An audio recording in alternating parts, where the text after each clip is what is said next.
have been waiting for quite some time for this moment here at the PMGC 2023 League stage. But before we get into the action, on stage with me from Alter Ego Indonesia, Alter Ego Aries to be exact, I have Rosemary, and let's have a chat with its two-time PMGC champion. So welcome back to the PMGC League. Last year, you qualified directly to the Grand Finals, but this year you had to go through the league. So what's it like being here again?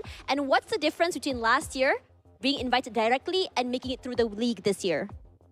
Oke, buat Rosemary, selamat datang ke PMGC 2023. Kalau dilihat tahun lalu Alter Ego Aries itu di-invite langsung ke Grand Finalnya, tapi kali ini kalian harus main lewat kualifikasi liga.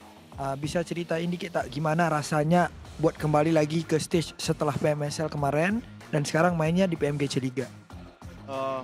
Kalau untuk PMGC kemarin, kenapa kita langsung dapat invited? Kemarin jujur aku nggak main, jadi untuk kali ini, PMGC kali ini, saya akan buktikan lah bahwa nggak cuma di final doang kita bisa main. Kita main dari liga juga, biar kita bisa membuktikan nanti di final kita bisa ngasih top perform lah.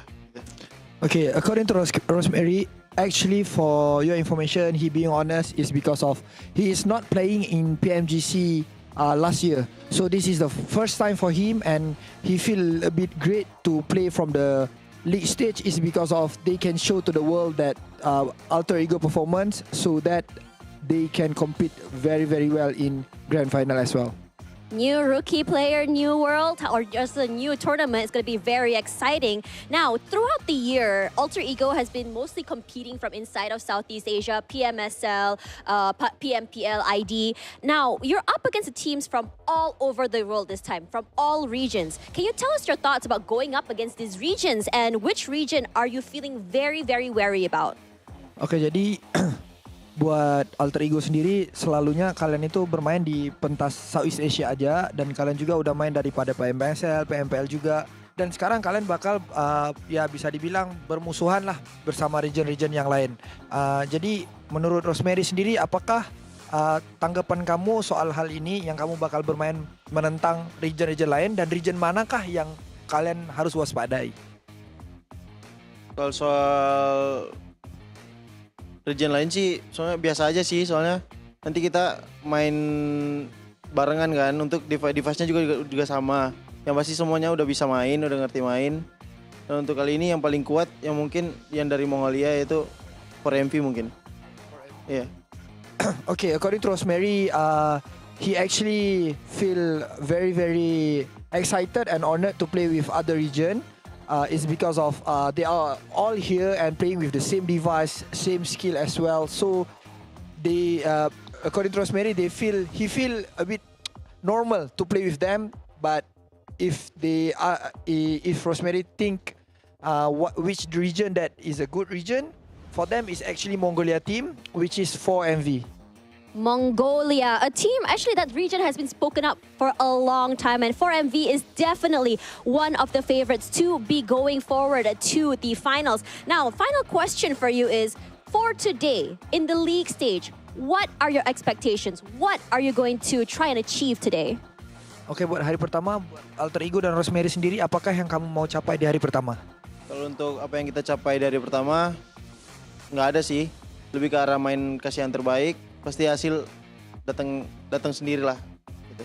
So Rosemary and Alter Ego doesn't have a specific target for day one. They just gonna perform very well. They give their best, so that because they believe that if we give our best, then the result will come. Giving your best and the result will come. Thank you so much for spending time on stage with us. These are the winners of PMSL Seafall that recently happened and honestly caught us off guard. Thank you so much, and I think it's time for us to see what will be happening in a little while.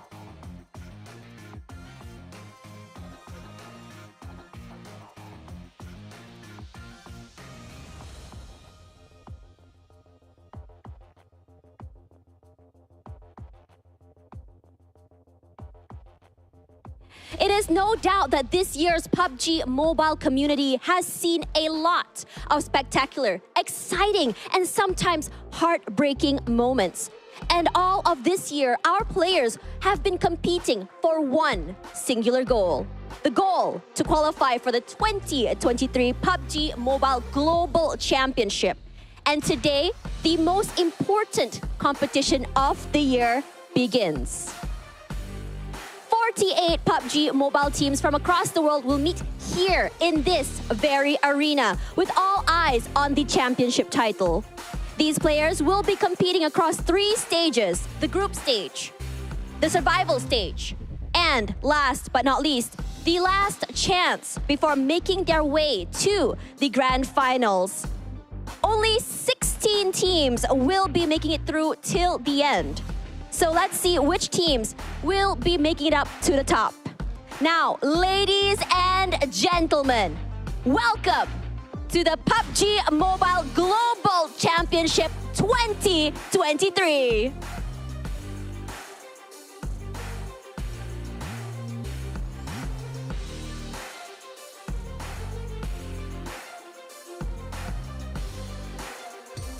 Let's go! What is up, everybody? We have made it here to the big show, PMGC. I'm your host, Hot Jukes, and beside me, these 2 amazing lads. I got Maxman and Kalaris. Boys, how are we feeling today? I'm gonna start off with you, Maxman. I'm doing fantastic. It's always the best part of the year entering here into PMGC with the best teams in the world. And we do also have to highlight something also very interesting, which is Kalaris is finally here at the PMGC. What is going on? I have no idea. Woo! Where have I been? I've been at World Leagues, I've been at World Invitationals, I've been at Star Challenges. Hot Jukes himself, I handed him a trophy way back when, and now he's hosting me at a PMGC. It's come full circle. Full circle indeed, man. And you know what? Times have changed so much since then, you know, from you handing my first ever esports trophy to here and now. And I think this is one of the most important tournaments we've seen to date because, you know, all the names that we have seen conquer PUBG Mobile Esports, the Luxies, the Zuxies, you know, Paraboy, who's not even here, which blows my mind, right? They have been around for so long, but I'm starting to feel a little bit of a shift in the tides, right? We're starting to see some new players come out that have been dominating the scene, Maxman, right? And you got some, and we'll that a little bit. But first, we got to talk about, of course, our sponsor. That is going to be none other than Infinix G10 Pro, which was created for professional esports players. Outplay everybody in PUBG Mobile with the GT10 Pro. So, man, guys, this is what I'm talking about. Make sure you follow all the socials as well. Keep track with everything we got going on. And as well, make sure you check out the TikTok channel, right? Search PMGC 2023 on TikTok. You can see some of the craziest behind the scenes things, as well as all the best experiences and moments here for this tournament. So, you know, I talked about a little bit earlier, right? Some of the new squads on the block, Maxman. I know that there's some names that you have in your mind that you kind of want to get to right off the bat. Of course, this entire group is called the Group of Death already. Just to set the tone right away, this is looking like the toughest group entering into the league stage of this year's PMGC. As you said, there's many teams we're looking at here, but for me, it's Procedure Evos, right? I think that we're looking at the Twins, we're looking at your Luxies, looking at your Zuxies. There's been a lot of questions in the past as to are they still relevant in the competitive scene, but as of recently, there's been some big changes in the team. There's been Misery, Redface, and Lynx also. So it just seems like there's a lot more structure in the team. So it seems like there's a chance that this might be the biggest tournament yet for the Twins in what seems forever, almost. Yeah, I like what you're saying, Hot Jukes, though, because it really is, for 2023, the new meets the old. You have those veterans that are going to try and challenge and conquer the World Championship once again, but you have a lot of these newcomers, this new blood coming into PUBG Mobile that looks not only vigorous, but voracious about trying to challenge for the championship. If you think about from our region, for example, you've got teams like Mad Bulls who, you know, have had some slips here and there, but are actively and very, very aggressively hunting for glory on the stage like this. So I'm excited to see how the new blood does and see if they can really take this title away from the veterans. Oh, I'm so excited as well. And for those of you guys that don't know, we're going to be in the Group Green stage here. So out of the 50 teams, 2 have been directly invited all the way up to the big show. And you can see the schedule right here. So we're starting off with Group Green, the Group of Death, 16 squads. And at the end of the day, it really comes down to not being in that bottom 5, Maxman. I mean, we were talking just before the show, right, saying it is really hard to predict for this group. I think the other groups, red and yellow, maybe can have some favorites, have some teams you might expect to not do that well, but really this group, it is rough. It is going to be tough competition between all of these squads. So of course you got 3 different ways, or you directly qualify for the Grand Finals, which is what you want to try and do, right? You want to be in that top 3 as much as possible, but towards the middle, it is going to be close as hell to know if you're going to qualify for the last survival stage, or if you're just going to get sent straight back home. So there's a lot of pressure, and it's only 4 days total here, Hot Jukes, to really make that impact. So it's going to be a tough run for these teams. I think you said it best, right? 4 days only, and top 3 is the goal. Kalars, I think a lot of these teams just have to come out swinging right out the gate, right? Yeah, absolutely. I mean, let's be real about this here for PMGC. It's the biggest world championship ever, I think. I'm not thinking just PUBG Mobile. I'm thinking across all esports. How many esports have 50 teams at their world championship? So it's a grand spectacle. And as we say, for Group Green, it is very difficult to attain those top 3 spots straight into that grand final because the competition is fierce. It is indeed, and it's going to be extra fierce because we got $3 million on the line. That's a lot of cheddar right there. And I tell you what, it's just crazy. We've just seen these prize pools get bigger and badder as time has gone on, and the competition more fierce than ever, Max, man. This point system, and we've seen it for a hot minute right here, and obviously eliminations are going to be huge off the start, right? So do you expect some squads, since there's only 4 days, to just start off with that aggression, or you think they're going to kind of play back a little bit, try to adapt, and then go from there? What do you think? Well, I think me and Kalaris might have to echo something that we've seen happen in the championship, for the European Championship. It's Brat Esport that not only have hot drops that should be happening on these maps, also they are just so aggressive. So I think they're going to go pretty heavily towards that elimination side of things. But when you have teams like your alter egos, like your stalwarts here, I think that they're going to maybe encounter a few hardships along the way, because those are not going to be easy teams to take down. Yeah, what a lineup here, Hot Jukes, as well. I mean, I am expecting quite a heavy center meta here for Group Green, with some outliers being those heavy wide rotate teams. I'm thinking like a Tiamba, for example, that we've seen be able to utilize that to great effect. But again, if you were to ask me who I think is going to be top 3 in this group, I genuinely couldn't tell you. I think we have extreme quality here in Group Green. I mean, it's the World Championships for a reason, right? But what about Falcons? Come on. They're the best team in the world. Oh, yeah. Let's go. So many teams trying to claim that title here. You know what? One team I think that's got a lot to prove is going to be Gaming Gladiators, because, man, this squad, we've seen them struggle a little bit, right? In the last tournament, we saw them with a 14th place finish. I got the chance to talk to Kitsune before the tournament, and he said, "We're going to get it done today, Papa." And I was like, let's go. So we'll see, because, this is one of those teams that has a veteran roster. You see Tixie there. You see so many big names. And I think they have a lot to prove here today, Kalars. Yeah, definitely. I mean, we said it whilst the championship was going on. Would it be PMGC without Gladiators? And we all kind of said no collectively. However, they only got 14th, as you said.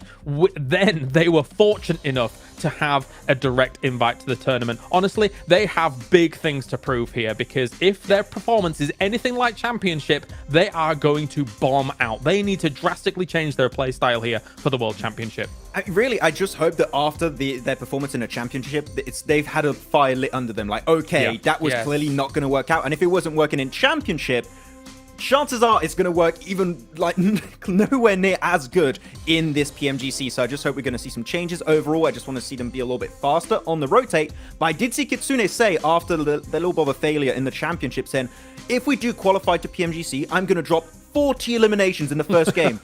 I'm waiting, Kitsune, to see, but okay.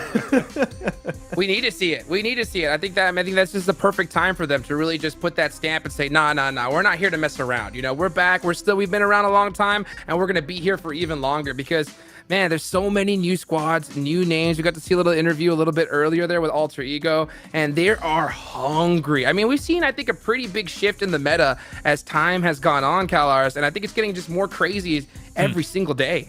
Yeah, let's be honest, right? If you're Gladiators, let's take Sanhok, for example. If you are going up on that Northwest Island against, let's say, Alter Ego, who drops there as well, technically, yes, I think those two teams can coexist. However, when I compare the playstyles for those two teams up on that Northwest Island, Alter Ego is faster, and they are more controlled in their strength when it comes to controlling the mountain and regrouping quicker than Gladiators compared to when we compare kind of regional performances, right? So those kinds of things, for Gladiators, they can't happen on a stage like this. You can't be slow on a stage like this. These teams are going to exploit you. Yeah, and then if you're looking at currently the camera, you can see that Al-Hajj is right in the middle, and he's a player that I am looking at right now for the side of Quest. He's been a standout player through and through. He's been able to dominate so well on the home region of Arabia.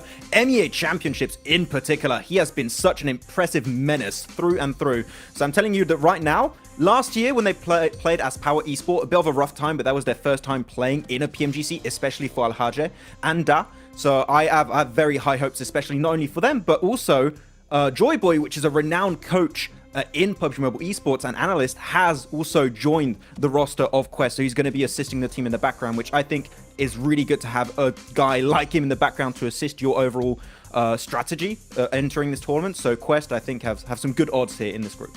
I could hear the drums of liberation already, right? You saw the reference, yeah. I heard that reference. I saw it coming from a mile away. And you know what? Kellars, we're talking about, Gladiators in Sandhawk. And that's the first match we're playing today, right? So we're starting off in Sandhawk. I think that they're really hoping that zone goes to that island for them. I think that would be a huge start. But if it doesn't, they're going to have to crack away at it. And I'll tell you what, playing that edge, you talked about playing central, I think is going to be key here. I think so too, because playing those edge and kind of wiping out some of those teams that struggled in previous tournaments, it's not going to happen here, especially in the group of death, right? Oh God, where do I start? You've given me so much to talk about. I mean, yes, so let's go back to what you were saying originally, right? In terms of where Quest is dropping and where they are potentially contesting with Argon IA as well.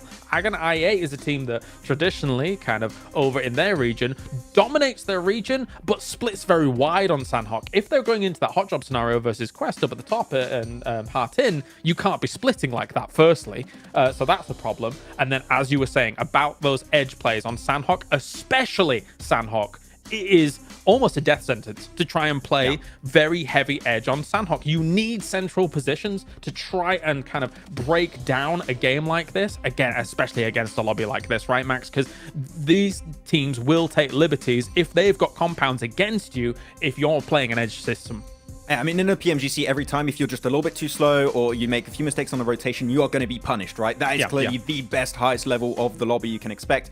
And actually, it's very interesting because we saw also during the last few days of scrims and internal testing that a lot of these hot drops, Kalaris, not only on Sandhawk, but actually over on Erangel, over on Miramar, have not yet been resolved. And I do wonder, because especially of the map rotation, we're going to have 3 Erangels in a row, we're going to have 2 Miramars in a row, if that's going to maybe force them to make those adaptations and change the drop, change how they rotate, because hot drops at this level of play, when you have a $3 million prize pool on the board, by the way, do you really want to have a battle of egos and commit to the drop? Right. I'm not too sure. Oh, I don't think so either. I think you want to avoid hot drops at all costs right now. But we're going to take a look at some of the record holders here. So we see some of them going around here. Look at that. Total rescues, U-High with 20. That's pretty good. But Order with 50 eliminations. That's pretty insane, Kalars. Yeah, definitely. One of the things that I'm also keeping my eye on here, Hot Jukes, is the fact that eliminations in one match is held by rejects. I'm somewhat surprised by that, considering that they're not exactly the heaviest of hitters when it comes to a lobby like this, or especially if you compare them to who became the world champions, a la previously Novas, previously S2Gs, and how that sits. So, I mean, they're in this group. Maybe they're going to have to try and defend their position here, but 20 is a tough point to beat. And then you have U-High, which is the Paladin. He gets eliminations and also heals his teammates. He's just doing the jack of all trades, it seems, into that one. But it's interesting because a lot of them are Nova. You got Fireflux that didn't qualify. So that, again, goes to the point of the new generation trying to overtake their position. Yeah, and you can see here again, let's go ahead and go over the matches for everybody that's just tuning in. Sandhawk is what we're starting off with, and I love this system of we're just going back to back with the same maps, right? 3 Erangels, 2 Miramars, and I think that's just going to really just help teams be able to adapt here, because I think we're going to see some of those hot drops just because out of necessity. And I think if it's going to happen, it has to happen here in day one, Max, man. And they got to get that figured out sooner rather than later. Yeah, if it happens on the first Erangel, first Miramar, that's fine. You can try and still fix it as the day goes on. That's why I really like having this old PMWI map rotation. You can change on a game-per-game basis, which is really strong to have. But right now, as we said, those hot drops, we're going to see if they're going to start to happen right from the get-go. Well, I hope we see so, baby. Let's get this show on the road and take it on over to our amazing casters right here and right now. Oh, thank you, boys. If that didn't get you excited for an explosive day here, I don't know physically what would. Me and Blank are in position for what should be an absolute slog, Blank. There needs to be high-octane plays from start to finish today. You feeling the energy on this one, mate? I am, dude. Yeah, look, the boys on the desk, they've cracked down on it. They've brought you all that analysis that you might need going into this one. And there is some significant teams in this group. It's a scary group. It's not the group that I want to be in. I'm glad I'm on this side and not on their side of things, because it is very difficult going forward. I think KO mentioned there's going to be like kind of a more central base lobby with a couple of outliers. I think I'd agree with that. I think some of these central teams are going to succeed early on, though. And I think one of those teams that does very well at that is Esports. I think what we saw from them, Jackie, was an absolute slobber knocker over in their championships. They didn't even care about placement points half the time. It was just eliminations all day. Man, I think that's going to be one of the real big, exciting kind of prospects coming into this as well. Because like we've been alluding to, the fact that, you know, sometimes we get a thimble full of sort of crossovers, right, with our regional clashes over the course of the year. But it all culminates here with this, the clash of the regions, the fact that everyone's in person, physically fit, ready for the exciting day ahead. And mate, we're going to be looking at some big elim games. If Reject Tokyo have got history to uphold as well, mate, I was already excited to see how the Japanese squad's going to be pulling out moves on the server, but I think they'll be going one further in our opening game. Oh, you think so? I think, to be honest I reckon. For Reject, look, they're always coming back. They're a significantly consistent team here at the PMGC, and all power to them, right? Yes, they haven't had the greatest of performances, not always getting all the way to the end, but they do well each time. What I want to see this time around, though, is we had S2G winning PMGC 2022, not Nova, not a Chinese team, it was a Turkish team. There's all sorts of opportunities now for every single region, every single team to step up here and do really well. I think in the group of death, for Reject, this is going to be a massive test of their capabilities. And look at him, already flexing. Look at the triceps on this lad. My God, you're talking about capabilities. Well, this is what they're going to be bringing out. You will not be missing a shot with guns like that. Oh my days, you love to see it. They look excited. They don't look nervous whatsoever. I think there's a whole swath of emotions coming through in all of these booths from all of these different teams. I particularly like Esports because we were talking about how, you know, they're a high-octane team, but they look extremely focused. I think there was even a little bit of note-taking happening. That's one of the cool parts as well, right? Is where we sort of get that human element of seeing all of the teams physically together, being able to approach this first day in their own ways. Like you're saying, some teams are a little bit more stoic to it, sort of easing into the day, don't want to burn their energy too much. But then with other squads playing up to the camera, we saw even yesterday, right? Mad Balls kind of roaming around in the off day before the tournament started. They were being a bit of characters. They were being a bit goofy. And I think that really does bode well coming into the first day. You can see sort of how teams are already establishing themselves just with the body language before we even get into the battleground. I mean, Zerich, there's a lot of pressure on this guy. You can kind of see why he is puffing out the cheeks there a little bit. He knows he has to perform. MVP over in his personal region, right? He did extremely well in PMPL EU, but for the rest of the team, like, he really was leading that charge a lot of times. The players were rallying around him. Naomi, a little bit more cheeky in this setting, though. He's had a lot of international experience before. Seems like that calming factor on the team to bring everyone back down to earth. So, yeah, it's that human element, which is always very nice to see, particularly for this team right here. You can see there's definitely some nerves coming through from the Gladiators. Like the boys on the desk were saying, you know, 14th place in their championship, secured an invite directly through to the league stage. You sort of want to see these guys do well, but what they've shown so far, Jackie, is that it doesn't really seem to be up to the task. Now, if they do have a big turnaround, it will be very, very fun to watch, but I think it has to happen on this first day. Yeah, you've got to come out swinging, right? Hot from the get-go, because it's one of those where if you fall behind too early, it's just going to be ruthless. You're effectively running a gauntlet over the next few days. And like we've said so many times, Group Green is not easy. It's absolutely mean. The amount of talent, pound for pound, we have stacked up here, one mistake, one missed rotation could be the difference of you even having an opportunity to progress deeper. And you do not want to give up that chance, right? Getting an invitation to make it here, Blank, they've got to come out and prove that on the server straight away. Yeah, because there's teams like Alpha 7 in here, just demonically strong squads, right? Just absolutely phenomenal when it comes to that mechanical skill. It's what a lot of American teams are known for. Rotations aren't as amazing, I would say, for this team, but I do think for Alpha 7, some of the players on that squad are so gifted. Revo in particular kind of just was that guy that you saw use the DBS for such a long time and do so well with it. Like, you know, if you get Revo in a close quarters engagement, you're likely going to lose that fight, so you sort of have to out-tactic the guys on Alpha 7 if you want to beat them. So there's a whole swathe of like just different play styles, different maneuvers, different tactics from these teams that you have to take into consideration. And I just wonder how much anti-stratting is going to happen here, how much a team is going to be playing into one another, because we do also have hot drops that need resolving. There's a lot to talk about, Jackie, and I just don't think we've got all the time right now. We need to get into the game and see it. Man, we do. I think that's the best place to start, right? Kind of just with the eyeball test. Take it from the start, see how things look. Because like you're saying, just that clash of play styles and the difference even down to the level of, are you just going to play to your own strengths? Are you going to be willing to adjust your play style massively to potentially counter a team? Do you want to play to your own benefits, right? It's so interesting when you get to this kind of environment where there is so many little factors that we've kind of got a sheet full of asterisks and we're like, right, which option do we go down? Yeah, because we're seeing more and more often now teams actually actively trying to stop rotations from teams. We don't have Duarte in this group particularly, but that's from PMPL EU. They would do that a lot. So would Bra Esports in a way. I think when we saw them in their championships, they were trying to cut off Major Pride a lot of times, take them to task on their rotations through to maybe some of the southern circles, particularly on Erangel. So these are things you all have to consider. And if it's a case you want a chilled out initial part to your game, you're probably not going to be able to relax in those first couple of stages of the match, because they're just as important now. Because some teams,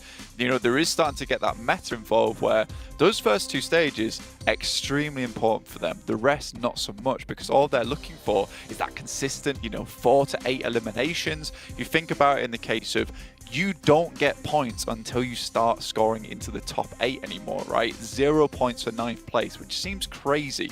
So if you can get those 8 eliminations on board, you're already beating almost half the lobby in terms of point securing.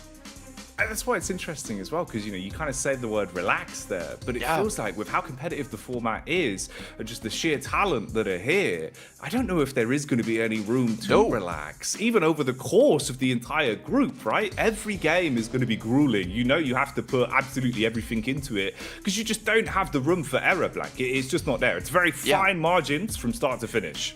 Yeah, very, very fine margin. I think the best thing about PMGC, the thing that I love the most, right, is that there is absolutely these stages through the placements where every single point counts, right? You know, there's a lot of stakes on the line here. You know, top 3, they will be going through to our PMGC Grand Finals from each group. So we'll have 9 teams directly qualifying through that way.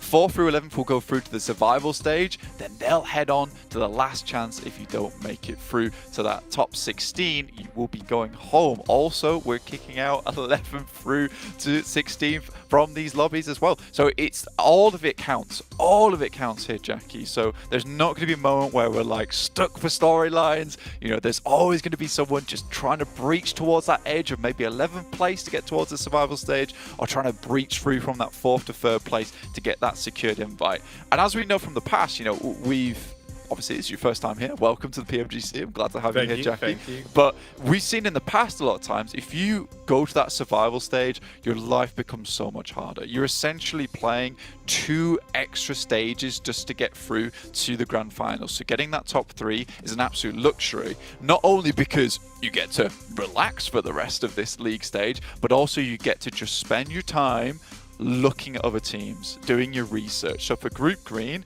if anything, this being the first group as well, getting that research done from literally week 1 through to the Grand Finals, that's amazing in terms of a boon.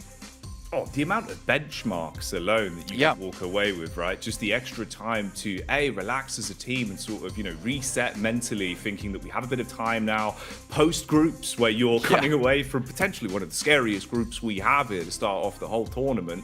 You can then reset, like you're saying, and look at those other squads, analyze those demos, and feel a lot better then going back into things when, you know, it's going to get a whole lot harder, a whole lot more intense, on top of the already high caliber. Well, I don't know if we physically can get much higher up, Blank. We're like climbing a double ladder of skill. Yeah, we are. We're just trying to breach through the ceiling at this point in time. We're going to loft, we're going to get through the roof and start ascending to the heavens in these games in terms of the skill that's going to be showed, because, you know, again, 50 teams, that is a lot of different players. In the past, it has been fewer, so you don't get to see the breadth of skill from a lot of these teams overall, but this way you get to see every single region displaying their best here at the PMGC. It's just unfortunate Group Green turned out to be such a group of death. If you weren't there for the draw either, this is just all random as well. So this group of death has been assembled in terms of RNG, but I'd hate to be here,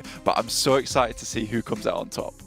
No, we're in for a treat over the course of not just today, but a lot longer. November is going to be exciting and explosive the whole way through, and I'm just glad I'm here with you, mate. It's a real treat to be here for the first time alongside you, Blank.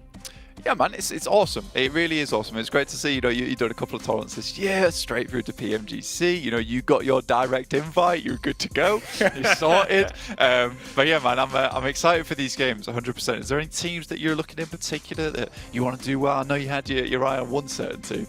Yeah, I've got a few names. There's a few names that are quite exciting already. I like to see what loops are going to be bringing out over the course. Reject Tokyo as well. I got to give it to them. I think they're going to bring some gas. But we could waffle on about all the squads we're excited to see all damn day. For now, though, we'll pass it back on over to the desk, get you nice and warm for this one, and then kick things off with our opening game. And we're back. That's right. We had some more stuff to say here. So many things to talk about because this is where it is at. The PMGC 2023. What's up, guys? I'm Hot Jukes here, of course, back with Maxman and Kalaris. And I love what we heard from Blank a little bit earlier, talking about the kind of advantages of being in this group of death, right? The fact that if you are able to go ahead and make it into that top 3, that direct invite, you can just sit back and relax and watch every other team just have to go through the struggles that you just did here in the first week, Maxman. You really want to qualify right away because we know from last year it's a mess. If you have to go through the last chance survival stage, you got to relearn a bunch of the different teams. And of course, at the first part of that stage, you also have rotating groups, which it makes it even tougher to adapt your drops and rotations. Then you go into the last chance, you're going to have even a tougher time because it's the best teams of all 3 groups combined. So it's like the most competitive lobby you would have for the league stage, and it makes it really tough to get those last slots remaining to enter the grand finals. So yeah, if you can be top 3 from the get-go, do it, but it's easier said than done, right? That's big facts, big facts. So I mean, we'll have to see how all these teams kind of start off here. Obviously, we're going to start off in Sandhawk, but I know that, you know, we talked about some of the teams that are obviously going to be strong as Kalaris, but I want to hear like some of the dark horse squads. Which teams do you think that have, you know, a chance of possibly have a little bit of a shining here that I think a lot of people won't expect? I think I hate to do this to my region, but I actually think BRA. I think they're actually a decent dark horse. Okay. I think that if they can come out aggressive, if they can win some of the ridiculous situations that they may be putting themselves in here, they could try and strike out against the top, because we've seen them be very aggressive when it came to our EU championships as a whole. Yeah. And hot drop scenarios, if they continue throughout the 4 days, might work in their favor a little bit. I'm thinking Impachinki and Picardo, and they're not going to leave. They're probably not going to leave against these squads. That's the thing. If they are going to commit to it, you know that if someone's going to leave those hot drop scenarios, it is going to be the other team. I mean, Kane in particular, right? He's just, no, this is our city. We drop here. We're going to keep fighting for this location the entire time. So, yeah, I mean, Brow are going to be good on the elimination side, but I want to see if they can make it to those late game scenarios a little bit more. And other team that I'm looking at also is going to be Aegon I8, right? They played a little bit of PMWI. Didn't quite go the way they were expecting, but there was a lot of question marks around this team entering PMGC because we did a lot of research for this squad, and there was one player in particular, Kalaris, that we know was a massive standout for Aegon I8, and that was Phallic. And they wasn't sure, is he going to be able to play? They are able to play from home, so Phallic and UZM will be playing back from Pakistan to join this PMGC, which is great because they have a chance, but without Phallic, that would have been a rough PMGC group stage. I'm a little more concerned about their potential chances in a group like this. Okay, so think about it, right? Like, they absolutely dominate their region. I think they were almost about 400 points ahead of second place when it came to the overall points to be able to get here, which is extremely respectable. And to be fair to them, they did get third place over at PMPL SA Champs, right, in the fall season. So that's an awesome result. However, here on the World Championship stage, when they're having these potential problems of having to play in 2 different locations and stuff like that, I think they might falter a little bit. I hope not, because as you say, watching guys like Falak actually pop off, getting double-digit eliminations in games in his region, awesome. I want to see some of that. However, this is an extreme lobby that you're going up against. 100%. And, you know, with an extreme lobby comes the nerves, right? I think that's going to be a huge factor here, especially in day one. And we've heard from Luxy and Zuxy here in the past, even in past PMGCs. They say that they feel it, and I know that all these other teams are going to feel it. But that's, I guess, the big advantage for a lot of these veteran squads, Maxman, right? The fact that they've been here before, they can kind of handle it a little bit. At the same time, right, you have these newer squads that are PMGC for their first attempt. Do you think on their end, right, do you think they should err on the side of aggression? Because I think a lot of those veteran squads could try to take advantage of them in that situation. I mean, you definitely want to try and come in as confident as possible, right? You don't want to just play scared a little bit too much, because otherwise you're going to have all the big hits and start to create a lead, and it's going to be hard to catch up. So, you know, you just want to have and follow that game. If it doesn't work out on the first day or two, maybe make some iterations, but you want to be as confident as can be, because, I mean, otherwise you're just going to get completely squashed by these top squads. And one of the other teams I'm looking at here, because I know it was going to happen eventually, I want to take the conversation over to Stalwart Esport, you know, our board, to see how they're going to play out. Right now, they're one of the teams with the most experience playing at this kind of level, right? Especially after the roster changes that we saw, Pecan Scry go more in like a support, and now as a sub location, and now Nazed and IC, which I was a little bit questioning what's going to happen with this roster. Is it going to be an effective roster change? Man, Nazed and IC fit right in alongside the side of Top and Action. Yeah. So this roster now is not just Top and Action fragging out, like the entire team can just pop off at any time. No, Nazed especially has really fit in. Like, watching him kind of gel with the rest of the team has been phenomenal. I mean, if you did require 2 absolute blind fools to back a team and run in kind of no holds barred, it would just kind of be me and Max flailing in the air, shouting stalwart, stalwart, stalwart. We're big fans of this team. I think technically, if you had to force us to say, you know, who was one of the top 3 teams, we probably both back stalwart. But I mean, you could ask us that without any basis whatsoever when we probably back them. We're big fans of this team, and they've lived up to their name. They've been stalwart in their approach, in their aggression, in their defenses for the last couple of years, even with roster changes, which is very impressive. I mean, even in the SA Championship, there's one point they're literally swimming to get into the circle, and you're just we're on the beaches now. We're just going to blast every resistance in Ferry Piers. So they just, even when it seems like everything is for them.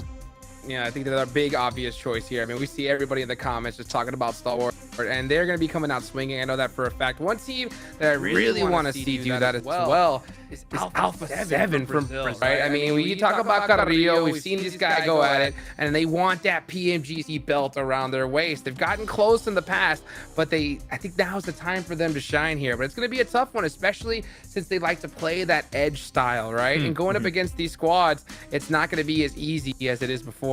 You make a really good point in terms of kind of the edge play style that they play, right? Because in America's Championship as well, I do think they're afforded a little bit more room that they're gonna be able to get here in this lobby.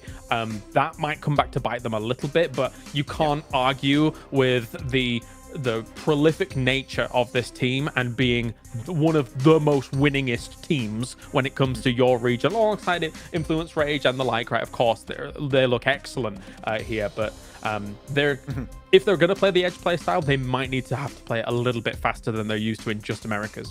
I think they're already pretty fast itself. It's just they have a very interesting approach when looking back on Americas, which is instead of going from point A to point B, they will go point A, then point A, point 2, then A, point 3, and then go to the final spot. It's like let's stop, scout, move again, scout, move again. And instead of just sending it straight to position and scouting on the way, because we've seen that they weren't getting punished too heavily in Americas for having a slower approach.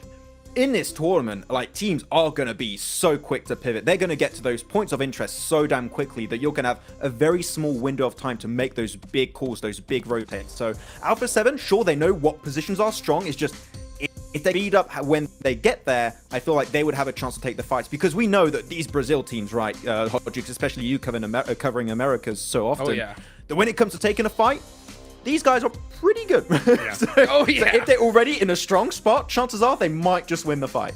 They have such a great awareness of the game, right? Being able to understand when to take fights, when to allow other teams to survive, to take on another team, and then third party them. Their timing is pretty incredible here, but I don't want them to take their America's Championship performance too seriously, right? They got away with a whole lot there. The level of competition has gone from like here to like, woo, up into the sky, right? So I know that they have made, I know for a fact they've made some pretty big changes before coming into this tournament, especially after their PMWI performance. Right, I got to talk to Carrillo, got to talk to them. They were disappointed. They were not happy at all. So I know they made a lot of swaps. Matter of fact, I know they even switched coaches.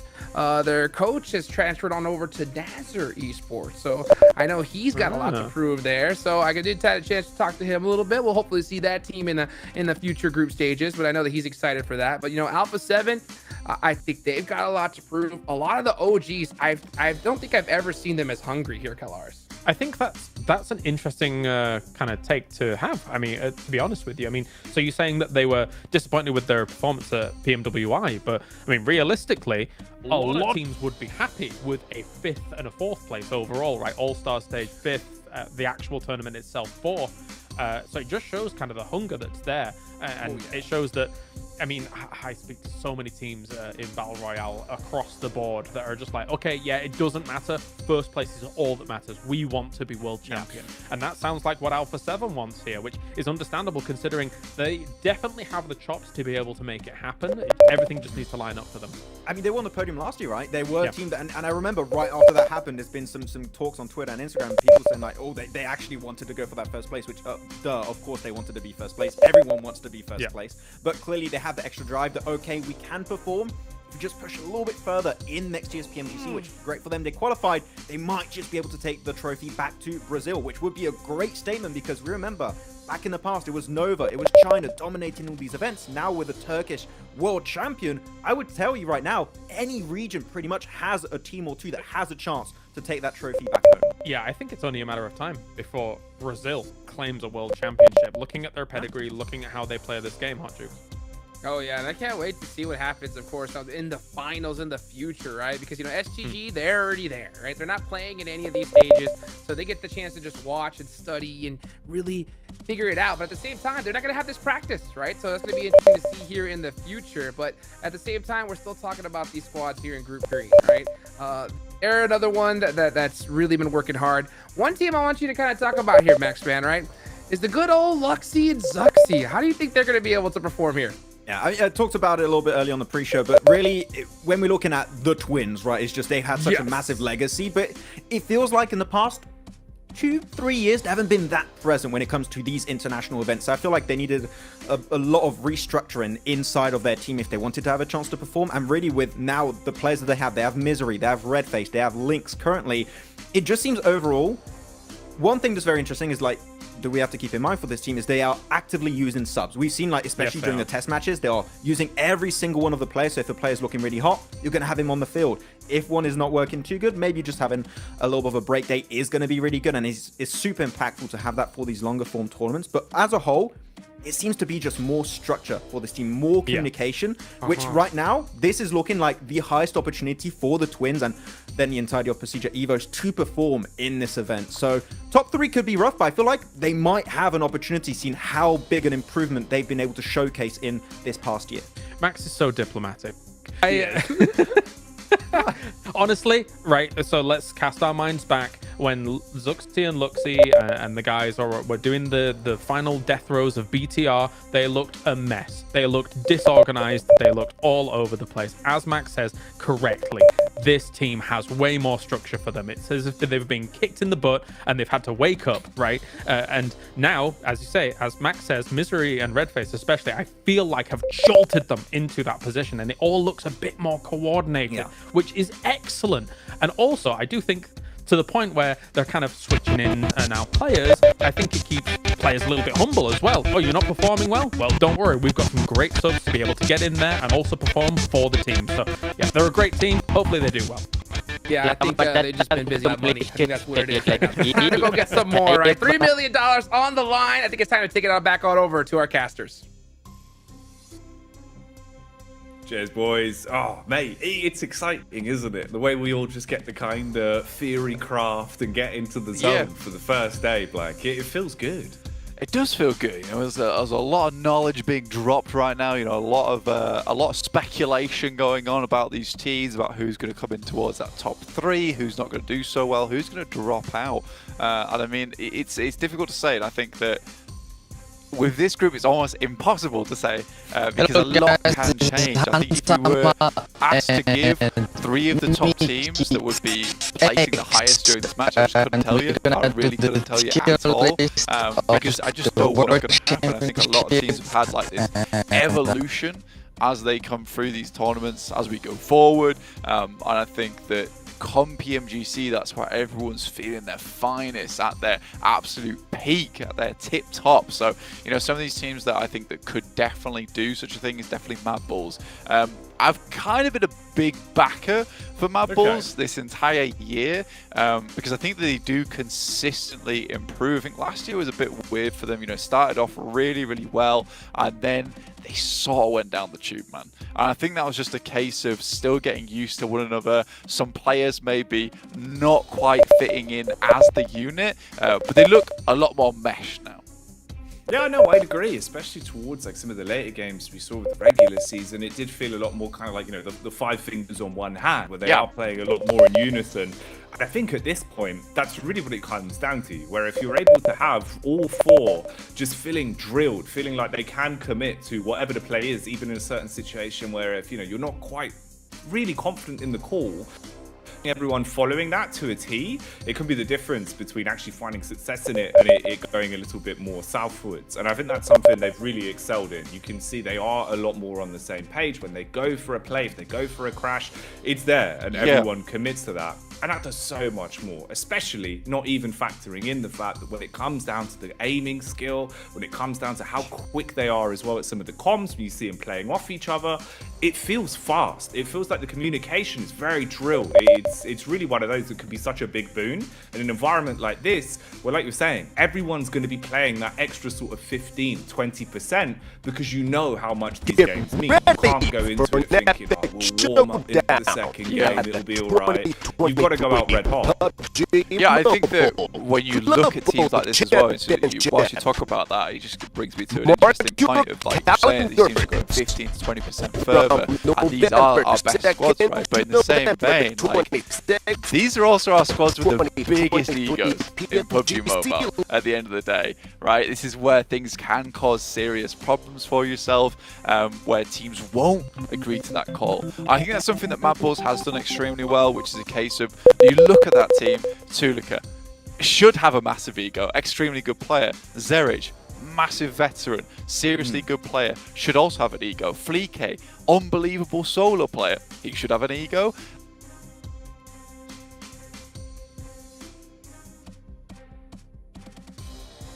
In the past, and I think that's the biggest issue for you as a team, is where you need to be like, right, we're all amazing players, but we can't get ahead of ourselves here. I think that's what they've pulled back the most on, which brings me on to another team that the guys on the desk I've already spoken about, which is Stalwart.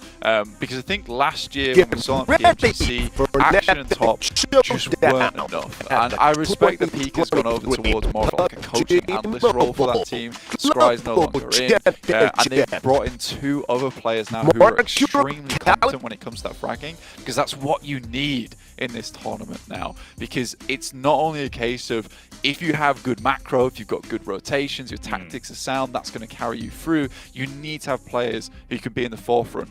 And I'm not saying that Action and Top are not amazing players at the end of the day. That duo has been around for so long. They're unreal in terms of a pairing, but 2 players on your team is no longer going to cut it, right? You can't just have 2 supporting players. You need to have 2 guys who can go in. So if Nerzed, for instance, can just open things up for that team, fantastic. That works out brilliantly. Action and Top can follow up on that type of thing. So I'm seriously interested to see how Stalwart do play. They're a bit more of a slower team anyway, and I kind of like that. I like that they're very deliberate on their rotations. One of the few teams that plays in Nova that we watch in PUBG Mobile that instantly rotates off that Millie Island, because it is so important to have those fast rotates when you're in undesirable spots of the map.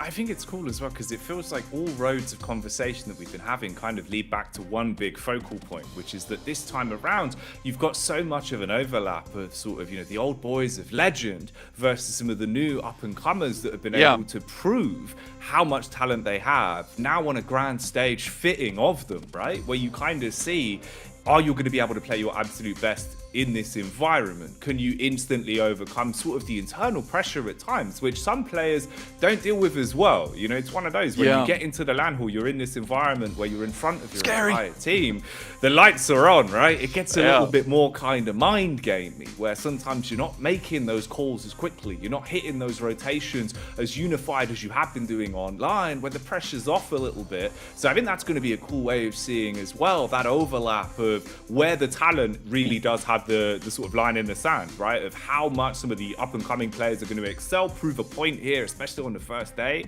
If there was a good time to do it, this is probably the time, right? As soon as those doors come open, you go parachuting down, bring us the big guns.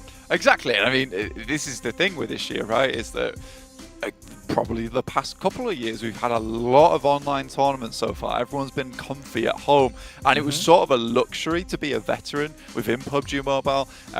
Because you have played those international tournaments, you have played on LAN a lot more, and that is really important for you when you get to these types of events where it is honestly terrifying to be on a stage like this. It's scary. I've been on a stage like this, not in terms of a player, but as me, as a person talking, and that's terrifying, right? That is terrifying. So I think for some of these players, when they get to these events, they've not been here before, everyone's watching you, you've got the lights on, you've got the cameras on you, it's a bit more of a nerve-wracking experience. So if you've got those players who are veterans on the team, calm you down, that's fine. But like you were saying, it's good to have those big names supporting those players underneath who are getting into PUBG Mobile and allowing them to rise through the ranks, giving them the mentorship that they need. Doesn't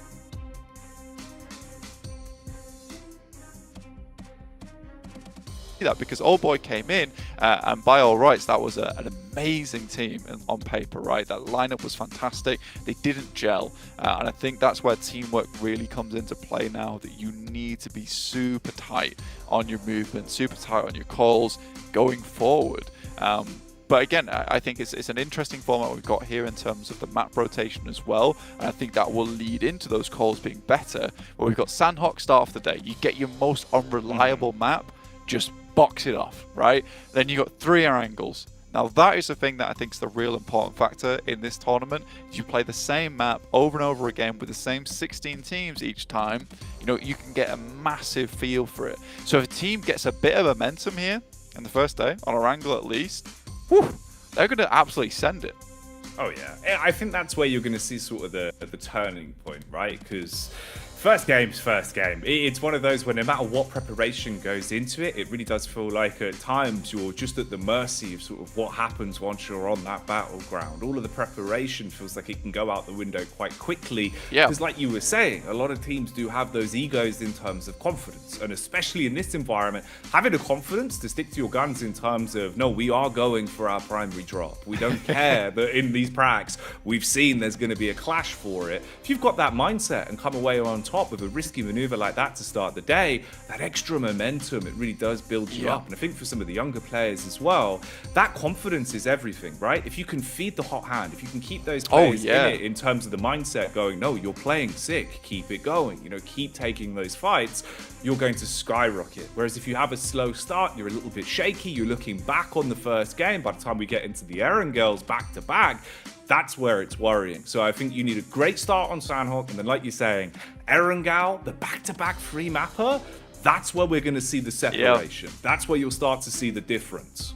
And that is typically the biggest issue teams do have with those younger players as well, with that young blood, right? Which is a case that their confidence can get so easily knocked in these tournaments, which is why you have to sort of see this first Sandhawk as sort of a throwaway map. Almost, right? If you can win it, fantastic. But if you don't, you come 9th place, you're just one shy of getting a single placement point. It doesn't matter. Write it off instantaneously. Move on. Those are angles. Yeah, literally toss it out the window, mate. It's gone. It's gone. Okay? You want to focus on those angles. That's your biggest factor in this tournament. Because I do worry for some of these teams where in the past it almost felt like, you know, hot drops were just a horrible, horrible idea, right? It never worked out. I think we saw in the past in PMGC 3-team hot drop over towards boot camp. That went horribly well every single time, right? So pretty much just a case of teams always losing in that situation. But now I think we get into this tournament where there is teams here, Jackie, that have just built their entire playstyle around winning those engagements, winning those hot drops. So you don't want to run into them. And scrims really mean nothing. Like you say, you know, they could absolutely drop you on first match of the day. Well, exactly, because you've got all that opportunity to either show your play style and try and scare teams, or keep your secrets and go into the first game really just letting loose. A lot to be said about this one. We are getting closer and closer towards kicking off our opening first game. We'll see how it's going to go. We'll get you there. But for now, we'll go back over towards the desk and run you through this one just a little bit more. That's right. Bring it back. Bring it back. Bring it back, baby. We got more to talk about. All right. That's right. I haven't gotten my contractual airtime. So I hope you guys are ready for some more. And I'll tell you what, speaking of more, Tiamba. Tiamba is another team that we have had our eyes on, Kalaris. And when we're talking behind the scenes a little bit about the squad, I know you got a lot to say about them. Yeah, slow and steady wins the race for someone like Tiamba, right? And in a region where actually there's a multitude of styles when it comes to China as a whole, and we've known in the past they are extremely potent, extremely powerful. I think Tiamba found their own groove in the region to play these big wide raps and actually make it work quite nicely. They're very patient about how they play things out, and I think technically it could have some success here if they're able to find decent entry points after playing edge. But again, because I'm kind of anticipating maybe a center heavy meta, maybe they find it a bit harder to get in. We'll see. What do you think, Max? Personally, for Tiamba, despite going for the wide raps, as you call it, Kalaris, there, I also think that they're really efficient at reading circles. Like, they see the playing path, they see the phase 1, phase 2 pops, they understand, okay, where our team's going to be concentrated, where is there going to be a lot more space available, where could we just go for a wide send and just hope that the compound is going to be free. I saw a few Miramar games in particular in their recent tournaments where they do tend to go for really efficient rotations with that kind of approach in mind. So I'm really hyped with Tiamba.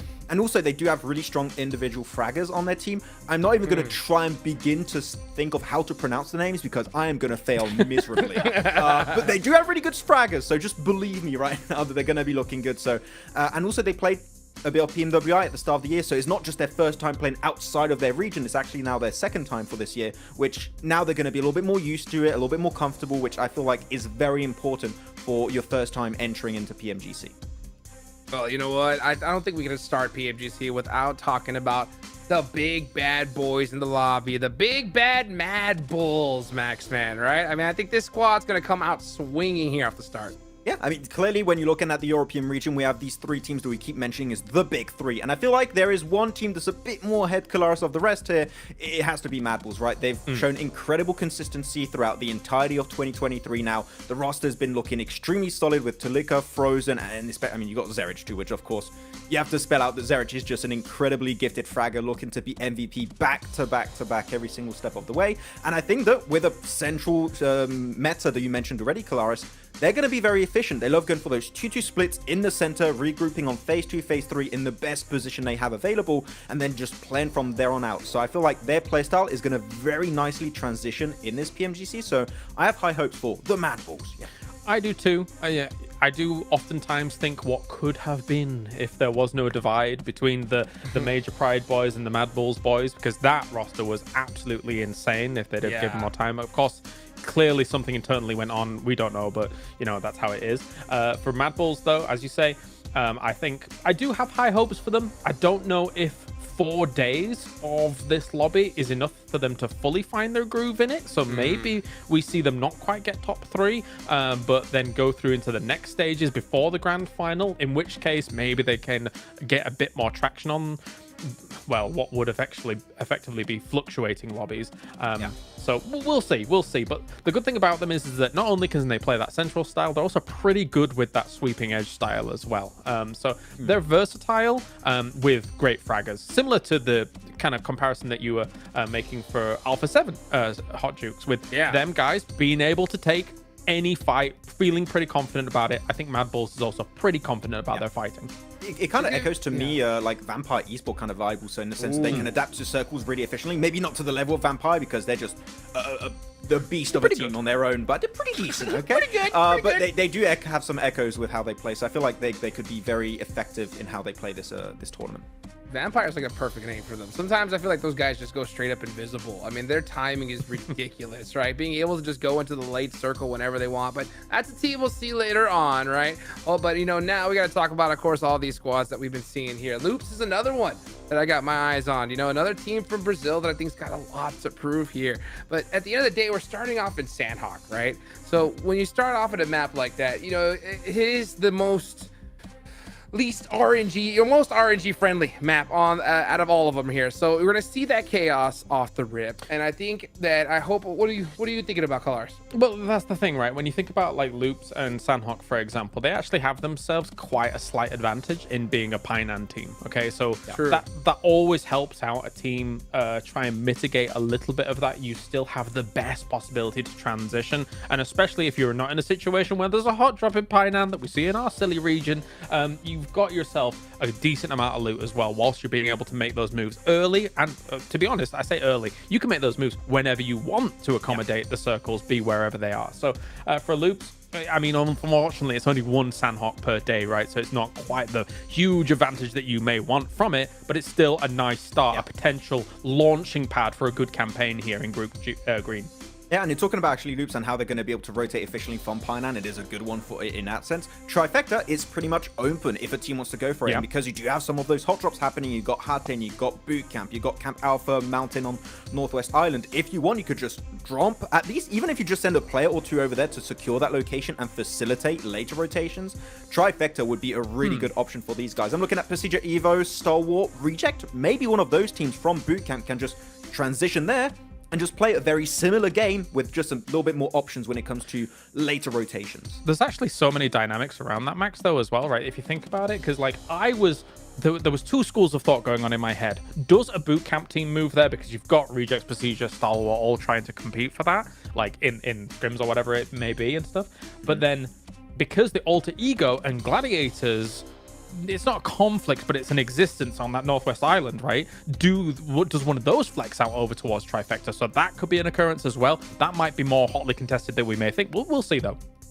Well, I appreciate y'all's patience, guys. About to get this show on the road. Let's head on over into Sandhawk and take it on back on over to Jackie and Blank, our casters.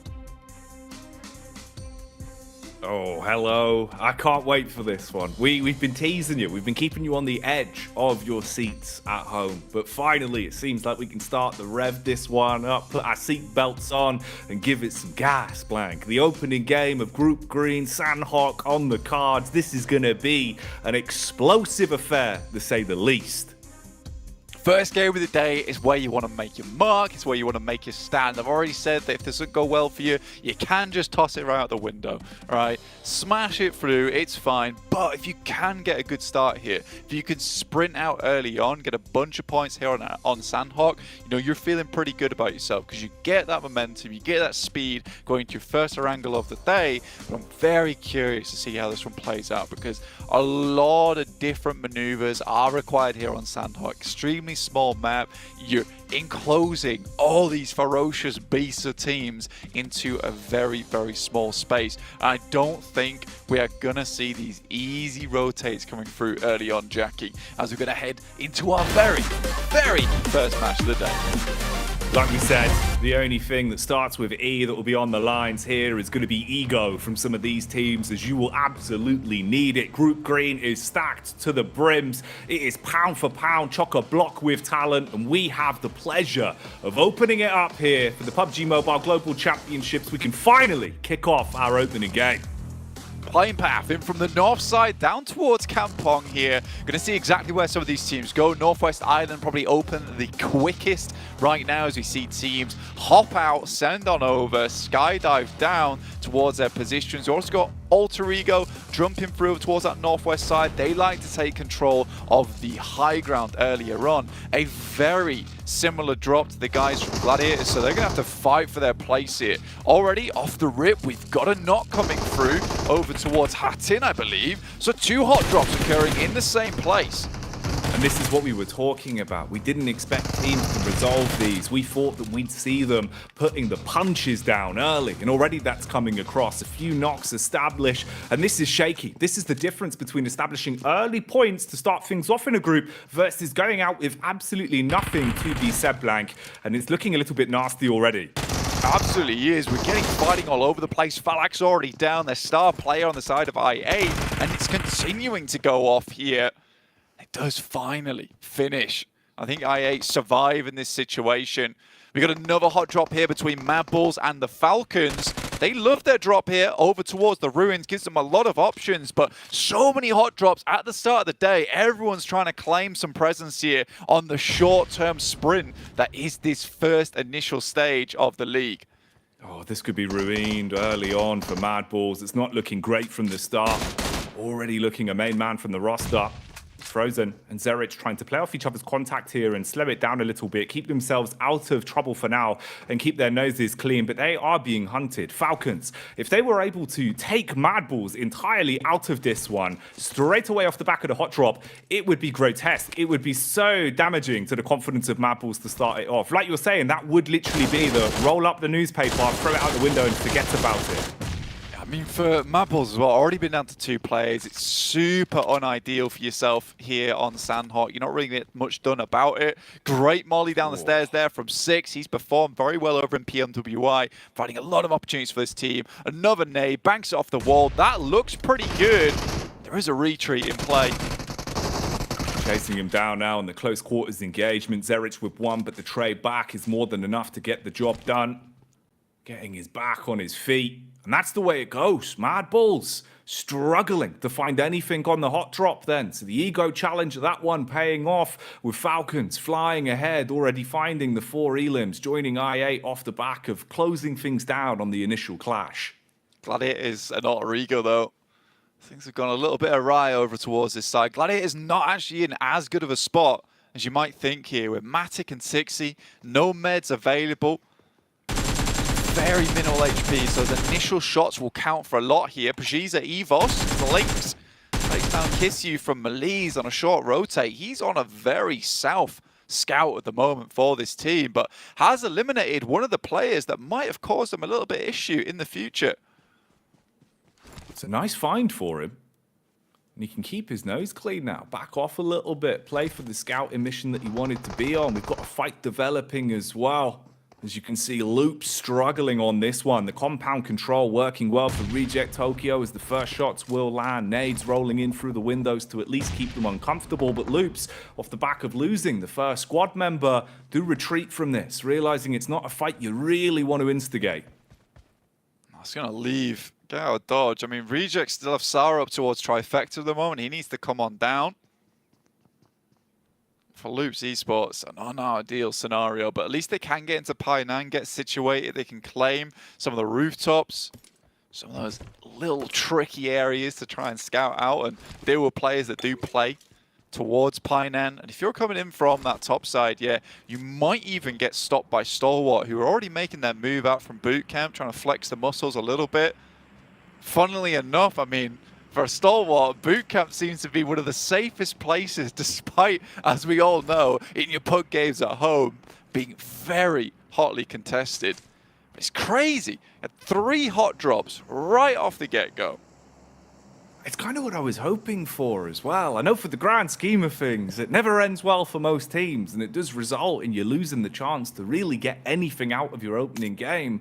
But for the sheer level of audacity of it, and the big key word that we were talking about going into our opening game being confidence, it does so much for you. You win out on that hot drop, you got to think, Falcons right now must be feeling like $1 million, right? They're kind of sat there thinking, okay, we've been able to shut down Mad Bulls initially. Off the back of it, you can play a bit of a slower game.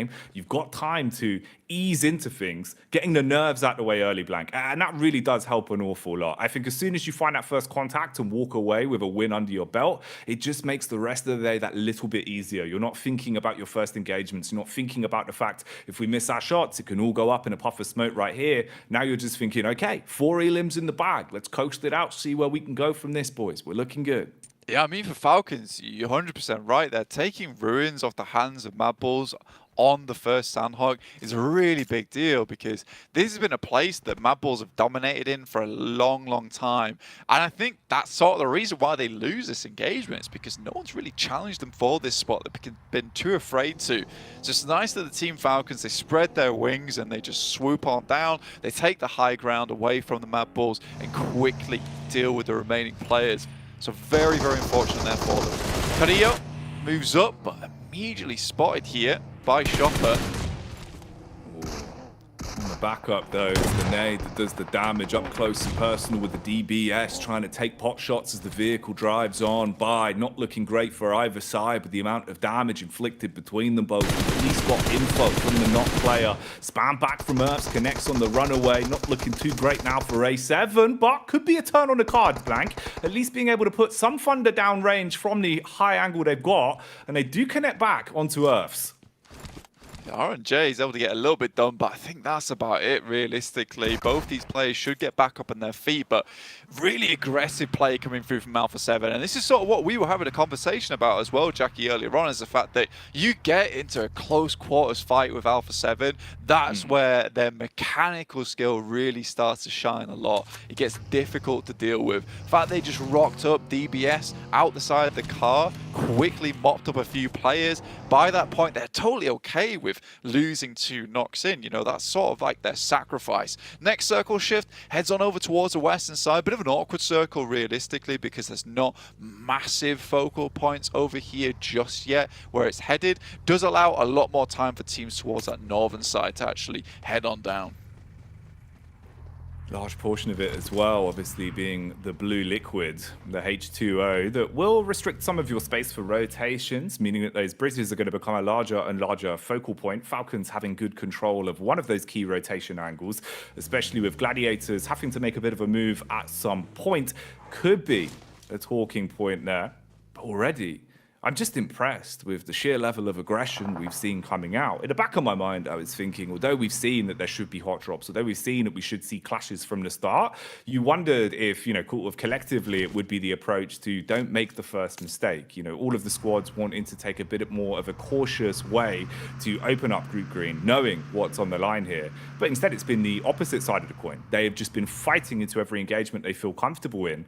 And at the minute, it's really delivering, at least for us. Yeah, I mean, this is why it's called a group of death at the end of the day. I mean, we just look at the side of the screen here on a little skyscraper. The state of some of these teams is just not ideal. I mean, Malise lose a player, Lutzer lost a player, Zia down to just the one, Alter Ego's down to 2. Most of these teams have lost a player already, which is sort of crazy for the first few minutes of the map. You know, 47 players remaining, 14 teams, already 2 teams already taken their break. You know, we had quite a while before we started this game, and I feel bad for those 2 squads who have just immediately gone back to just sitting down and chilling out. And that's such a good point to bring up as well, right? Because obviously the longevity and your survival time, especially into this opening game on Sandhog, can do so much to mechanically get you honed in. Finding yourself closer towards being able to play in that sort of flow state where you can approach everything with your best ability, it's hard. If you get sapped straight out of it straight away, sat there kind of feeling a bit, you know, disheartened by the fact that you've been knocked out immediately, it can mean that you slow roll throughout the rest of the day. So this is another one where Mad Bulls, once we get onto those Erangals thinking towards the future, again there, the pressure's on. How quickly are you going to be able to activate that roster? Yeah, and that is the big thing, right? Because you come off the back of this match, and we didn't talk about it too much because it shows you can just toss out the window. I'm going to keep saying it. But at the same time, it's like, yeah, you are losing a lot of momentum. You're losing that warm-up game, right? And I think a lot of these teams are feeling a little bit cool coming into this first match. So you're 100% right. It's a massive deal going into the rest of the day. So I do think that this is something that probably will cause problems for our two teams that went out early in Quest as well as Mad Balls. They're not going to feel too happy going to that angle, and that's where you just have to turn it online, right? You have to rev the engine, you know, get it to sputter a bit just to get into things. You might have to damage, but if that's what it takes to get a little bit further into this tournament, that's what it takes. That's the cost at the end of the day. Western Circle still, where we look at teams start to group up a little bit more, a little less fighting going on, but it is PMGC EVOS over towards that northeast side who are moving down towards Mali's Esports. Already find themselves a knock on that side too is a really big deal. We saw earlier on, Lynx even had his little self scout, so this is definitely the anti-stratting come into play. Getting a quick, easy first pick, then going into a 4v3 later on, really sets you up for a great ideal fight. And this is one where now, EVOS, you need to come in, mop and bucket action and really clean this one up from the reset you've been able to establish from it, right? You can't afford to lose out on this one here. We know some of the names on this roster, pound for pound, they have got big talent behind them, a lot of history here. So to go down early, it would be a struggle. Utilities being pulled out though. Pin pulled there early on for Lewis, dashes it over and it does connect. That's nice. You've now got the two knocks across. Redface obviously very low in terms of the ability of him even being brought back into the fight.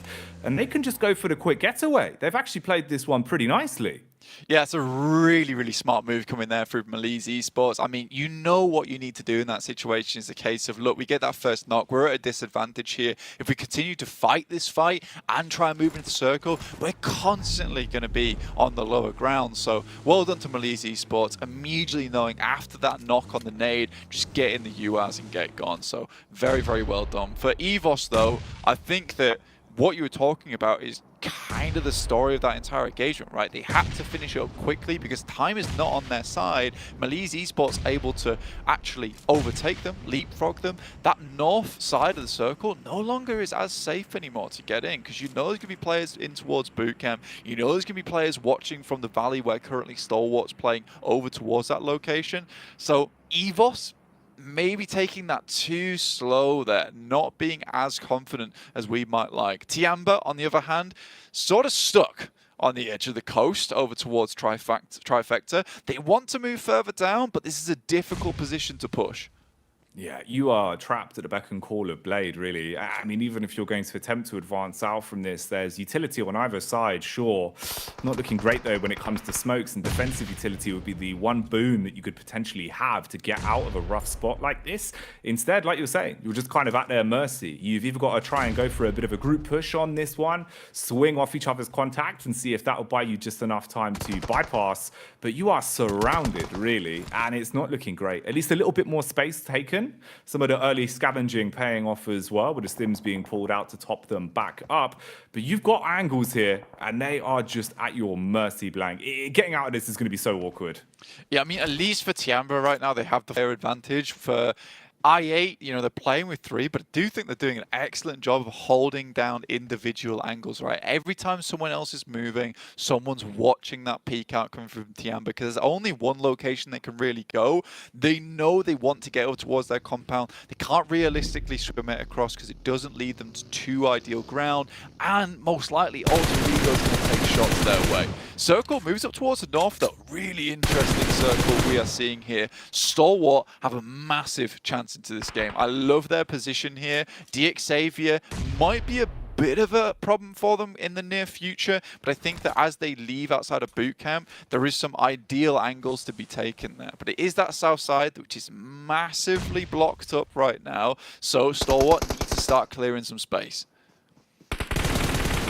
this was the rotation we had been waiting for. Obviously, for quite a long time, EVOS had been on the back foot, and it felt like they were really uncomfortable on this one. It was the smarter play from Lewis and Co. as they pushed up, took control of the compound after getting away from the fight they had inside of the blue. Now the spacing comes back. Redface was brought back into the action, and they're at least putting the pressure on. Utility is there for them, but because of how much they've had to waste to reset off the back of the previous engagement, you're looking at some dribs and drabs. It seems like across the board, really, if they do not survive off the back of this one and find a way to encroach onto that compound, you're not going to have much to work with. And there is more barrels coming over and honing in on your angles as well. This is looking like we could have a bit of an intense freeway encounter on this. Redface with a dive across, not quite bunny hopping on that one as he is sprayed down. Yeah, it's a gorgeous shot coming there from CEO later, mid-air with the 6X as well. Not easy to pull off, so very, very good shots from CEO later. And he was a real standout for Malaysia Esports in the multitude of tournaments that they played this year. Alpha 7 also similarly moved up from that south side, looked to really choke down the guys from EVOS at the moment. Meantime, Gladiators are losing a lot of players on their side. I mean, they've been beset upon by Stalwart. Now RC's coming in, Loop's also taking shots. But again, I think they are in a position where they can maybe hold on. But with Tixi taking so much damage there, it's just getting real unideal. No, the longer this fight goes on, the worse it looks. I mean, we knew Falcons had control of the bridge from a very early moment onto this game. They felt confident with the way that the fight started. Loops right up in their grill as well, ahead of each other. So at least it's developing into a clash between four of the squads. Cleaning up now going to be the most important factor. Bullets going down range, connecting back on the Mythic and keeping him in check with the space that he was able to take away. It's rough though. You look at the sort of damage we've established there. Gladiators coming into this one didn't feel like they were really able to spread their wings. Now fully taken out of the mission, so not starting it off nicely on Sandhook. And this just continues. The elimination feed is not stopping. Yeah, it's all over the place, and it makes sense as well because so many teams now have to cross those bridges, get into very open area, and Stalwart's doing what Stalwart does best, which is hold these angles down, really take a dominant position within the circle itself. I love that Toxi's got headed up towards this compound on the eastern side, gives him a lot of safety. He's providing information back across whilst teams move in, and the rest of the boys in action, Nerzed and Icy, just maintain control of this high ground. It's fantastic play so far. DXavier is sort of forced to use this boot camp position to provide them as much sanctuary for as long as possible. What I will say though is this team that's on our screen right now, Tiamba, we have had a look at them over in a little bit of VODs here and there, and for Tiamba they're a very calculated team, right? I think the macro is very strong. They understand how to get into these games. It's not flashy, but it works. And I like the way they leapfrogged across the river, provided backstops for one another, and finally took out the remaining members from Aegon I8. So this is a good rotate from Tiamba, and surprisingly, they've got all four players still up. So I think this is a good game from them, from what was not an easy position.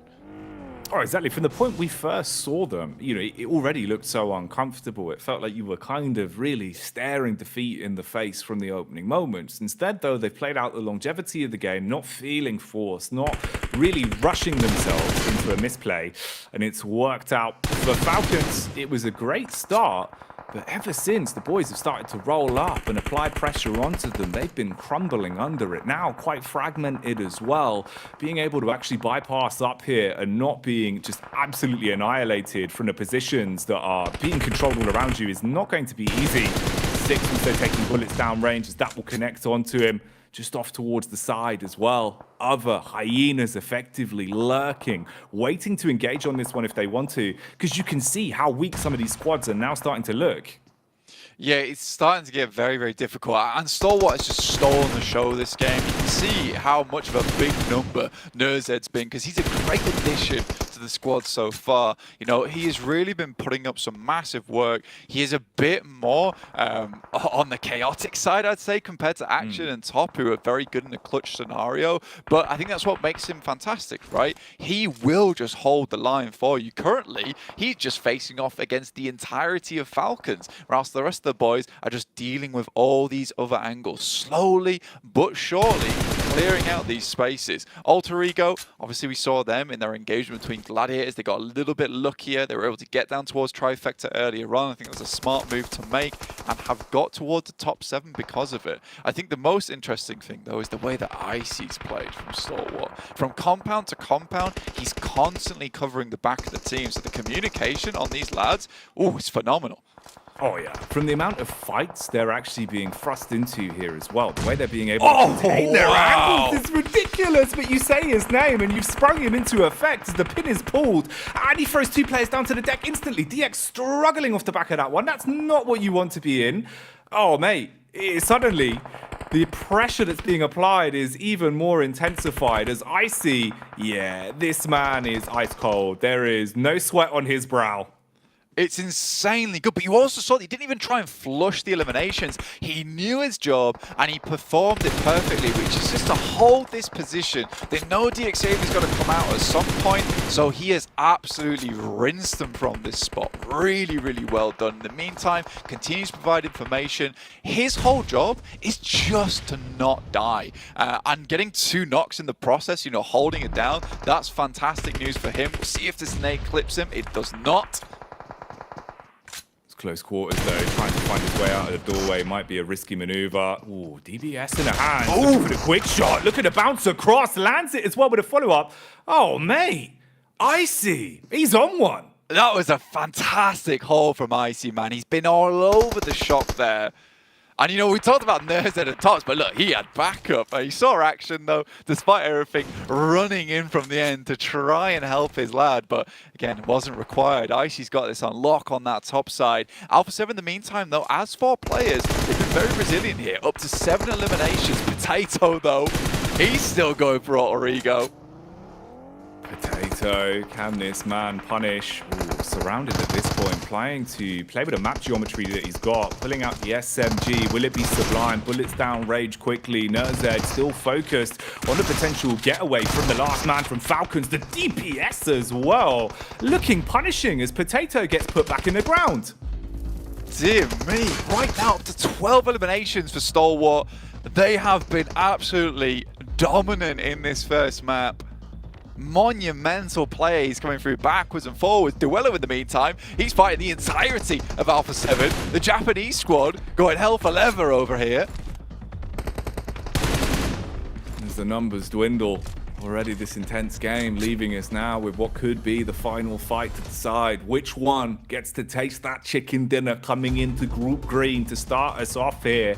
And you're left with a 4 versus 3. Map control, it's got to be said. It is Stalwart. They're playing it to a T, living the name here.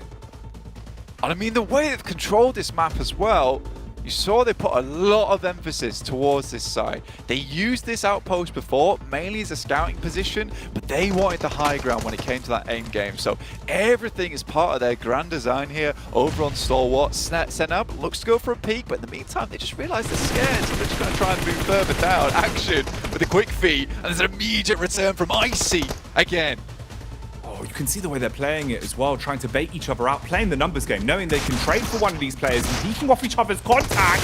Icy goes up close, shattered, as he will go down to the DBS, punishing him with a 1 punch. Low HP though, a not great positional play to work with. Got to pop those heals quick, bullet to the back, shuts down another one. Suddenly we're starting to see Stalwart coming out on top unless one man can make a difference. DBS closes the gap, keeps him in close check, looking for the finishes as well, but this is a rough position to be in, Blank. He's behind the tree and he might be barking up the wrong one. Just Nerzed versus Mafioso now as the circle begins to close. Nerzed goes for the jump peak. My God, there it is, coming through in the air. Nerzed shutting it down. And the success coming out, little bit of a celebration as well, and rightly so. I mean, the way that Stalwart played that, you've got to give them props. Individually, Blank, we were talking about confidence being such a big boon, being able to show that extra 15 to 20% that matters most on a big stage like this. I think they went above and beyond. That was maybe 30% power. That was 30% additional power, right? It really gave it in that first map. And this is sort of an unreliable map to pick up a bunch of points as well. The fact they're able to get 16 eliminations is absolutely disgusting. That's going to set them head and shoulders above a lot of teams, give them a great little buffer. And at the start of the day, you're happy about that. If that is a thing that starts you off in towards that top 3 and at the very least keeps you in great contention to get in towards that top 11. There's that here, 1,000 damage, 7 eliminations. You know, he seemed pretty reserved here, but in the game, he was all out. And that's what matters. If you've got the energy to be able to maintain composure off of the server and really just come out and play your absolute best, well, we can prove that with some of the numbers. The way that they were playing was incredible. Like you said, the whole time, NerdZ was basically the loose cannon that was able to hold down 1v2s, 1v3s, Icy being the point man, defending the backline. This was insane. This was actually a really good display of teamwork and just the caliber of skill that Stalwart have to offer. Yeah, you're looking at almost 3k damage overall. Like, that is not Sandhawk numbers at all. NerdZ barely taking a scratch on this lad. 24 damage received total is seriously something else. But I do think Icy, at the end of the day, Jackie, that guy was the MVP of that squad that game. He took the dirty job, right, which is to hold down those angles, hold down those edges, allow the rest of his team just to frag out, but he was not stopping, and he looked frozen solid, an impossible ice wall to breach. I mean, the nade is one thing, right? Being able to pull that off under pressure in a timing where, you know, you've got to get it just perfect, taking down both players into a knock state. But then as soon as he's pushed in a 1v1 that even felt uncomfortable watching it, the DBS flip blank, those aren't normal. Those aren't common. Yeah, it was seriously clean, and I think that's where it goes into that case of he knew what his job was, Jackie. He did it well. His job was not to die and just cause damage.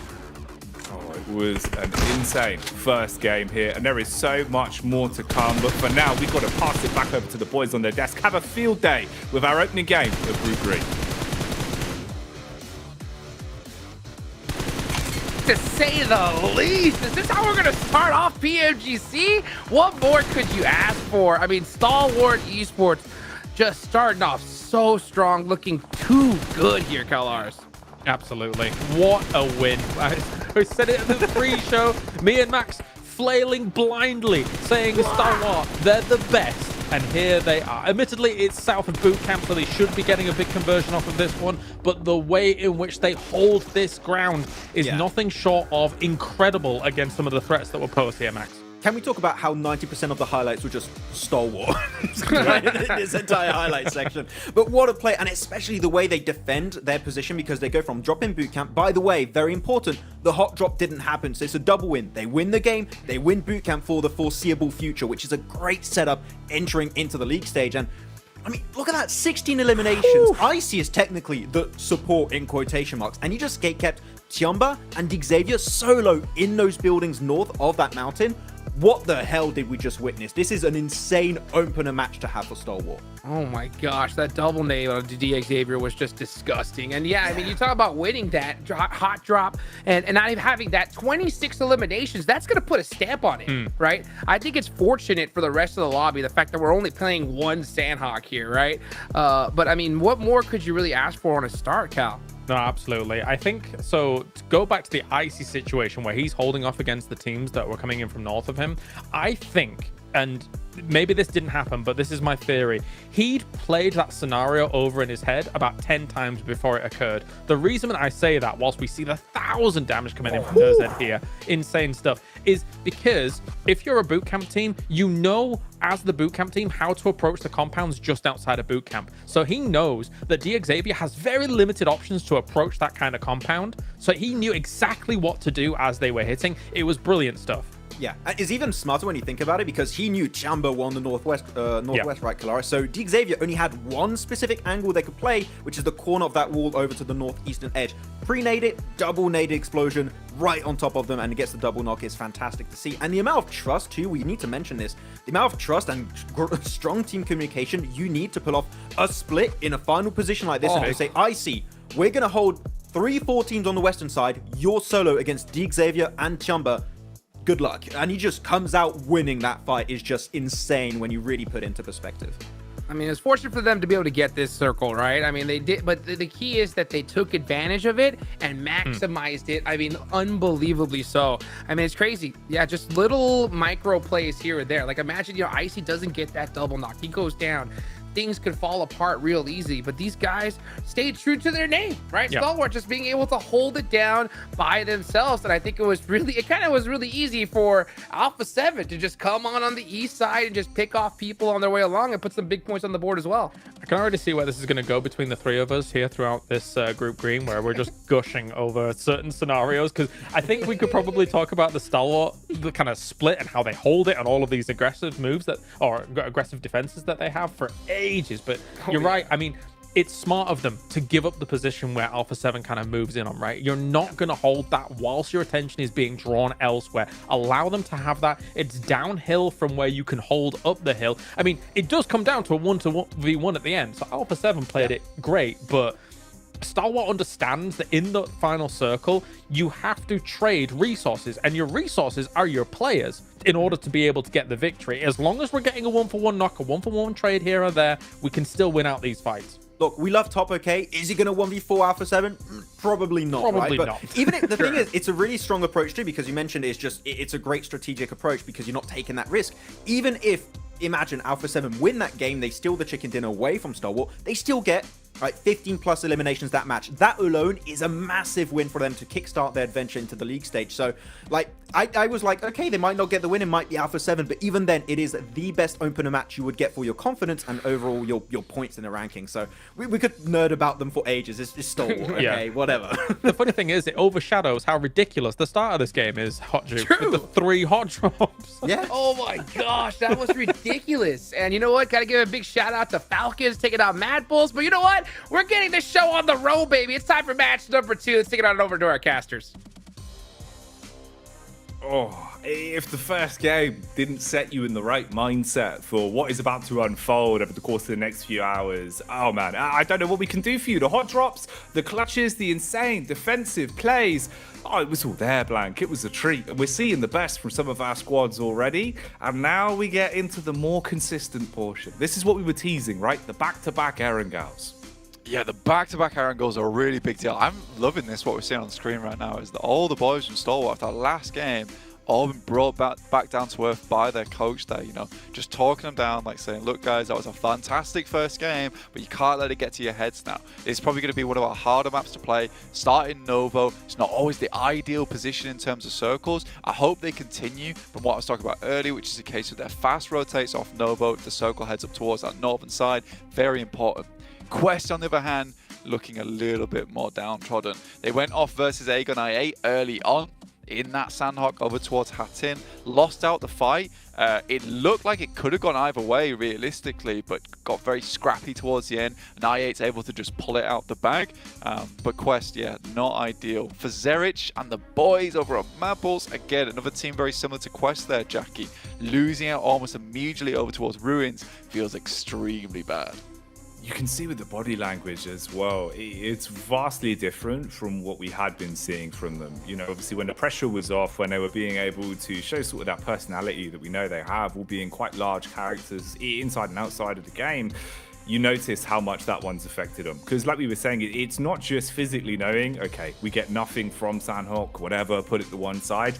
It's not having really more than maybe 2 minutes of survival time over the course of that one, right? The fact that you're struggling to get into it, that really can slow you down over the whole day. So for Mad Bulls, for some of our other squads here as well, like you were saying with Quest, you've got to reset that immediately. You can't afford to especially have back-to-back slow starts, Blank. I think that's one where you're looking at it and the scale is getting tipped far too to one side to start things off for the day.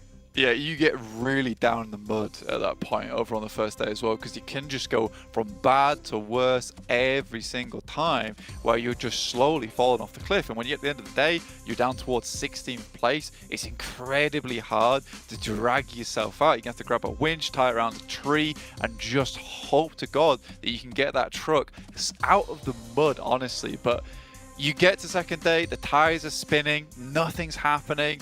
and that's where you just see a team just give up day 2. So I think some of these squads have to understand that, you know, they are fantastic. There's a reason why this is called the Group of Death, because we have such insane teams here with us. So we need these teams to all be on a playing level field. And to be honest with you, I reckon by the end of the day, we'll have a very equal in terms of standings. If we have one team that heads all the way to the top and strikes out, it will be a rare occurrence, but one that I'll love to see here, and they'll have proved just how good they are at PUBG Mobile. Oh yeah, well, this is the creme de la creme, right? You know, this is the top of the crop from all of our regions, and especially the fact that we've got so unlucky for them really in terms of the group draws. It puts us in a position where you can kind of see the best of the best going head to head early. Oh, the body language from Mad Balls, man. You know you've got to reset that mental instantly. It's hard. It really is hard to deal with something like that into your first game. That's one way to do it. That is one way to do it, you know? Whack the mic in your mouth, you're good to go. Yeah, no, it's nice to see the Zerich still feel a little bit like he can pop off a bit. It's not quite like yesterday. He's wearing some absolutely mega sunglasses, which I hope come out today as well. Maybe spoilers for you guys, but we'll never know. Maybe we won't see them. And this is the only time you hear about them. They'll be mythical objects ever since. But it looks like we are getting into our second match of the day here over in Erangel. Some of these teams looking for a bit of a better match start. But if it's anything to go by off that Sandhawk, Jackie, I think there's going to be more hot drops coming through. It seems that way. It does really seem that way. It's very hard to call because obviously, you know, you take practice as practice, it's one thing.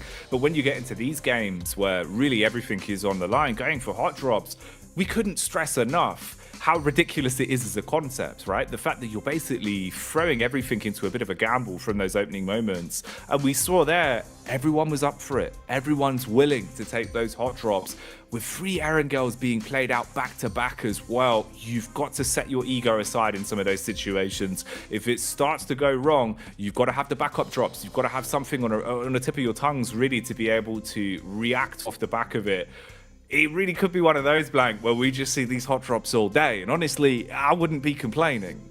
No, I wouldn't either. It's non-stop action, which is great to see. And we see these teams where, you know, a lot of these hot drops, you know, 2 of them at least ended up where it was a 4 limmer, where we had all 4 players in the other team just go down and knocked out. But there was a few of them as well where, you know, 1 or 2 players got knocked. So it does show resilience from these squads that even in a hot drop, they have that idea to set aside whatever it is about that drop that's so important to be like, look, it's not worth it for us anymore. We'll go trash loot. We'll try and get further into this match, try and get some more eliminations. That's what Loops tried to do. They had a good chance towards that south side. Unfortunately, Stalwart were way too clean on that hold. It was very difficult to get through, but if that wasn't the case, Loops might have been able to have a better chance into that match, all off the back of deciding, you know, it's not worth it for us to deal with reject here. We're just going to leave and let's get out of Dodge. And it was quite a fragmented fight from Loops as well. You know, we only caught sort of the tail end of it, you could see, but the way that they had approached that one, relatively kind of solo oriented, which at times, yeah, it can pay off massively if you're being able to burn really bright and hit all of your shots. But they were a little bit stuck in the mud, kind of overwhelmed by the positions that Falcons had. You're then at the mercy of the fact there's multiple other teams also that were locked into a bout with Falcons at that point in time. So for Loops, any grasp they had on the situation started to crumble away quite quickly. But that was our first game. This is game 2 as we start to kick things off here. The first of 3 Erangels in a row. An awful lot on the line, so you have to reset the mental and come out swinging as Group Green go at it again. We're going south to north here on the plane path, directly down the middle, so really not that bad at all in terms of being able to get to your ideal drop spots right off the bat here on the first game. So we're not going to see too many backup drops here, I don't think. I think everyone can move out towards their relative positions on the map. Stalwart already dropping out over towards Nova. We already discussed this. We've got I-8 down here as well. Vegeta Evos in the plane. I think this time around they're fielding both the twins. Last time we only saw Zuxi. Luxi was not in the mix there. I don't think they had a great idea over towards our eastern side of the map, so it just went all a little bit wrong as soon as that nade knock came through. I think this might just be another hot drop on their hands, and I-8 once again having to deal with Loops in another hot drop scenario. See if they win it for the second time. Keeping the spice coming. The cayenne instantly sprinkled into the cooking pot here for our second game. We'll see where this goes. In terms of the split already, you've got a bit of a 3-1 grouping, so a little bit fragmented depending on the peaks. High ground also taken, ground loot being hoovered up as quick as possible to establish themselves something to actually battle back with, as this is going to be uncomfortable. Obviously, I8, they had a good go of it into the previous game. We saw when they had a bit more control on their hands, they were able to approach it very nicely. Here, it will be a lot more chaotic, and that's not the only hot drop we've had. Okay, Blank, this is pretty tasty, actually. I'm glad we're still getting these. It's Bra Esports coming up against Oh, yeah. DX Xavier. And I think the thing is with this one, this is the drop that we were the most worried about.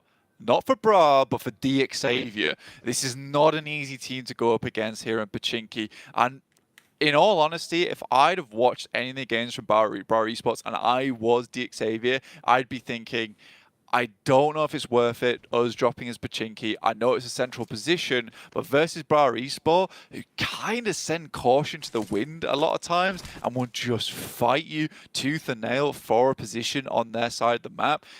This might be a position where we see DX Xavier move away from, and if they don't, I think it will be very detrimental to their overall game. Feels like at times Bra Esports really can be renamed to the Pochinki Punishers. As Oh, it man, feels yeah, 100%. So confident, man. Like the way they play around it, you can see like they go straight into it, honed in, getting into the flow state instantly. Even with the split, you can see it's calculated with how they've set this one up in terms of the control you've got. A lot of high ground, a lot of back entrances being covered, so you can sort of have the overall lay of the land.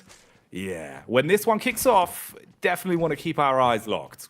Yeah, I really do like the way they play it out as well, because this is sort of posturing as well at the same time, because they took that central, they forced DX Xavier out to the outer edges of Pochinki, almost offering them that escape plan, right? You know, they're like, look, there's a way out of here. You just have to take it. But if you want to come closer into the central area of Pochinki, we will have to go into a little bit of a cage match of our own. So I do like the way that Bra Esports does set this one up, and potentially this could be DX Xavier losing 1 or 2 players. If it goes the other way around, though, you know, Bra Esports, their confidence might just be knocked a little bit here. Smoke's already being deployed, and nades ever important in this scenario, trying to clear the top side of buildings and the bottom side. You have to be a little bit lucky, but just one lucky grenade can lead to an easy topple of all these players. That first domino is always the hardest to get falling, but if you can pull it off, like you're saying, well-placed timing, good contact off one another, it can make the difference. Getting a little bit more confident here as well as they do roam. They've been able to find some defensive utility along their path, and they've been using these smokes to bypass their way through. Nate goes in through the window as well. Close, but no connection on that one. Couple more in the back pockets, and It seems like the double will actually work out perfectly. Clean knock. Yeah, that's fantastic coming from DX Xavier. You got to give them that. They were looking for the nade. They quite quickly scouted out the position. Top 6 on top, and Kane has to hit a nasty nade here over towards Parajin. Looks like Parajin might have sniffed him out as well off the back of the peak, looking in through the windowsill. So now it's so much harder for Kane in this sort of angle. Ooh, right ahead of him, straight down the pathway. Could get a little bit awkward. Trying to peek off the back of the timing. Spans down, clean connection on the end. Able to finish it. Follow up though, Blank. Surviving it and absolutely decimating the HP. Yeah, Kane is not one to be trifled with here on Bra. And maybe we underestimated DX Xavier just a little bit. The double nade follow-up was extremely nice. I don't think Tospic was sort of ready for it, but those shots coming through from Kane were disgusting. Coursera looking to finish off that down player. Not finding much luck so far, though. And Chua, from the side, does find himself another knock. He's taken a big bite out of him. Coursera going to be struggling off the back of this one. Now you're down at an uncomfortable angle, and the pressure keeps on getting applied.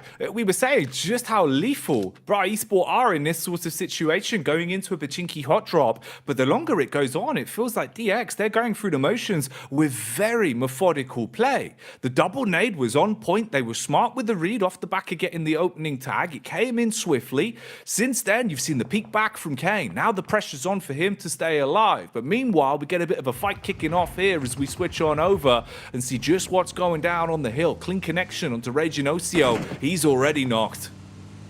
Yeah, looks like we are seeing Reject just on the retreat right now, trying to run away as fast as possible. The lads on Malise Esports, not an ideal scenario for them, not able to get out there as quickly as possible. You know, you play towards very pair anyway. You know, the pass outwards, not easy. And look at that. Bra Esport down and out, 16th place. And I think, yeah, it's safe to say we underestimated Dig Xavier.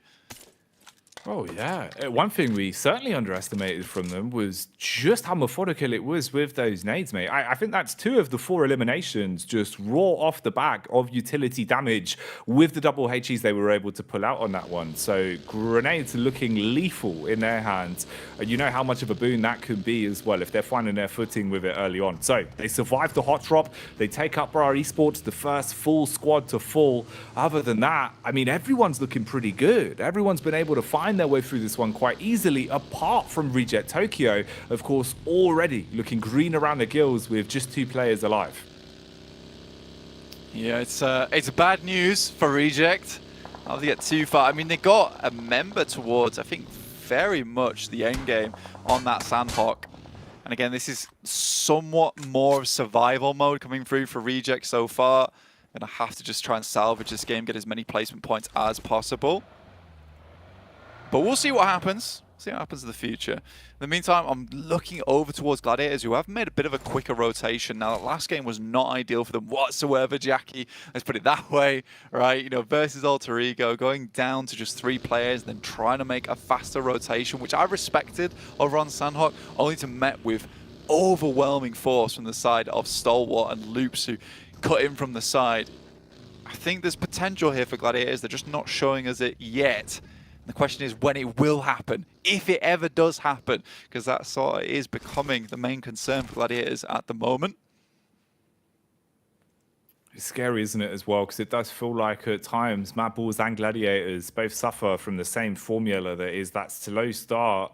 It bleeds over, it lingers onto them, and sometimes not having that extra sort of confidence to instantly go in, to instantly kick off those kind of maneuvers can make all the difference when it comes down to gun skill. And as we've already seen here today, some of the gun skill that's on display is already on another level. You've got that clash of metas, that clash of regions. There's so much that's in the back of your mind. And if you can't just focus on your crosshair, you can't just focus on your plays, it makes a world of difference. You can certainly focus on the steering wheel, though. As for Icy, he has been bonneted and crumbled like a snow cone.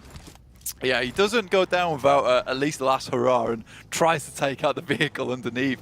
But I respect that he got out of the vehicle, tried to stand his ground, but versus the bonnet of a UA doesn't always go well. Here's Mad Bulls versus Alpha 7. Zerich is down, likely to be flushed away there. It's just Fleek remaining. The solo god from the team, but versus Alpha 7, I just don't know how likely he's going to be able to pull this off.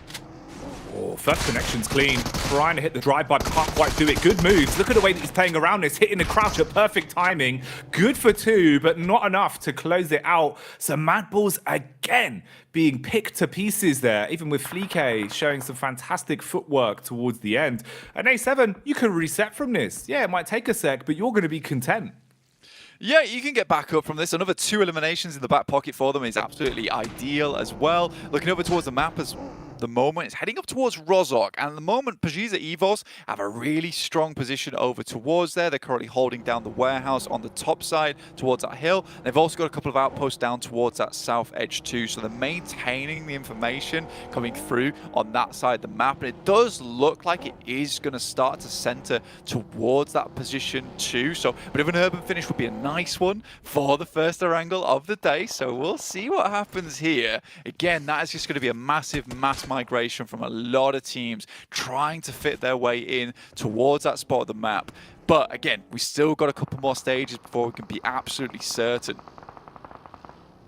Falcons on a rotate back round, trying to save their mate. And they put the foot down, pedal to the metal as the pain will come out off the front of the car. Inflicted damage back on the quest and making their lives even harder today. It was a rough start in the opening game for them. And the seems like that could follow on here again into our opening. Erangel struggling to close down off the one knock they found on the Falcons and having to give up a lot of space. DX as well starting to move back on in, catching contact and potentially thinking they can do something about this. Two compounds close next to each other being taken by Falcons, but they've got to use a lot of the utility they've been able to scavenge to patch themselves up off the back of that opening fight, and you are already down a man. Yeah, I do like this from DX, actually, to be honest with you. The fact is that they took out Bra very early, and also the circle being down towards that side of the map on the northeast edge means that they have a lot of time to work with here. And a lot of times, if the circle's over towards Pachinki, you want to sort of huddle up, get some better positions, maybe all head over towards Church itself. But with this spot, it does mean they can start to sweep a lot easier down towards the south side because teams aren't particularly looking at them all that much, and they have a lot of high ground to play around with. So I do think that DX is most likely going to remain in this area for a little while longer, try and get some more eliminations in the back pocket. With that circle, it's not likely they're going to have a winning position towards the end game. Oh my god, Red! What? Off the back as well! Oh my, the turn on that was unbelievable. The fact that he's been able to punish so cleanly. Ooh, won't matter even if he does get tapped with a DMR, they'll be able to get him back up and into things here, and they need him right now. Looking quite devilish with how he's playing. The compound clash continues though, 3 squads all in close proximity to one another, and there's more roaming in. The Vultures circling them, seeing that there's an opportunity to strike on this one, so bullets from all angles as everyone's taking damage blank. This is going to be a big fight. Yeah, Zuxi struggling now, just the twins remaining on low HP, playing around one another. There's a couple of smokes been sent down. 2 players down already for Gladiators, but they're able to get towards that south side of Rozhok. It's not ideal positioning for them, but it's likely a position that can keep them in the game for a while. They don't want to stay on the outer edges, though, because that's likely to be the first spot to be crashed in the future. We are looking like a Rozhok finish right now, but still not definite until stage 4. In the meantime, Alter Ego taking down a couple of players of their own. They've got a nice setup down towards this south side. And Stalwart keeping it very chilled out over towards the eastern gas station, waiting to make their move. Content with the points they were able to piece together off the back of the opening game. They know it's just about survival of the fittest and seeing how far they can take it before they focus on adding to that total tally. Gladiators finally starting to show a bit of the prowess we know they have underneath the hood. Been a slow start for them into the opening day of Group Green. Already lost 2 players before the first clash went their way, and they've been able to rack up at least a couple of elimination points under the belt and got a little bit more space to breathe now. It was uncomfortable with how close they were. Now you can at least slow it down a little bit, and you're looking at very fragmented squads as well in terms of what's left. It's dribs and drabs ahead of you, so having a 2 versus 1 in a situation like this can make the difference. There's definitely a sacrifice that has to be made here, right, when you get towards this position. I think Gladiators realise that too. They're like, look, we most likely are going to have to give a couple of our players to even attempt to gain a spot towards Rozhok itself. But you're right, it is dribs and drabs of players around this area. So for Gladiators, technically not in the worst position right now. They're not down to 1 player. They still can push off of one another in the future. DX, on the other hand, they'll have to make their maneuver, but this is a cruel pop on the circle. Down towards the south side, on towards School, and Alter Ego, they took a chance on this position. They took an absolute chance on it. They realized it was way too late to get into Rozhok. There was too many teams here. They lost a player to Stalwart, able to pick him back up again, and they opted to go for School. Now, if this continues to center down towards this area, they've got a lot of opportunity to pick up a huge amount of eliminations here for Indonesia. You could see as well, Alter Ego, even with the body language, they were looking relatively confident. They were calm. There wasn't too much energy displayed early. They were able to take the punches that came their way in the first game. And having a setup like this later on could be a big boon for them. It's where you'll finally have an opportunity to play from a level playing field and see what you can get done with it. High ground, control, given up as well as DX have a little bit of room to breathe on this one. Levis taking the lay of the land, Lamborghini off towards the far right as well. 2 players in close proximity to one another, at least for the trade potential, but they've got eagle eyes from this position. You're going to get contact first. Yeah, it's a good spot to play around with. and they'll be able to just sort of understand exactly what's coming at them, which allows you to use your utility way more efficiently, right, at the end of the day. That is the most important thing for you, because when you're stuck in a position like this, where you know you're not going to be moving for quite some time, you can't really bust out all that utility too early on. You want at least like 2 or 3 grenades for that end game. You know, any free picks is fantastic. Levi's in the watchtower, getting some good damage done over towards the guys on Alpha 7. In the meantime, Parajin suffering badly. Lamborghini tosses a nade, but it's not on target here, Jackie.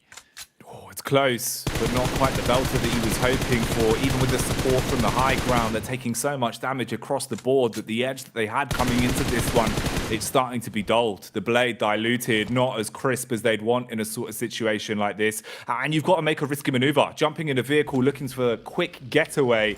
Levi's takes a bullet straight up towards the upper body. He'll be knocked down, not looking too good there. Rest of the team struggling to make it out as well. Lamborghini hopping in a vehicle and bypassing them. Even though he's surviving, the rest of his squad won't have the same benefit. Close and personal for A7 as they reposition. Got to do some field work as medics here. You know, I really do like this play from Alpha 7 so far. Parajin finally down. They'll be able to pick themselves up another elimination off the back of that. And honestly, the setup that DX had here should have been pretty good for taking down A7. It just shows you how good of a team these guys are from the Americas. The fact that they can hold on in this type of spot, you know, set up a really rudimentary crossfire to keep themselves as safe as possible for as long as possible, super important. But they're losing their vehicles now. There's really an opportunity to start getting quickly into the circle. They don't have the momentum to make it happen. So they need to get a couple of knocks here, open things up. Because at the moment, Chopper and RNJ down towards that south side are being really problematic from that little ridge. We are getting our next circle shift over towards stage 5 now. The question is, where does it go? And it is over towards school and apartments. Oh, Alter Ego, the early rotation paying off more and more the longer this one goes on. Sharing it with 2 other teams at this point, though, as they start to make their move on over. For Loops, this could be another situation where we need to see them showing that they can go toe-to-toe in the middle of a cell in a sort of situation like this, as it won't get any easier. Mass migration coming in as everyone's on a rotate. Less of a fun run, more of a sprint on this one. You've got to get there quickly. Absolutely. There's really not a lot of space to play here, and I think one of the biggest plays you could go for is try and get over towards the side, the edges of school itself, because Alter Ego surely at some point will start to really group up, you know, come back together, stick as a tight unit, because you know teams are going to be getting over towards the walls of school, and it's difficult when to make that move, when to make that play, because you don't want to get shot at by players that are still on the outside edge of the circle. I think one team that's definitely done that is Stalwart, you know. They've just allowed all these teams to make these wild maneuvers. And right now, it looks like they're going to clean up the remainder of the teams coming out from the side of Rozhok, which is a really interesting play. Worst case scenario here for Reject Tokyo, really. The 2 surviving players had been playing so fragmented and so quiet, just trying to keep themselves alive inside of the early compounds they established with a building each. But off the back of the peak, DX strike back. You find a pivotal knock, now effectively forcing them to play it out like a solo from this point forward, as you're not easily going to find any room to rotate. Going down to the low ground, you would be taken out of commission very quickly. Although DX, potentially, there's room to breathe. Right now, though, it looks like Nurzed's on our screens, and he is displeased with the fight that's ahead of him. A couple bullets down range, tags onto the first, takes a few back, and that is an understatement. With how many players that are all around you in this sort of situation, firing the first shot is effectively ringing the dinner bell. Yeah, I think for Stalwart, they've taken a very aggressive maneuver, right? You know, there's a chance for them to slowly eke it down on the eastern side, but this is a position where they're looking to pick up some more placement points, more elimination points. So I think for them getting caught up now between Tiamba and Falcons, I do like this split, this play from Tiamba, which is over towards that southeast edge. You know, this is not as risky because they've got 4 players. They can confirm the edge side of Rosemary. You don't want to head center because it makes leaving extremely difficult. For Gladiators, on the other hand, that's a bit more of a risk, but one that's paid off this time around because they play on the edge. There is an escape route, but if they got crashed as 2 players, wasn't likely going to go too well at all. I think Kitsune is just being sent forward to try and get some more points on this game with Meku being left behind. Yeah, he's the point man right now. Take all the attention in a vehicle, try and keep yourself alive for as long as possible, and wait for the push in your teammate from Meku, who wants to kind of flank up the bank, and like you're saying, just see if you can get a couple more points out of this one, knowing that the chances right now for Gladiators is getting less and less the longer it goes on. Kitsune finally falling as he seems to have taken a shot towards the back. Meku, he's revealed himself, but he's repositioning out of it. You're going to be swung on by a full squad as well, and they've got nades for days, chucking them downhill straight onto his location. Not going to get any easier for Gladiators here. Seems like them are mad balls. They've been hit with the unlucky stick coming into the first 2 games. Yeah, look at this though. Tiamba actually sort of protecting Meku in this situation as he just slowly creeps away, tiptoeing down the bank. He has a bit of position here in terms of the smokes where it's cutting off the sightlines from Tiamba, who send Alpha 7 back. So, you know, this might be a case of Meku being able to hold on just that amount of time to maybe getting towards the top 8, but it's really not looking likely here, Jackie. And for Gladiators, they're going to be going down this match probably with just the 4 points from the eliminations alone. Alter Ego, though, chiming up towards Tiamba as they also attempt to make their exit. Circle heads over towards apartments, and you can see teams rushing in, looking for a building of their own. Oh, the close quarters engagement working well as the first kiss. Oh, pain will be delivered. Quick medkit in close quarters combat, not looking too good. Tried to reset off the back of it, and his teammate at least saving the bacon somewhat there as well as they swing round the corner, come peeking out through the doorway and buy enough time, jumping straight back in onto the res as well to get them all back up on their feet. And these are clashes across the board. I'm surprised at this point Falcons were even able to stay alive. They were eating nades for days. They found themselves effectively with a shed to stay alive in, and a Molotov might cook them. Got a run on out through the doorway, straight into the barrel of the shotty, blown to bits. Oh, the trade back as well, not looking too good as the vehicle detonates and consistently this chaos continues. Goodness me, he's just basically looking for breadcrumbs at this point in time. At the end game, Meku actually getting a little bit further into this match is super surprising. He's in the points position now where he starts to accrue some of those placement points, so good for Gladiators, but again, it's that classic salvage game for them, which is not what we want to see. Alter Ego, they do take a knock, and once again, it's Alpha 7 just pushing their way through difficult scenarios time and time again. And I think that, you know, looking at this team, and some of our comments from earlier, some of that macro has certainly been improved. It is definitely being band-aided by the fact that they are so sick at the game.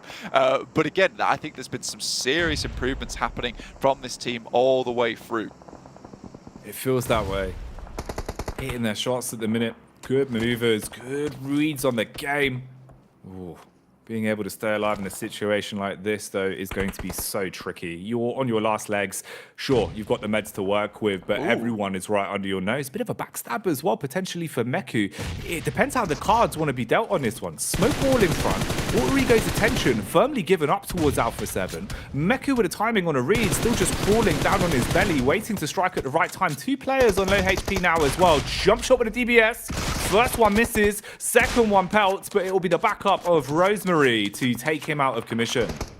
Yeah, it doesn't actually have to get involved then. You know, you'll take a safe 6th place, right? That is what's ideal for you at this point in time. Teams move down towards the southeast side. This has not been an easy game. Circle's been all over the place. I mean, the way we've seen it, you know, it moved north, and then it slowly moved up towards that northeast on Rozhok, and then it's just edged its way back down towards apartments. So no one's really been able to make a very good call, which is why a lot of teams are down on players to 3 or 2, because they've had to scrap for position here. The only team that currently has 4 players in their squads is Loops Esports, who's one of the earliest teams to get into towards apartments early on. Every single other team has suffered, and they'll suffer again, Jackie, because look at this circle. It is mean. It's absolutely obscene. Good luck getting in. The bouncer will only allow a few people inside at a time, and it doesn't look like everyone's ready for this one. It won't be a bit of a dance to the death, it seems. Ooh, close quarters engagement again, though. Nurzed, we know that he's a bit of a solo dolo, but he's got to be a big don in a situation like this. SMG in close quarters engagement being run down 1 versus 3 effectively as space is being taken off him. Backs off through the window. Keeping a UMP in his hands as well. Has some nades to work with, but that's not the way you want it to go. Instantly struck upon as he hits the deck and should be down for good.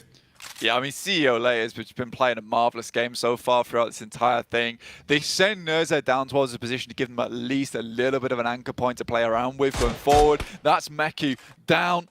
Tops will spot him out there, but a 6th place, you'll take it. With 5 eliminations, it's at least some points going forwards. Now, Stalwart technically have a really strong spot. He's out on the edge at the moment, but he has great sight lines. They can control a lot of these teams that likely will have to battle off against one another as they leave. But in future, there's really not many areas for Stalwart to head to, and I think that their vehicle's completely burnt out. So the game would have to end right now if Stalwart wanted a chance. Either way, they've accrued some elimination points, a top 5 position. It is good consistency from them. It is. It's still rolling with the punches, right? Even if overall the situation with the team doesn't work out perfectly, still being able to hit their shots and looking warm with the DMRs as well. It's not as easy as it looks. Some of the pot shots we're seeing come out with that mini 14, making it look like a major 14. And it continues again here as the misery continues. Another shot back over. Rosemary feeling the pressure now. That's a really good shot coming through there. It was just almost instantaneous. Mythic, very low. There's a couple of meds still remaining. Tempting to use him at this point in time, but just going to try and let his stims pick him up a bit more whilst he knows he's still in a fairly safe position. The circle's going to move in now, and this is where Stalwart will have to leave. Good opening from Chua, and he's waited for this moment too. Understands that now things start to get to a point where Loops have to leave this building. So getting a knock as the circle starts to close really does hamper them quite a bit. It's the nades as well from DX that have been so impressive to watch. Even there, you could see the calculated effort of using the opening grenade into the top floor, establishing damage, molotoving down onto the lower level where you know they're going to try and resituate themselves. Really clever stuff, Blank. The lineups have been on point for them. This isn't looking ideal, though. Got to be quick to get back in. You've got a thin smoke wall ahead of you. Yeah, I mean, that's all they can do is set up the smoke walls and try and get further inwards. Still taking shots back at them, though. Tops does get knocked. I think that'll be action out as well. They tried to get that smoke train working, and I think it could have been better if it was a case that that vehicle was not unassailable. Dude, it was so slippy. Someone had absolutely buttered that thing to run around the thing at the end. Covered it in grease, and they couldn't get a grab on it. Didn't bode well, so it means that we tick down into the final 4 squads. Some of them looking chunkier than others when it comes to the HP across the board. A lot of damage done in the battle of attrition. Only 2 of the 4 squads looking like they've really got a lot of longevity left on this one. Close quarters engagement as well here with Loops sharing the compound with DX. Man's up top. They've got control of the bottom. Rosemary with a wide swing, hitting the shot and going for the quick get up on his teammate. Yeah, this will be a serious haul coming through from Chua, and he has to do a lot here. 3rd place is a big jump up in points, but it is a 1v3 he's looking for. He's in the perfect building, the perfect room to make it happen, spraying players down as they come through that smoke.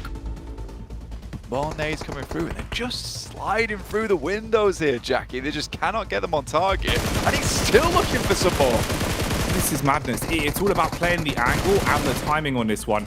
Every pot shot he takes here is audio for them to know that he's still in position. Smart play, drop the nade in, go in off the back of the timing from it whilst he's popping a heal, clean up onto that man, shut down DX, and stop their reign of terror right here, right now. For Loops, the benefit to that is also the fact you now have control of this compound. One of the last buildings that really have much of a defense left for them, but shots are still landing. Alter Ego taking the pace from the back pocket. We see the peek in that's actually ruined Loops on this one.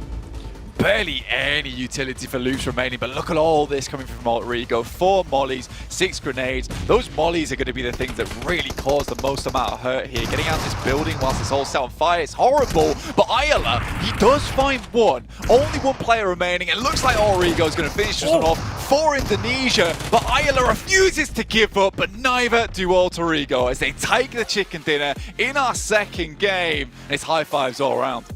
Oh man, that's an intense final fight. The way he was playing it, you could see he was still confident they could squeeze out a win on that one in the closing moments of it. But Alter Ego in the end taking the second chicken dinner of the day and playing a blinder to a degree. Some of the nades we saw coming out from were really crisp.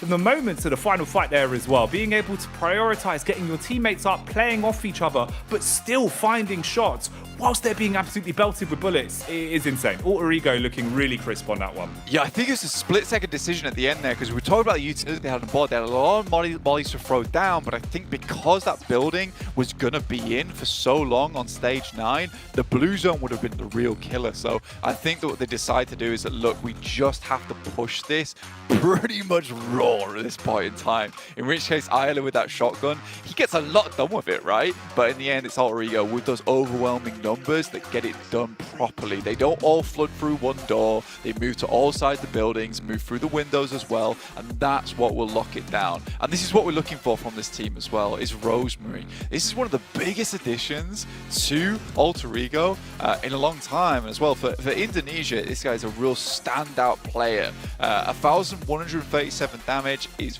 pretty much what they're requesting from this guy majority of the time, and it's nice to see the rest of the team stepping up as well. Octa particularly had some great wide swings. Oh yeah, he was giving it the big one on some of the contacts he was taking. But you're absolutely right, man. I mean, the whole squad again there, pulling no punches in situations where they need to play smart. Look at the difference as well. Actually getting the recap on some of the stats here. When it goes into the nades that we used, they had an abundance of them. 14 grenades, 29 smokes, so defensive and offensive being played to a T. DX as well. I think we got to give them props there for the double nade lineups they have. The way I think they had 3 or 4 knocks just off the back of double nades, that's hard to choreograph, but it looked so clinical. Yeah, but as well, look, them taking down Bra Esports is a really, really big statement, right? That's a stamp on the first game, where Bra Esports now, look, you come into a PMGC tournament like this where you're saying that you're the big dog, you're the big gorilla in the lobby that no one wants to fend off against, you lose your first hot drop, it's not ideal. Right, well, Alter Ego taking the second chicken dinner, so let's get back to our Alter Egos on the desk. Take it away, boys. Let's go. Alter Ego clutching that one up, man. This zone was going all over the place here in this match, and they were able to secure school and held it down really well against so many different opposing teams. And their rotations, their timing was so on point to finish things out here, Kalaris. Yeah, definitely. This game exemplifies, yes, you can choose where to go, but it's important when you go in a game like this, right? If you're thinking about Alter Ego holding off school, you've got teams like Gladiators and Alpha 7 eventually trying to crash into this position on the walls, which is technically a smart place to try and crash into, but Alter Ego knows you need to take them out to then be able to transition away from school effectively. And they knew exactly when they had to move away from school as well. Just wait until Star Wars is gone. Then you have perfect opportunity to move into the north side of those final circles. 21 points here for this match over to Alter Ego. I mean, the game plan too, you saw 29 smokes used right for the side of Alter Ego. Just outlive the entirety of Star Wars Esports, then you can send Octa to that rock. You can send the other players to those little strong positions in the circle, and you can just pick up the players. And absolutely overkill play, by the way, Kalaris. You do have to say, them sending it in the building to chase down loops. Unnecessary, but I live for those moments. They're like, you know what? We want an extra bunch of eliminations. How about we full send it? And it actually works out. It was a bit risky, but it worked out. It makes me scared when an S12K beats a DBS, but you know, I'm not sweating anymore, Hot Jukes. I'm fine. It's okay. Good. I mean, when I saw Rosemary push, I was like, what is he doing? What is he doing? Wait for your team. Wait for your team. Calm down. Ayala, I mean, almost clutched it there. And that's the thing is that, you know, at this stage, you can't give any player, not even a single one, room to breathe, or they'll take advantage of it. Just like we saw one of of the Stalwart esports players do in that Sandhawk we just saw. And speaking of Stalwart, they still got 6 points here, right? And that's what we like to see, you know, when they don't have a particularly good rotation, they're able to still put points on the board, and they were able to, you know, evict Falcons from that shack and did the best with that position. Overall, I mean, this competition is heating up more and more as we take a look at the head-to-head here, Max. I mean, I love the fact that the 2 players that get 1,000 damage first on these first 2 matches, you've got, of course, Nazerd from Stalwart, and now you have Rosemary of Alter Ego Ares. 2, I would say, MVP contenders for not just this group, but like the entire tournament. We are looking at those 2 players as potential MVPs for the future. So Rosemary's been doing so good and playing around his teammates too. And very important fight actually was them being able to clear Alpha 7 on that pivot. You clear your backside, then you can start to play that Gitun northeast of school and transition from there. So Rosemary was putting in so much work this match to keep teams at bay. I have to re-emphasize that. Like, there's too many teams that take school and allow teams to coexist with them on that wall. If you do allow that for too long, again, how do you transition away? It delays your transition, then you end up being pressed by the blue, then you're maybe a little bit dubious about when you're going to move out into those more open areas, like with smokes and things like that, and then you allow those potential teams over in apartments to have a bit more liberal free reign over you. So I think very great awareness coming out from Alter Ego here about also not only when to move, but also when to deal with threats around them here in this game. And it's not just awareness, it's the confidence, right? I mean, you talked about it because it makes so much sense. You know, you have teams that have such a great spot and they refuse to leave it, right? They're just like, oh, we're comfortable here, right? We don't want to move. But sometimes you got to take out those threats if you want to be able to secure that side of the map. Just like we saw in the last map with Stalwart, right? They pushed south, they took out Falcons, they prioritized them first. And that just left that entire side of the map open for them. And again, we see here with Alter Ego, right? They could have just chilled in school, waited for the next zone to see what happens. But they said, no, I want this clear, and I don't got to worry about them later on. Yeah, I think when you look at that as well, I mean, we're, you know, saying that Alter Ego dealt with Alpha 7 very well. I will say props to Alpha 7 for moving to the wall when they did, because they're constantly having to think about the threats in Rozhok. They're not only making sure that they're not rotating into them, they're kind of funneling them east of Rozhok, making sure they're not going to breach over the hills, and that puts all of those teams going east in absolute jeopardy. There's no way to play east side of that down into those fields north of apartments. So they did a great job of being able to shuffle the lobby around for themselves and then make the move that they had to, which again was cleaned up by Alpha. It's not even just about timing for me for Alpha 7, is they go to that position on south of Rozhok on the mountains to make sure that the backside is cleared, then you can start transitioning to the wall. So it was a tough transition regardless, because Alter Ego just fully stacked in school, so making it to the walls is very nadeable. You're very predictable, just going to be hugging the side of the wall, which Rosemary, again, to his credit, was holding that position so efficiently, so good job on that. But Alpha 7, it was a tough game. They still made the most out of it. Just like Loops, the 2 Brazilian teams, like, what a match. Like, they had a tough game in terms of how to rotate, and yet they were able to weather the storm to some extent. So I'm proud of Brazil this tournament. Speaking of proud, right, we got to give a big shout out, of course, to the official smartphone here at PMGC, the Infinix GT10 Pro. It was bred for professional esports players, guys. So if you want to go ahead and outplay everybody at PUBG Mobile, take a look, of course, at that GT10 Pro. And as well, guys, make sure that you're going ahead and searching us on TikTok, right? PMGC 2023, see all the newest stuff that's going on behind the scenes with the players. And then right after that, make sure you hit subscribe to all the channels. You know, hit that red button. You guys know what to do, because man, this thing is heating up here. It's so crazy to see the level that we're playing with, right? And that's the name of the game, is that you can't always win each one, especially when we're getting PMGC circles like this. The point is to be able to put points up on the board when you can't get that win, but if you do get that circle, right, you have to dominate. And I think we've seen that here so far in the first 2 matches here, Cal. Yeah, and actually, you said talking about it starting hot. It really started hot in this game, right? And thinking about the fact that we got 3 Arangels, so teams can adapt. So let's talk about this here briefly. Agon I8 going military C-block, which was surprising to me considering that their drop of what is usually Fairy Pier is open and in close range. I was surprised that occurred. Luke managed it perfectly, because obviously they get themselves to apartments a little bit later on, but in quicker pace, being able to enter from the south side. I was surprised to see Agon I8 take that location. I think maybe we'll see adaptations in these next games. And actually looking at bootcamp too, right? Xavier fighting the side of Brat Esport, and they just lost so quickly. Parajin had one of the most amazing nades in that fight. So I do wonder, maybe Brad is going to hurt their confidence a bit in this match, and maybe want to try and change it up a bit in Pachinki. Well, you know what? Speaking of changing it up, let's go ahead and take a little bit of a break. We got to cool off, and we'll be right back.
And we're back here, guys. Welcome back here to the PMGC 2023. Now, we were talking about some of the teams that performed really well, and we're starting to see those names, right, really start off strong here. But you know what? I think there's some other teams that we saw, you know, really do a pretty good performance here. And we were talking about it in the back. Melise, Maxman, I know you had a lot to talk about them. I mean, we didn't expect them to win Turkey, right? And doing so well in the the Championship of Europe just a few weeks ago now, and being able to transition their way they have done it in this match on the eastern side into Apartment was impressive. It was just very reserved, and as we know, Kalaris, about this team, they like to be aggressive when it makes sense. You know, they just tone it down until the moment they really need to start going all out in those fights. But Kiss You in particular, what a fight. And Reject, what a flex from Sarah. Oh my god. Oh boy. He's been going to the gym. Woo! He has been flexing all yesterday in rehearsals. He's flexing here now as well. He loves it. He loves it. Them gains. Gains, baby. You gotta be able to flex on the squad when you can. And that's that confidence, right? But hopefully we can see that reflected here on the leaderboards. That's one thing that we gotta see here from Rejects. But you know what? I'll tell you what, I love the fact that we're gonna be playing another Aaron Gale match. And it's about to get underway in the next couple of minutes, guys. Let's go ahead and take it on over to our casters. Oh, that's right. Back to back to back. The second of the three. This one's the sequel blank. Sequels, do they normally deliver or do they leave a little bit to be desired? What do you reckon? I think this one, I don't know if it can top that last game, to be honest with you, because it was so rough in terms of the macro, in terms of the rotations you had to make. I think it was real scrappy. What it might deliver is one team that actually makes the best rotations in this map and probably should deserve a chicken dinner off the back of it, because I think that last game was very random and you had to fight tooth and nail. If you made the wrong play early on, like going into Rozok, you just lost. If you made the crazy play of playing an apartment because you thought to yourself, you know what, we got here way too late, you got yourself a decent game off the back of it. So it really wasn't your typical Erangel there. And a lot of our better teams were just sort of looking for some of those survival plays at the end of it, where they were heading towards the side. We saw Stalwart, you know, they headed towards that shack. It was likely that they never were going to leave lead from there, so they try to get as many points as possible, get as high up into the tables as they could. It is quite good as well. I know we've been joking about it a little bit, but Reject Tokyo, man, seeing them dropping some big flexes, showing off the biceps. I'm right there with you boys. I want to see them pulling some of that out on the map, right? Dealing a bit of damage on Aaron Girl. It felt like some of the plays we'd seen from so far today, it's been a little bit underconfident in some of the situations they've been in. Need to rep themselves a little bit more, especially now, because you've kind of got the shaky ones out the way, Blank. You know, Sandhawk, we take that for what it was. First Aaron Girl, it was chaotic and absolute carnage for a lot of our teams. This is where from this point forward, now really you're getting to the halfway point of the day. You've got to talk about consistency. You've got to talk about being able to maximize how many points you end day one with from this point. I think no more room for error. I'm looking at Mad Balls in that sense as well. They've had two very unlucky starts that have resulted in them kind of crumbling away a little bit too early. All of those squads have to reset now, even for Gladiators as well, right? At least there you had a few more elimination points to squirrel away, but that's all it was, squirreling away the odd nut for Winter. Yeah, I think for Gladiators, despite everything, right, you know, getting towards that position in Rozhok, getting two players towards there, and at least getting Meku out as the lone survivor, to get themselves, I think it was a 5th or a 6th place, it's not bad. It's not bad by any stretch of the word, but we do want to see a bigger game from them. But Reject, yeah, more flexing in the game, please. I think it's safe to say that like the technical ability, it certainly isn't up there with some of the other teams we have in this lobby, and that's fine. That's fine. I think that this is a great learning ground for them every single time they make it to this position in the global tournament of the year, right? And I think that the main thing we see from Reject every time they get to this global tournament is they're happy to be here. You know, we see some of these teams that look a little bit downtrodden, they look a little bit nervous, but even on not the greatest of games, you're seeing Reject keep that mentality high, and I think that's really important, because you will see some teams that technically, once again, are better than Reject, just do so much worse than them because they don't keep that mentality on board, right? They crack early on. Yeah, you've got to be able to just take everything that comes your way one step at a time. And hang on a minute, I think we can take a step back into building the narrative that seems to continue as once again the Pachinki Punishers going head-to-head versus DX that might actually lay more of a claim to the name off the back of the way the hot drop went last time, Blank, as it was explosive. Big nades, big plays, they picked up all the pieces they needed and owned Pachinki. They were the landlords. They were the landlords. There was a slow start to it though, right? And I think that's what we're seeing the difference maker here is that Bra Esports taking a bit more of an aggressive role within this engagement, right? You know, they're peeking, they're making sure they've got the weapons to go close range early on, they're smoking out, trying to gain some more ground. They didn't want to let DX get too much control early on to start just filtering out these positions where they could be and then go from there. So I do really like this from Bra Esports. They're switching things up. It's not a case of just doing the same thing again and losing to DX off the same playstyle. They want to try and psych this team out. So again, this could go either way. I like the initial playstyle from Bar Esports, but I do think that DX has once again slowed things all the way back down, which is exactly what they want. With Chua just handling this nade on the side here could be deadly.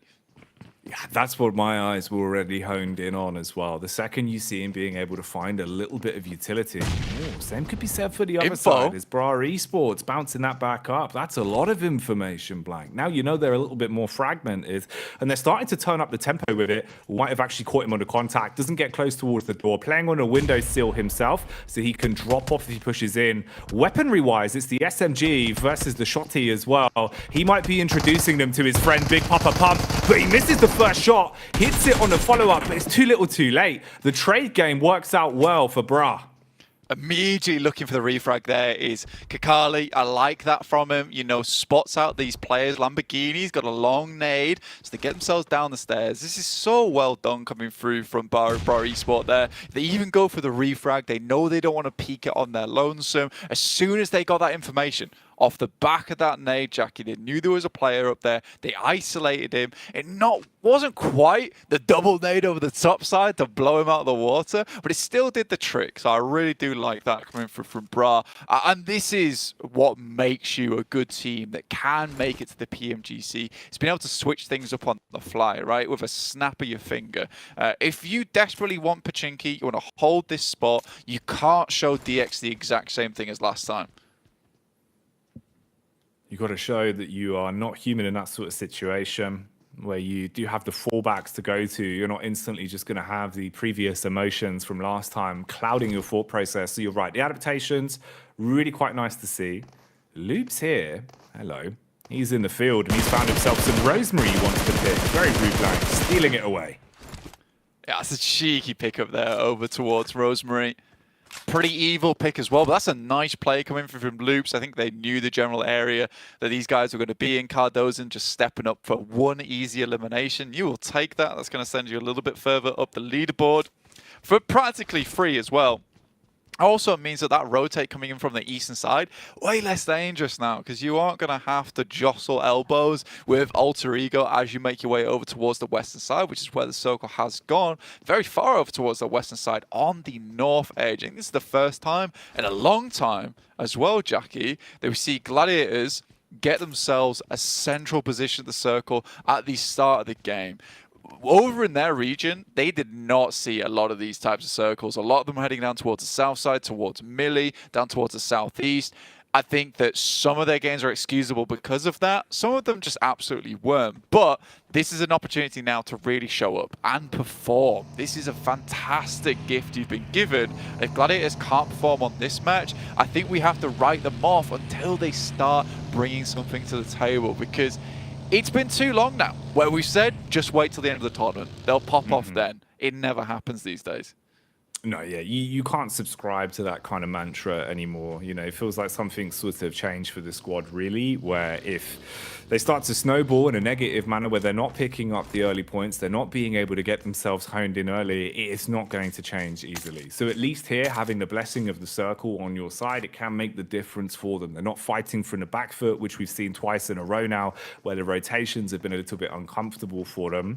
Honing back in on here for a sec, though, Bright Esports, obviously, after they were able to pick up the opening knock, since then, they've just been taking it as a pack, suited and booted, looting, ground level to ground level, whereas DX, they haven't really budged an inch. They've been playing far slower, looking almost timid off the back of the first engagement, and that sort of body language does always worry me. I think with the way DX played into the last game, you can see, even if they were struggling, even if they're forced into a situation where they don't feel quite as confident, they were still taking their approach to it with that air of arrogance. Here, it's very much kind of waiting it out and hoping there'll be some scraps left towards the end. But for Bra, are they content to even give them the scraps? Yeah, I think this is the smart move as well from Bra Esports as well. What you want to do in this situation where you've got the enemy team with a player down, they're likely going to buckle up, turtle up, lock themselves away. And for you, that moment just is a time to go loot every single building of every little bit of loot, every little bit of utility you can get. If you get level 2 vest, level 2 helmet, you get a lot of utility, a lot of meds, you can extend that engagement. Even just finding a DBS in that situation is absolutely fantastic. You've got more ammo to play around with. So for Bra, slowly but surely, they're kind of cementing their spot over there. And when that team fight does break out, should it break out, they'll have a significant advantage. It doesn't mean that DX can't win that fight still. Paragin had 5 nades, I think it was. A couple of those placed well. Could be the difference maker between Bra Esport losing that fight and winning that fight. But I think they are making all the right moves at the moment. And DX does look a little bit frightened. You're not wrong. We'll see if they can turn it around. Ooh. Talking of turning around here, top and tail with the vehicles in close proximity as information goes either ways. Megamind catching whiff of what exactly is happening here on a rotation, as they're starting to get themselves into a bit of a better spot. Actually, getting himself out of the vehicle, going for a quick lay of the land on this one, but seeing they're backing themselves quite far off. Taking the pot shot onto the last man in the pack might work out for him, but being able to hit those shots from such a distance is never going to be easy, and that info goes both ways. They'll know about his position in future. Circle starting to reposition again here as when we move our way into stage 2. Gladiators taking a pretty dominant position over towards Everest side, but they need to move further north. They have already cleared out Kratos. They can slip back down towards that position of the map, but a lot of space now taken up towards shooting range and where currently Alpha 7 is playing, who has pretty good control over the bridge side. So Gladiators might think about getting a move on, heading up towards that north side, picking themselves up a decent position to play, and EVOS is already in box compounds. They've got that locked down over towards that eastern side, not getting past them too easily as they set up the barricade. Tiamba, on the other hand, just taking it slow, and I think that's what they do most games right now. It's what they did over in their region as well, just kept things nice and slow, play for these wide rotates, play for these safe rotates as well, get themselves into the end game, and I think that's where they start to thrive a lot more. Playing off one another is kind of their MO. You see with the utility they've already been able to piece together as well, that at least in terms of being equipped for a bit of a later play into this one, it's looking pretty good. Nice amount of nades distributed between the squad. Big bit of spacing as well taken. Oh, Tixie. He thought he had contact on that one and was able to just keep his eyes on them. Instead, he's lucky he's still alive. Big tag. Knocks his confidence a bit, goes back into the building to bandage himself back up. And this is where it all started over in Pochinki, obviously with Bra Esports being able to pick their way through DX. Now again, hot on their tails, using the extra loot they've been able to establish to fully pick Pochinki dry and be able to have that control, forcing DX basically into one compound, leaving them looking so uncomfortable.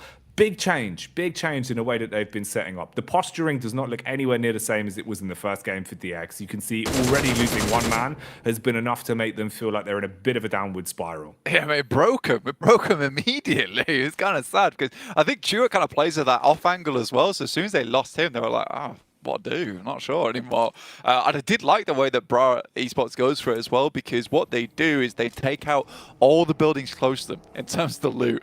Then they fan out, take the outer edges. So even if DX wanted to leave whilst they were clearing those outer edges of Pochinki, there was no loot remaining in that area. You can see they still have the double pump shotgun on board. Really not a lot to work with. Lamborghini does find himself a DBS though, which is fairly ideal.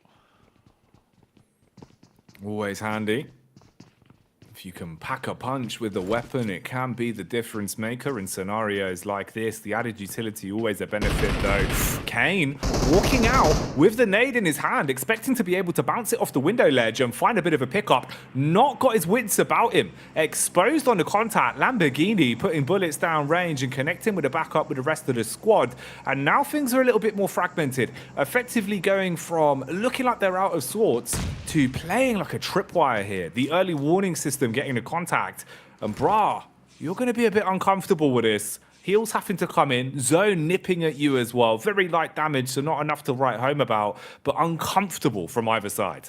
I think they're sort of relying on the fact that they don't think that DX has picked up too much meds off of a lot of these buildings, because Bra's the one that's been cleaning them out from top to bottom. But I do think it's a cute little bait that comes through from Lamborghini on the upstairs. Makes it very difficult to push over towards him. Carly finds him in the window. Now just Levi's remaining, as well as Paragin off in the distance. Thing is, you're surrounded though. For Paragin, yeah, he's far enough back that maybe he can make a bit of a getaway on it, but even then, you're just playing off the back of committing that both of your teammates are going to be left. You'll have to bail and see what you can do in terms of the longevity of the game. He's got a lot of confidence, though, lurking his way around. Doesn't want to give up the rest of the squad for free, as he'll still bide some time and wait out for long on this one. Rest of DX going down the longer the clock ticks on, as Lamborghini is trapped. Levi's eating the nade as well, and Paragin probably realizing this one's cooked. Yeah, toss pick. Carves him up as well. I think Levi's just went down to the play zone, in fact, sadly. And Paragin, again, is what I was talking about. They've just got no meds on board whatsoever. And Paragin, the only one with one first aid kit, that's it. No stims, no nothing. Just a bunch of nades he was able to gobble up on his journeys through Pochinki. And for Bra, I think they should be fine for a little while longer, but this doesn't feel like they're playing the game, right? They're not playing the overall game. They are playing for Pochinki. And this is the type of team that is scary. And we're going to kind of come back to those points we made the last game, is the fact that you don't want to go versus Bra in Pochinki, because they will firm on this spot no matter what. It will make your lives hell to play. So for them, it doesn't matter about this game right now. They want to secure this position on the map. They don't want anyone going for it. If they do make it through to the Grand Finals, they want teams to know that it's not a good idea to go up against this team on a hot drop. Yeah, it's really taking it as far as you can with proving a point on that. Yeah. One, right? I mean, fair play. It is one of those where I'd say maybe DX will think twice about going for it again. But there is another Eren girl after this. So who knows? Maybe at this point, third time's the charm. Both of them winning 1-1 apiece in terms of who came out on top with a hot drop. But no real winners here between either of the squads in the grand scheme of the game, right? You get those 4 elims, that's it. Outside of that, I mean, Bra basically giving up the goose very early into this one. Yeah, they've got no mares. They're just slowly dying out there to the blue zone as well. Take a look at the next circle coming through stage 4, where we're going to get a really big shrink on board. And it could go either way, because it could head over towards that north side or down towards the south. And it looks like we're locking in over towards North George a little bit on that western edge. But this is not a comfortable area to play in, I would say. And I think that teams that were able to hover around on this western side towards North George will have a bit of sanctuary for quite a while going forward. That's Stalwart as well as Alpha 7 who drop in this position. Gladiators are on the outer side of things though, so they'll have to battle through Mad Bulls, maybe take some pot shots towards a lot of these teams coming through on that western side. In the meantime, Falcons try and cross the bridge, and STE shut that down immediately. The land to water ratio on this one not going to be too favorable if you're a little bit slow with your rotations. Getting ahead of the punches would have been the best cause for it, so positions are going to be absolutely everything. Evos have been spotted as well on a rotate here from Loops. Mythic was able to do a substantial amount of damage but not quite finish things off. Talking about the H2O pounding up and out of the river here and taking the fight towards AA as the shots are coming across. Everyone's taking a bit of a hefty hit though. And you've got the flank potentially from Icy & Co. But they've got a compound to work with. Should keep their noses clean, at least hold what they've got here. But this just looks so uncomfortable. Meanwhile, one of the few times we've had an opportunity to really say much about the Mad Bulls, as they're also thrown into the thick of it just along the coastline. Oh, it's all looking a bit iffy. It's actually not a bad position for Mad Bulls, right? They get to control the bridge side. They can play underneath the bridge, play just to the edge of it around the rocks. So it's a good spot to hold out a lot of teams. But again, it's not exactly a water gun in terms of a spray coming towards you. This is a flood of players on the way from that south side. It is a super. What was the Super Soaker? There we go. Super Soaker. This is a Super Soaker in terms of what's coming at you for the Mad Bulls that they're going to have to deal with. So I hope they don't mind getting their clothes wet a little bit, because it's going to be difficult to hold on to this position. But this is where they get some of that confidence back on board. And I appreciate they put themselves in a spot where it's not a case of, right, let's play this one safe. It's a case of, we're going to have to fight for our lives here. Oh, you're talking about playing it safe. The biceps are out for Reject Tokyo as they go driving straight in over the hill and eating bullets because of it. None of this is looking favorable as each and every one of them are being absolutely pounded. Radiocio, the only one that could potentially make a bit of a maneuver from this, got so far back with the extra lift the vehicle had on the drive in, basically just game-ending himself and all of Mad Bulls on the way out. Even if you survive this, you're going to be thrown into such a rough position now. Fleek unleashing with a nades back, playing around the smoke. Frozen's on his last legs. OCO trying to go for the res on his teammates, seeing if he can at least salvage something from this one. But this is nasty. That was a confident play and a half. Yeah, I mean, for the guys on Reject, they knew they had to do something and do it fast. They assumed there'd be players down towards that region. If they send all the vehicles in, maybe they catch someone on the bumper. They do, in terms of the front line over towards Naomi. It gets a lot easier from there forward. And I think Mad Bulls just weren't expecting such significant force coming their way. In the meantime, Gladiators lose 3 of their players. And I think that comes down to them trying to go for the safe. You know, they go to the compound, which is in the dead middle of nowhere. You're essentially hoping for a circle shift at that point. They do a little bit of scouting Everest, but nothing too intense. So when they end up having to leave, a lot of these spots are already taken. So for Gladiators, again, it's one of those positions on the map where it didn't have a lot of longevity. It was just a lasting spot. Yeah, for Kitsune there, proving that the nine-tailed fox does not enjoy submersing himself into water, goes down and out, and Gladiators, again, wipes off the chalkboard, losing a lot of teams over the course of this one. But more importantly, if you look at the battle of attrition towards the right-hand side of your screens, you can see just how many squads are down on numbers. That's been a consistent trend throughout the day, where even if you're finding a little bit of survivability, everyone's being picked off blank. We're not seeing much in terms of the overall teamwork because the numbers are dwindling so early that the longer these fights go on, especially now into the 5th circle, it's so hard to play off each other. Hero plays have to win and lose you battles. Yeah, it's been a pretty horrible circle, honestly. And I think that we said that it couldn't really top the chaotic nature of that last game, and this certainly kind of has. The way that it was sort of positioned down towards that south side made a lot of teams assume that taking control of Everest, South Crates, would be a great idea. In the end, it just constantly moves further and further up north, in which case that early rotate coming from Stalwart, the hold from Alpha 7 being very cautious of where they want to play outside of their initial drop spot in North George has been fantastic. But I think the one team that surprised me the most is Alter Ego. They have had a long journey from Lipovka to get here, which just goes to show teams that were dropping over towards the western side, Gladiators, had a chance to get here. They lost a player early, did Alter Ego, and they still fought for their position inside the circle. Let's hone in on this for a second, the action that's going on in front of our eyes right here, because again, Nerdhead is proving just how lethal he is. As a bit of a solo, whilst his teammates are patching themselves back up, he instigates a 1 versus 3, buys his time to wait for a rotate in to even have a 2 versus 1 fight to work with, and even then, he's just content to put bullets down range, keep advancing, taking map control off them, now looking for the last knock as he goes in with a bonnet, trying to just absolutely roam his way through them. It'll be Icy that shuts it down as Shopper is slain. But man, Stalwart, they're looking so aggressive. And that's 5 more elims to the total tally of points they've already been able to establish. Lest we forget they took the first chicken dinner of Group Green as well to start today. They are looking so good when it comes to individual confidence. Nerzed, I can't wait to see his stats towards the end of today. It just makes their life so much easier, right? When you've got players on this team, it's what we're talking right at the beginning of the day on the show, right? Is that Action Top, great players, but they needed more support. Nerzed and Icy, 2 fantastic additions to the team. Icy being this player that's going to lock down spots for you, and Nerzed, who is happy to take the initial engagement whilst waiting for backup coming through from Action and Top so they don't get split off together. It's so good.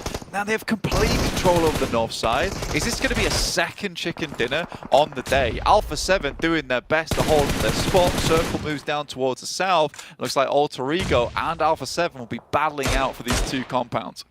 And that was Loops getting a blessing in disguise as well, because Madballs, or at least what remained of them, was so heavily focused on dealing with a last remaining solo that they eat so much damage. Loops just roam on in, couple bullets into the back, tidy up on that one. We've seen Loops having smart plays. They thrive in these ones, Blank. When they're able to just take the space that's created for them by Stalwart, they absolutely live for it. And we're getting closer towards that being the potential storyline once again. This time we do have all of Quest alive as well.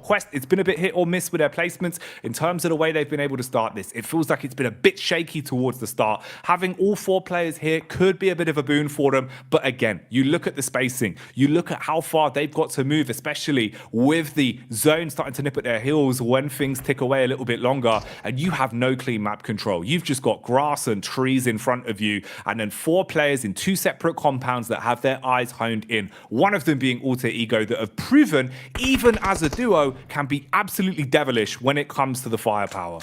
Yeah, man, I mean, for most of these teams right now, you know that this ridge side is still in play, right? So, like you say, all eyes towards this position. Quest, all credit to them, you know, 8 eliminations, Al-Haji leading the charge for them.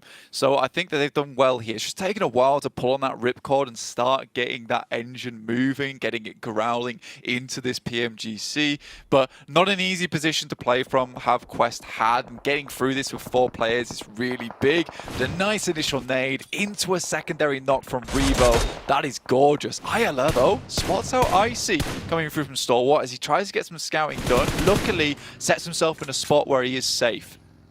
Man, all eyes on Ayala as well. Some of the shots that he's been hitting, be it DMR or shotgun, he is always up for the task and has been so good in terms of his tracing and his flicking. And it's quite impressive. Normally you see those sort of aim styles not really, translating too well for some of our players. You either excel in one and struggle a little bit on the others. He's an all-rounder, content to pick up whatever's in front of him and really find some good shots with it. So still being able to third party at the prime opportunities, adding a little bit more each time towards the Loops dominoes as they move on up to 6 eliminations from this. And this has caused issues for Stalwart. A side that looked like they were really the driving force behind the game, now being absolutely peppered, closing the gap in as they start to advance deeper towards this compound as well. Again, Loops unload onto them. Oh, it's all going wrong for them. They had so much control over that northern side, and I think they tried to claim too much space. This is a fairly open area. Cardozen, though, gets absolutely mowed down by a couple of mini 14s. And we're talking about Ayala, how good he was with them. But look at the control coming through from Mafioso and Carrillo from this building at the moment. It's given a bit of a lifeline for the guys on Stalwart. Might have given them just what they need to potentially still be able to make something out of this. Leaving us now into the final 4 as our squads have been whittled down. You're looking at manpower. The only side that actually has 4 players alive and kicking on this one is going to be Alpha 7. In terms of the spacing as well, at least they can play off each other. You've got cover, you've got map geometry that will be favoring you. That's not really the same sort of situation for Stalwart now. It gets a lot harder. The vehicle being the only boom, potentially going for a bit of a 2-1 split, using the car to draw attention, whilst the other 2 players make a bit of a move to keep themselves in it and getting a lay of the land. Compound control still firmly in the hands of Alpha 7, though they're content with this one. Quest, there where we left them, down towards the ridge side. Huge smoke wall up ahead, pushing in for the 2v2, the only fair fight they might be able to find on this one, but that's up against Alter Ego. They've got nades to work with. The shotgun to bait out the first nade takes a little bit of damage, Blank, but at least got spacing. Could be a good nade coming through from Fnatic, but he peaks a little bit too wide here. The second nade coming through from Octa has to be good. Has to prime it just right. Alpha 7 sends in over towards his position to finish off this engagement. Good nade from Easy that might just finish it off, and it does. But this was a smart play coming through from Alpha 7, honestly. They realize that there's still 2 players coming from Quest. They're over towards the western side. They allow them to head over towards Alter Ego. That fight's going to conclude on its own with at least it being a 2-player being left standing in the endgame. But really fast rotations here from Alpha 7, getting into position as fast as possible to try and get this game sped up for them, whilst they know that STE is still currently licking their wounds over towards this northern edge. It is a mean core that remains alive for Stalwart, though, with both Icy and Nerzad alive and kicking on this one. Utility-wise, it's there. They've got the nades they'll need to work with, and a few meds sprinkled in. The nades being pulled out here again, though, is Easy. Makes the life hard for A7. Doesn't want to give them an easy chicken dinner on this one. Closing the gap between the compounds. Teammates been revived as well. Shotgun blast through the window. Tags up on a windowsill. Sanab having to back off from the commotion caused. Nades whizzing by him as well. This is an angle where the DBS can still be so lethal. It's all about just hitting the shot first. He's got to play this one perfectly to buy his teammates time to work with. Big damage back over as well onto the rest of them. Wide swing round a corner, Blank. Cleaves his way through him like a butcher knife. Senab is doing so well here because the rest of the team is dealing with STE, preventing him getting any closer. The fact that he holds that down on his lonesome is so important. Unluckily, though, during all the chaos, Action and Nerza gets in. This is what I was so happy about earlier on, is they spot this commotion. They see the fight's taking too long. They take the opportunity to get up towards Wizard Tower and this. And with that, they get the circle to Jackie. Couple of nades remaining. They have to be big. They want to cause chaos in the backlines here for Alpha 7. Has to be clean connection.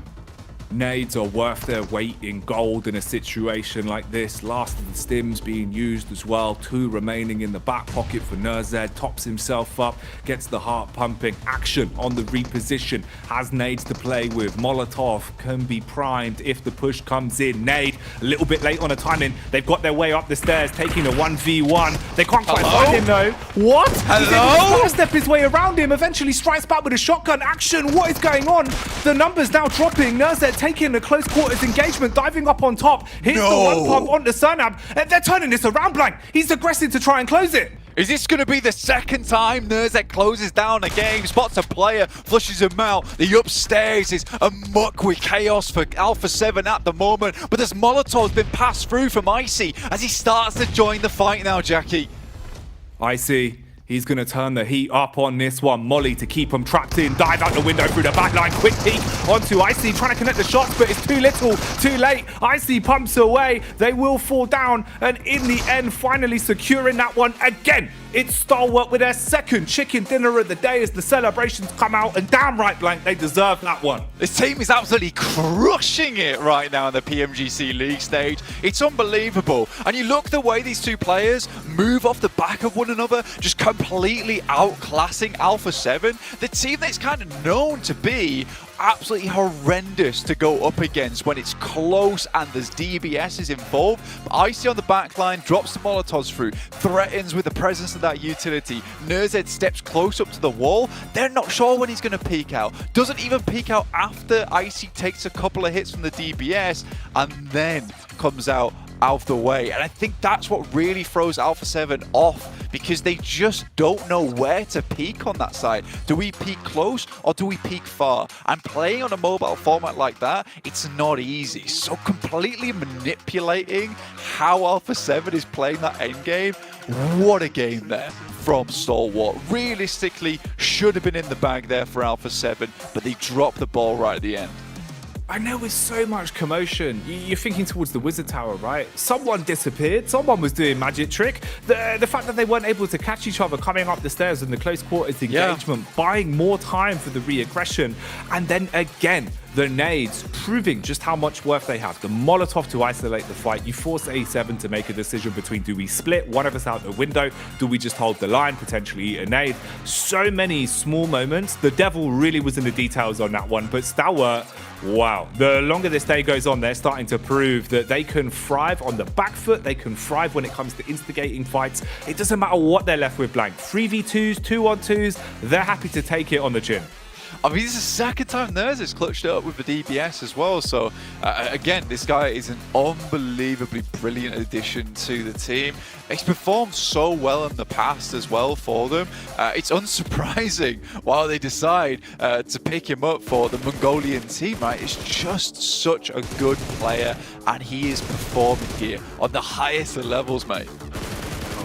Well, I think there's only one thing to do off the back of that. Let's get back to the Stalwart fan club and see what they think of that one. Hey, and the rich get richer. Goodness gracious, Stalwart with 2 chicken dinners already on the day. I mean, real fortunate zone for them, and they take it to the bank there. Yeah. Alpha 7 gave them a run for their money, and it was a pretty close one there towards the end, Max. But hot tricks, Stalwart, boys, yes. Now, sure, the circle was very much in their favor, but before they can see on the replays here, they clear Falcons. They after that clear the entirety of Zerja, and the moment they have all of that space created for themselves, they can easily keep transitioning from POI to POI and get those angles. Especially Icy was getting many strong angles, but nice attempt, Kalaris, from Alpha 7 to try and use the best sniper in the game, the S12K. What a great weapon at a range. Well, you say great effort. I'm not convinced. it was supposed to be ironic, but cool. Okay. Ultimately, you got to say Alpha 7 holding down the compound for as long as they did and being able to transition to where I thought was going to be the best place for them was fine. Like, that's great stuff from them. I think that Stalwart got a little bit fortunate about having these circles slightly favor them towards the end, but regardless, I mean, it's Stalwart, man. As Jackie says, the fan club's here. The fan club's in full action, full swing. I mean, that's 2 wins out of 3 games. They're looking phenomenal to start off the tournament. I love it for Stalwart to transition, and Icy is just trying to get those nades in. He's just throwing everything in a kitchen sink to Alpha 7. Why is it not connecting? Just keep dodging my utility. But it's still Alpha 7, despite not getting the win, it is, again, a second place with a bunch of eliminations. So clearly, like, we're looking at 3 teams that are pretty consistent. You got Alpha 7, you got Stalwart, and you have Alter Ego. Look at that damage. Oh my goodness. Revo just popping off that Revo with 1,200 damage. I mean, this squad's coming out to play. I mean, we kind of were talking about it in the back, right? Just that how dominant we're seeing Brazil here at the start, right? Loops had a great performance here as well, Kolars.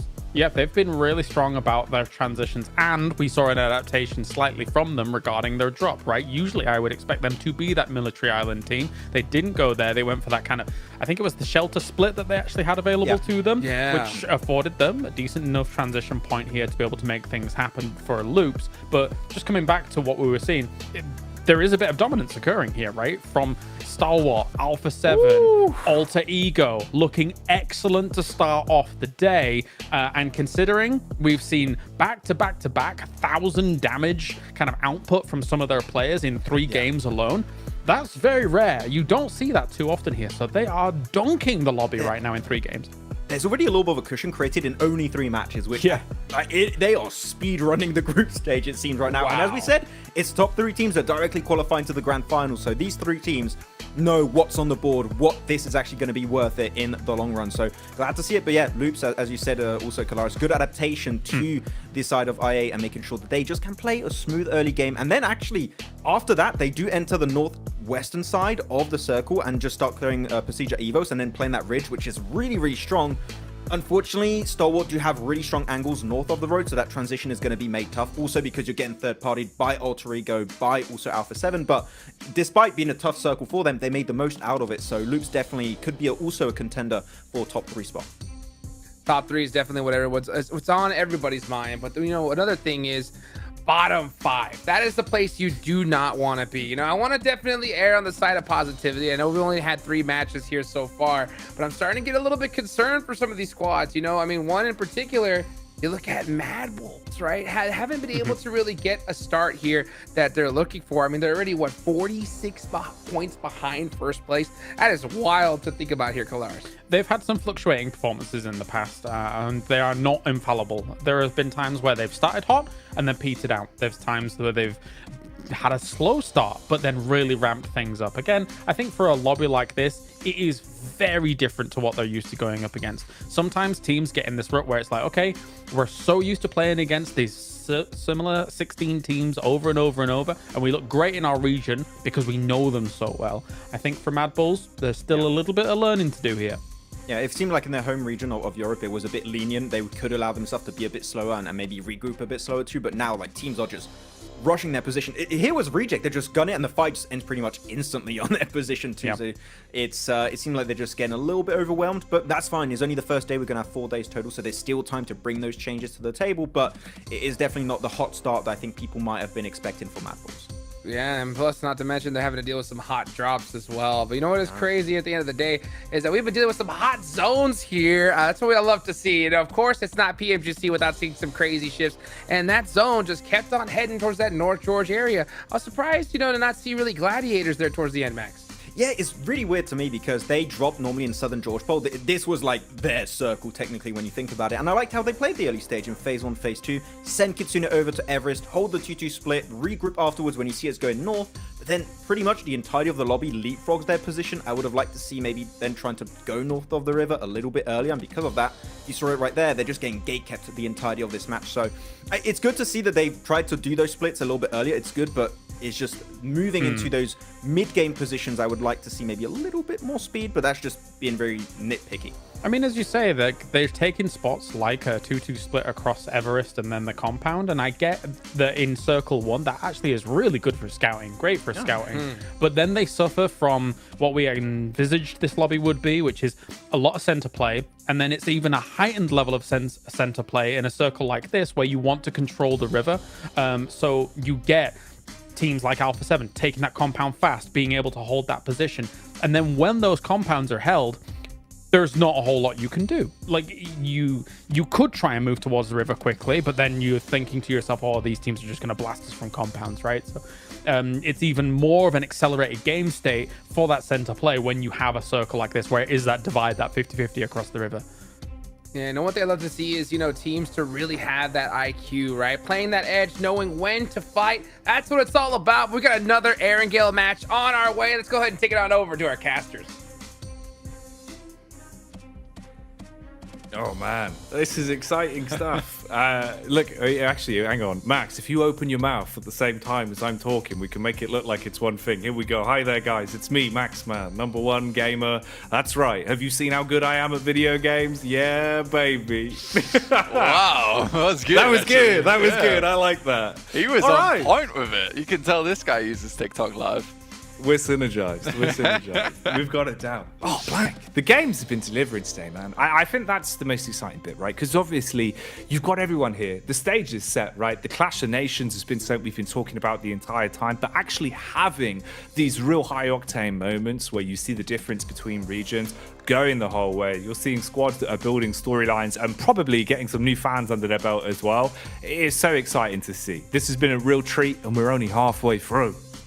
Absolutely, man. It's been so intense so far in terms of the performances from a lot of these teams. Stalwart absolutely killing it right now over towards the top side of the lobby. I do enjoy the old peek through the window at Alpha 7. See, they're like, they've been caged in. They're not allowed to leave because they'll start causing a ruckus like they have been over in the lobby as well. They've been doing fantastically well for themselves. I think some of their plays have been phenomenal. I do really enjoy the way that Stalwart that last game did force the hand though a little bit, because it sort of feels like to me that Alpha 7 is extremely good at one playstyle in that end game, which is getting up close and personal, dealing the damage, and just living their best life in the most chaotic situations, right? But you set a player all the way back, and like Kale was saying, using the S12K as a sniper rifle doesn't work, but they're forced in a situation where they're needing to use these shotguns. It's what they feel comfortable with. It's how they're going to deal with Nerzed, but the true threat is Icy off in the distance. It's just so exciting as well to see really just the Mongolian Massive absolutely giving it, man. The way they're playing it, you're right, because it's one of those where that roster feels like every time they have to react off the back of a play, fall back into a plan B, fall back into the back foot, it's still choreographed. It feels like there's a lot of reliance on everyone having trust in Nerzed wanting to shot call for a second and go for the aggressive plays. In Icy saying, I'm going to hang back, I'm going to play that more defensive style, I'll clean up if I need to. And everyone seems to be very trustworthy of one another. And you can't buy that. You know what I mean? You can't buy that for love nor money, Blank. Having that much faith in all of your teammates is something that can only be cultivated over time playing together. And you can see how much that's done from 2 chicken dinners in one day in the space of the first 3 games. Already they are feeling like a raging inferno, and they have got to be petered out by some of these other squads, because at the minute there's a few of them that feel like they haven't even turned on the Bunsen burners. Mad Balls right now, they've not seen red blank. No one is waving a flag in front of them that is going to get those balls stampeding. I don't know what's happening, but they need to get into this one early. Gladiators as well. It's another one where it feels like at the minute some of the things we've seen from them in the past are just not coming out. You're seeing some of the other names being able to excel, but at this point in the day, halfway going into your 4th and final matchup on Erangel as the 3rd of 3, having any mistakes here is going to be costly. After this, it's all Miramar the whole way through till we close it down, so you've got to stand tall now, Blank. Absolutely do, because look, like you were saying, some of these teams just haven't turned on the Bunsen burner. At this point in time, not only are they going to fail in biology class, they're also going to be failing and going home if they get down towards that bottom 5, as Hot Jukes was saying on the desk. And right now, Mad Bull 0 points. Yes, something has to change, and soon. For the Mongolian Massive, on the other hand, just keep doing what you're doing. This region, though, does produce some absolute brilliance in terms of talent. Even Icy, right, is another team that we got to talk about, which is IHC. Unfortunately, aren't with us here, but he was a player on that team. Obviously, the guys from STE were like, look, he's good. Let's pick him up. Let's get him on the team. He plays fantastically, and he has slipped into the roster extremely well. Sort of taking up that role that we saw Scry have in the past, but just feels a lot more confident on it. And I think that the word that you use, which is faith in your teammates, That is probably the best phrase to put for it, right? Because they are so confident in Nerza to hold an angle, so confident in leaving Icy behind, and knowing that place between them and Icy is just completely safeguarded. So it's a really nice thing, and I think that getting that started off at the very first day is just going to be moves after moves coming through for Stalwart going forward. Again, we are having some more of these hot drops. Bra Esports versus DX. It's getting a little bit more hairy this time. Overall, it's DX who's taking the task over towards Bra. And honestly, at this point, DX is just doing it a lot better.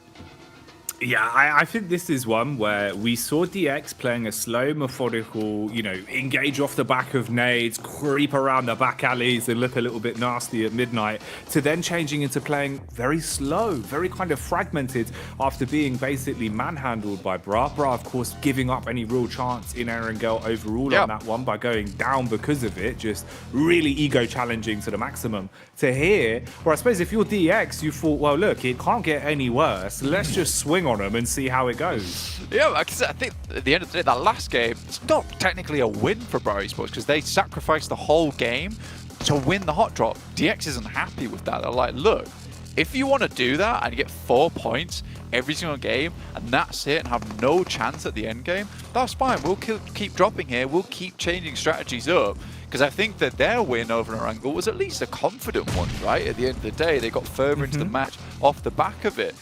So for Bra, someone might need the change. And at the moment, I do think DX is looking like they probably will just win this engagement off the back of it.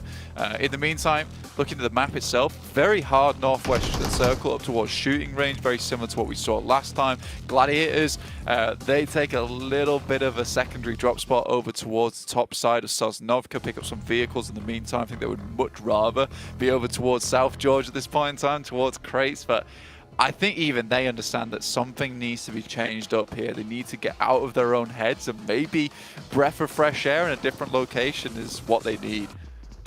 Yeah, I think it's one of those. We're at the minute for Gladiators. It's the difference of you need Meku, you need Tixi to get a few frags under your belt. Get a couple of eliminations, warm up a little bit and start having a bit more confidence in your plays. Here, though, it's Blade that's going to have to try and slay from far away, it seems. Pressure applied onto him, gives up the top floor of the building, makes the noise with the footsteps. Teammates eating nades for breakfast.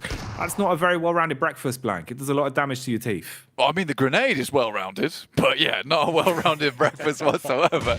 But yeah, Falak going down is not a good thing, considering Falak is kind of the star player of the team. There's certainly great players on this squad, IQ and Blade doing some fantastic things in the past, but yeah, without Falak providing that high ground support, it's sort of donezo. They even take control of that high ground at the back of it, so Loops just know exactly how they want to play this one now, and it's super clean cut after that. 4 eliminations go through to Loops. I'm not happy with that one. Yeah, a little bit of celebration there. See ya. Man's dropping the body hurts and the wave goodbye. All right, Loops. Man, I will give it to them. They've had a lot of style outside of the server. You've seen they've been looking pretty confident the way they're playing it. And right now, encroaching into the top 4 spots overall, halfway through the games played on our opening day of games here, in what is easily one of the most intense groups we're seeing. You got to give it to them. A little bit of flair can go a long way to keep the mental game high. You need it sometimes as well. And particularly from Sosnovka, getting that quick wipe is going to be really beneficial going forward for them. A lot of teams now start to make their way into the circle itself. Pajiza, Evos have Yaz and Aya all to their own. Kind of surprising for me, honestly, that Yaz is just completely clean. And we're having these hot drops happen all over the place. This is a place that could easily hold 2 teams. Yeah, everyone seems to be very hell-bent on holding their spots, and that's where ego comes in, right? And I think at this point, it's okay to have an ego. You're in PMGC. If you want that position on the map, you fight for it. The question is, does fighting for that spot put you in the bottom 5 and send you home? Does it send you to the survival stage? Are you okay with that? Because there are other teams in the lobby who are just living their best life in a location that has no hot drop, accruing points, looking like they're going to end up in the top 3 and just get sent directly through to PMGC. And that's one of the biggest things with a format like this, where effectively it feels like you're running the gauntlet game in, game out, leaving your fate up to another team.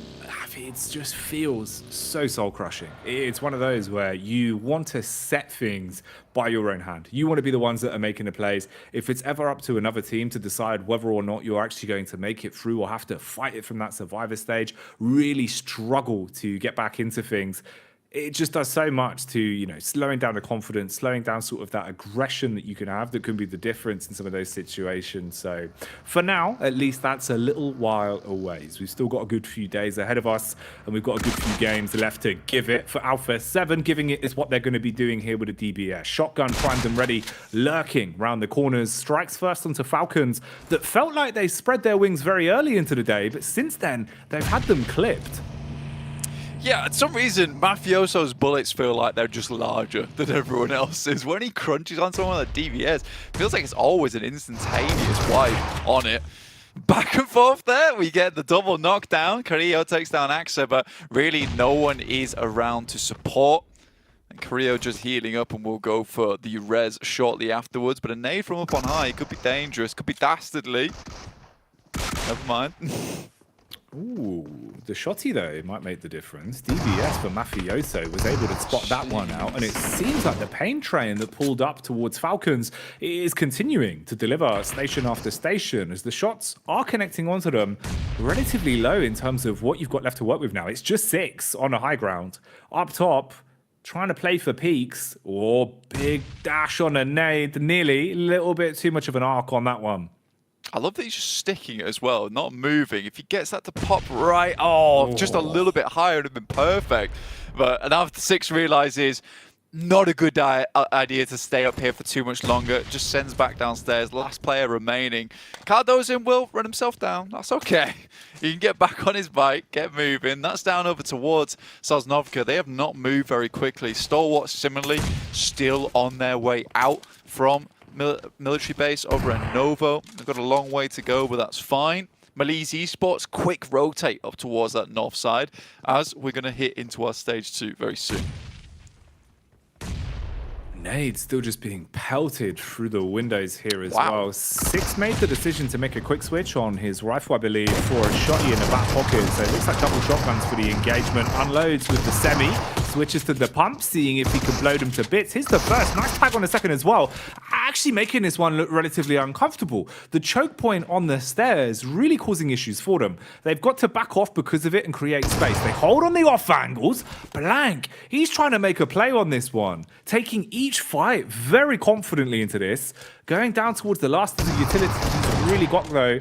Got to primarily just stick to his guns in a situation like this, but they give him timing for the double reload, and he has 1 smoke, 2 stims left. I mean, this is the pumpy as well he's using, but Senab will find the grenade. Head up towards that top side. Keeps it safe. Realizes that is not a lad to be messed around with. 6 is just a very good player on the side of Falcons. Really, really sick with it. But unfortunately, versus 4 players from Alpha 7 who have had a really good time so far in this tournament. It's just too much. 5 eliminations right off the get-go. Beautiful stuff for them. They'll be pleased with that one. Getting them a little bit closer towards that #1 spot, which is currently held by Stalwart. You know what? Despite everything, 2 chicken dinners and still being very, very close behind them for Alpha 7. It's been a great run from them so far. Gladiators make a very quick rotation. A rotation that I'm fairly pleased with, honestly. They were over towards the top side of Sosnovka. It's the fastest rotation we've seen from this team in a long time. The question is, can they win a team fight? It's a big question. It would be in bold and potentially italics. Yeah. It's one they need to kind of give us a good answer to, right? Again, we've been saying just how rough these games have been for them so far today. At least here, you've tried to make the best of the situation starting off on this one. This is the last outing on Erangel we're going to have as well. So if there is anything for Gladiators to be found here in the green pastures, they need to pick it up soon. Hello. That's a big name player for Loops, taking damage down range as Levi is able to find the angle into him. Wow, and they're really engaging on this. Just peppering the vehicle. Mythic can do absolutely nothing from this. You're just taking clean fights. The rotation there completely ripped to shreds, not able to close any space between them. So DX getting away from the early fight versus Bra after picking up 1 elim, now clean up again. Yeah, I ain't gonna lie, that's kind of a gorgeous setup as well on the cleanup, because they had players all over the place just ready to step up. So no matter where they went through those headshot hills, they were gonna get cleaned up by someone. So a really, really nice play there from DX to try and hold from behind. Bra already left, so they just decided, look, let's just take down any team that does move out from Sosnovka. We know IA and Loops dropping that location, so either one team or both of those teams gonna be coming through this spot soon anyway. So the more teams they can clean up as they move into the circle, the easier it's going to be to make that rotation up towards that northern side. But another circle shift again, fairly central, cuts out a lot of that water, so a little bit fairer to play now. With Gladiators up towards that northern side, Reject currently very much in the center, looking for a bit of a bigger game here. Scary as well in a way that we're seeing Bra rotate into this one. Something about it screams that they're eventually going to be turned into Alpha 7 Chow, as they've got good advanced angles to work with. You get contact onto them, they've been looking mean in some of these fights. Meanwhile though, we'll hone in on what's going on here. Rosemary and co of Alter Ego taking shots back. This is the big squad of Stalwart, the Mongolians that have been playing pound for pound some great PUBG Mobile today. At the minute, fragmented with the setup 3 players on the top of the hills. One of them down towards the close proximity of Alter Ego. Bites the bullet a bit too literally and is taken out of commission early on this one. Rest of the squad looking to give up the space that was taken from IC. Just try to grab their teammate to get out of here. Vehicles being absolutely peppered, bullet holes all around, the drinks holder in the middle spilling liquid. Yeah, it's not a good time. You've got sticky seats on your hands at this point, and honestly, it feels a bit sticky in this situation too, as Stalwart finally get themselves unstuck up towards that top side. I gotta say, I'm really impressed with the Indonesian squad coming through from Alter Ego Eras. And it's been a long time coming, right? You know, BTR, they had their heyday in the past with Zuxi and Luxi just really being the golden twins back in the day. And since then, we just really haven't had that unbelievably good Indonesian squad. Alter Ego, though, has been on the rise for a while, and their macro has been fairly decent. Technical ability, not quite there yet, but I think this PMGC, they are really showing improvements in leaps and bounds at the moment. That shouldn't happen. No, probably not. It is a bit worrying that that's gone down the way it has, especially in a game where we were kind of alluding to the fact that maybe it'll be a bit different here. You know, maybe turn a page for Gladiators. That's a rough one. Already being thrown into just a triple threat rather than the full 4. And losing Meku as well, which someone who can really come alive for this team. It feels like at times Meku plays some great PUBG and really does an awful lot for the squad. So losing him could be a bit of a backhander. Matic as well might be suffering the same fate, overwhelmed as they just buckle down. That's Alpha 7. Man, it feels like Alpha 7 really do just sort of follow in the slipstream of other teams and then absolutely thrive in those moments of picking off the isolated players. They do such a good job of playing really an annoying playstyle.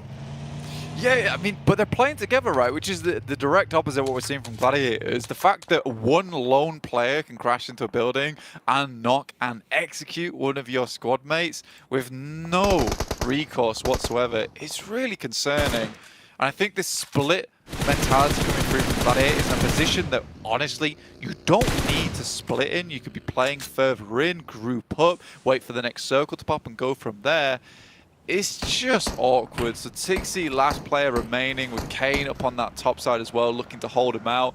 It is unideal going forward. Tiamba need to leave from this eastern side. This is very open outside of shooting range. Luckily for them, there's not too many teams around them other than Alter Ego down towards that southeast side. Rotate along the coastline. Everyone in their vehicles sitting pretty as they make their move. Got a bit of a clash on the road, potentially could be coming their way. Plus you've got to deal with Bra that are set up just ahead of you. A little bit of control towards the ridge, at least getting the information as they hear the engines going on by Alpha 7 towards the wayside as well. Single building, basically just a shed to try and tuck yourselves into. Thin walls on that bad boy. Bullets whizzing by from either side as well. Ooh, but this is the trade back. This is the clash that they were waiting for. Turning onto Bra, assisted by another set of assailants as well, as another squad gets stuck into the action. And now you're relatively trapped here, down ground as well, with a lot of high elevated angles to get a line of sight onto this. It's not going to be too nice to make a play from this one, especially when Tiamba are coming over for their piece of the pie. Yeah, Tiamba looking at moving as well on that northern edge. Tixie goes down to the plaza. Could have easily left over towards that coastal edge. I think it's something iffy going on with the Gladiators at the moment. Something's not gelling. Something's not right. That's just a straight give up. It's a weird one, man. It feels like that. Ooh, hello. Speedy car there, like the world's fastest pastry coming by, but it's Levi's in the driving seat as he'll hit that one, take the man out of commission. Quick trade back. And this fight's going to go on for a little while now. You're looking at the spacing that we've got between them. Alter Ego trap back again in a bit of a rough angle. Nade detonating in the face. DX pull up close. Chow goes out with a shot. He jump shot through the window. No clean connection, but backed up by Parajin. And the secondary shot, he will deal the damage instead. They are able to find that one. You've got Quest just down towards the hills there as well. So another squad close by. Quest, it feels like they've been having to fight from the back foot all damn day today. So there'll be no strangers to this situation, barely dodging the bonnets. Yeah, easy. Trying to get himself out of this situation at the moment with the team just encircling him. Fortunately for Alter Ego, they just get caught up in a haphazard rotation there.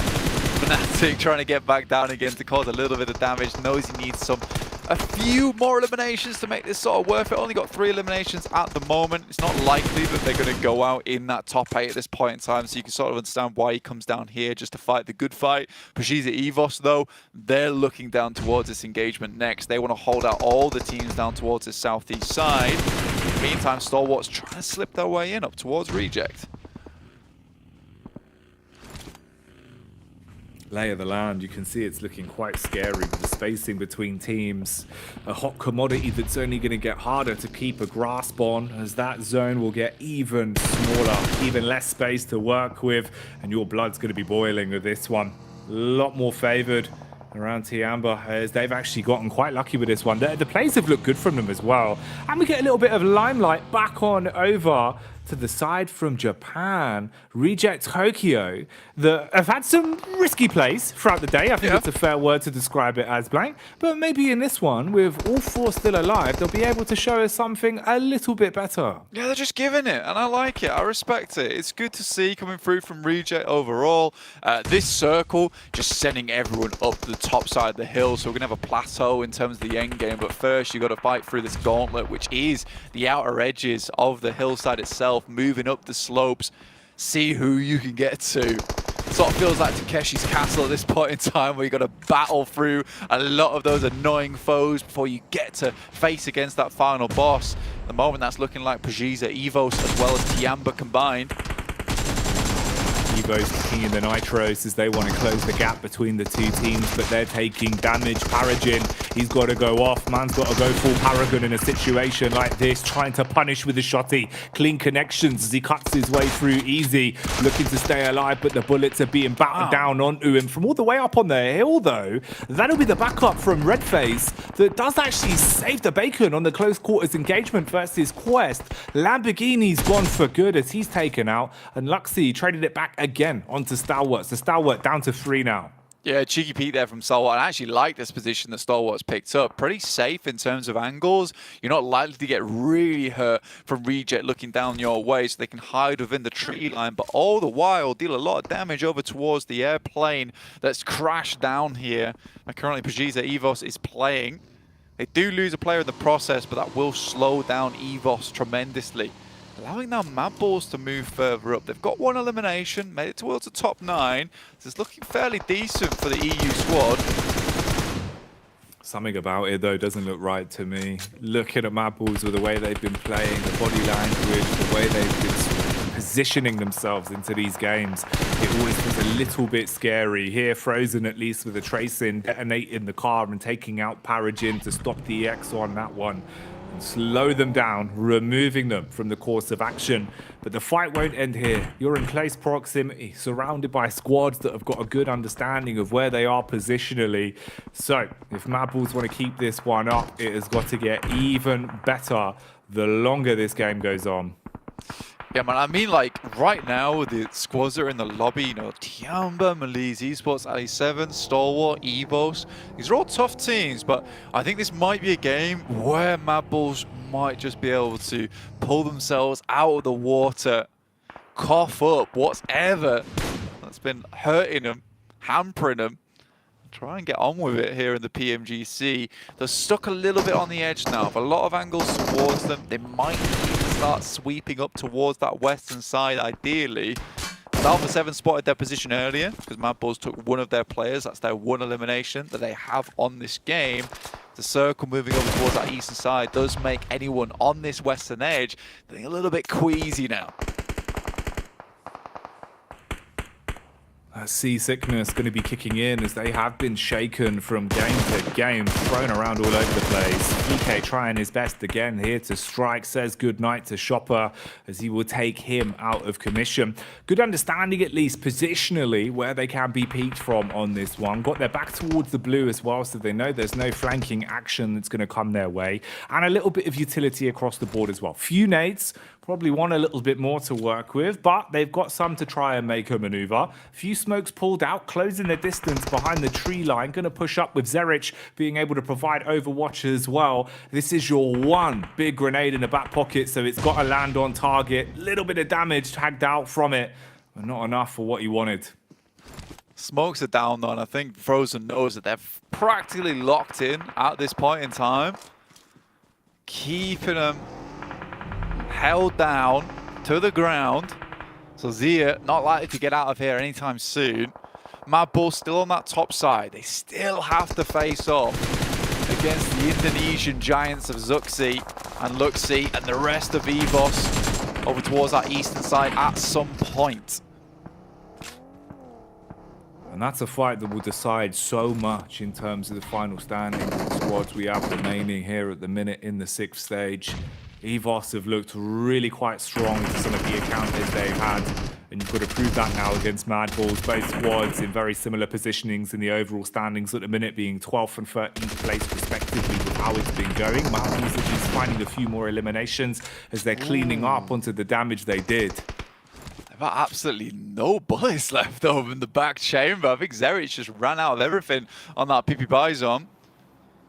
So really looking dry in terms of what they're bringing to these final fights. They sort of have to go down towards R&J and sort of pick up on some of those death crates. Misery holding them back now. Nice smokes unleashed, allowing them to get further up. Tulika has to hit some big nades. I think that's really mostly what they're rocking with right now. It's pretty much all you've got to be your boon in a situation like this. Unless they can scavenge a little bit to build themselves back into it, you're not going to be too well armed the longer this one goes on. Same can't be said for some of the other teams that definitely have more reserves than they can really find time to do much with. A little bit outclassed in terms of some of the weaponry that's on display as well, but FleeK still trying his best. Pot shots across, nice connection in the end. Yeah, it's a decent little tap spray there with the Scar. Good shots from Luxi though. This is getting cruel. And nades down the hill are a little bit easier. The nades upwards though towards Pajisa Evos, just not ideal. And I think the Mad Bulls just have to leave, but it's all terrifying. It's all gone to pot here as well, as they're losing players left, right and center. It was only so long they could hold in this position, and they just did not clear out enough space, even after they got that circle as well. So unfortunate. It's rough for them. But the Bulls have been subdued and taken out of commission on this one. Not going to have a chance to have any surprises here. At least finding a few more points than we had seen into the previous games, though, ending that one with 8 eliminations. But the overall battle here does continue. A lot of big names still left in commission for this. And some of the squads we haven't seen making it this late, now starting to get a little bit more longevity out of their survival time as well. So we'll see for Evos as well as Reject Tokyo just what they can do with this, being the two squads that do still have all 4 players left alive. Evos, look, they were pretty red hot coming into this one with some of the adjustments we've seen from them. Redface has been hitting some good shots. Stalwart still in it to win it as well. No elims here on the final Erengao yet, but still chock-a-block when it comes to points off the back of the 2 chicken dinners they've already taken. So anything extra here is going to be a blessing for them. Yeah, they're just churning out ranking points at the moment, which is the big difficulty for a lot of these teams. It sort of feels like STE, A7, 2 heavily armored guardsmen holding on to that 3rd place spot.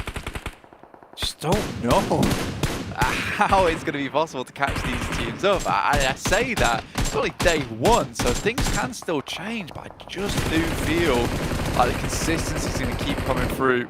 STE, Nerzed has to send away. Not likely they'll get away from that one, though, and I think that's their final player now out in 5th place. But like you say, that's good points. That's good points still been accrued. That's what matters at the minute. Especially with a big buffer they built themselves. They're allowed to let the odd chicken dinner fall through the fingertips here and there. Already having 2 under the belt, the belly's definitely going to be full at the minute. But now, it's up to the squads that are hungry. Alpha 7, famished off the back of what happened into the previous game. Probably somewhat frustrated at the mistakes made in the 2v2s. They want to secure a win on this one. But it is just 2 players. Being able to find it over the finish line will be a tall task, especially with both EVOS and Reject having a lot more manpower to work with. A bit of a slower affair then from this one. Mistakes on this blank are going to be costly. Not too much map geometry to work with. All goes down to your util and your communications on your peaks. I mean, Malise Esports, for 2 players, 17 nades is a massive amount they've still got remaining. So if they can get themselves towards the end game, towards that zone 9, they can unleash an absolute hellstorm over towards some of these teams. They got no smokes though, and that's going to make their rotate up the hill very, very difficult. So they need to be ideally putting these nades out now, make the best use of them. Lewis already pulls one out the pocket. Doesn't send it yet though. EVOS have the circle. And again, for this Indonesian team, they've come along leaps and bounds over in their region. Looking much more like a unit as Lewis is fully unloaded on by the guys on Reject. Regiocio finds the last player from Leeds Esports. They make it up to a top 3.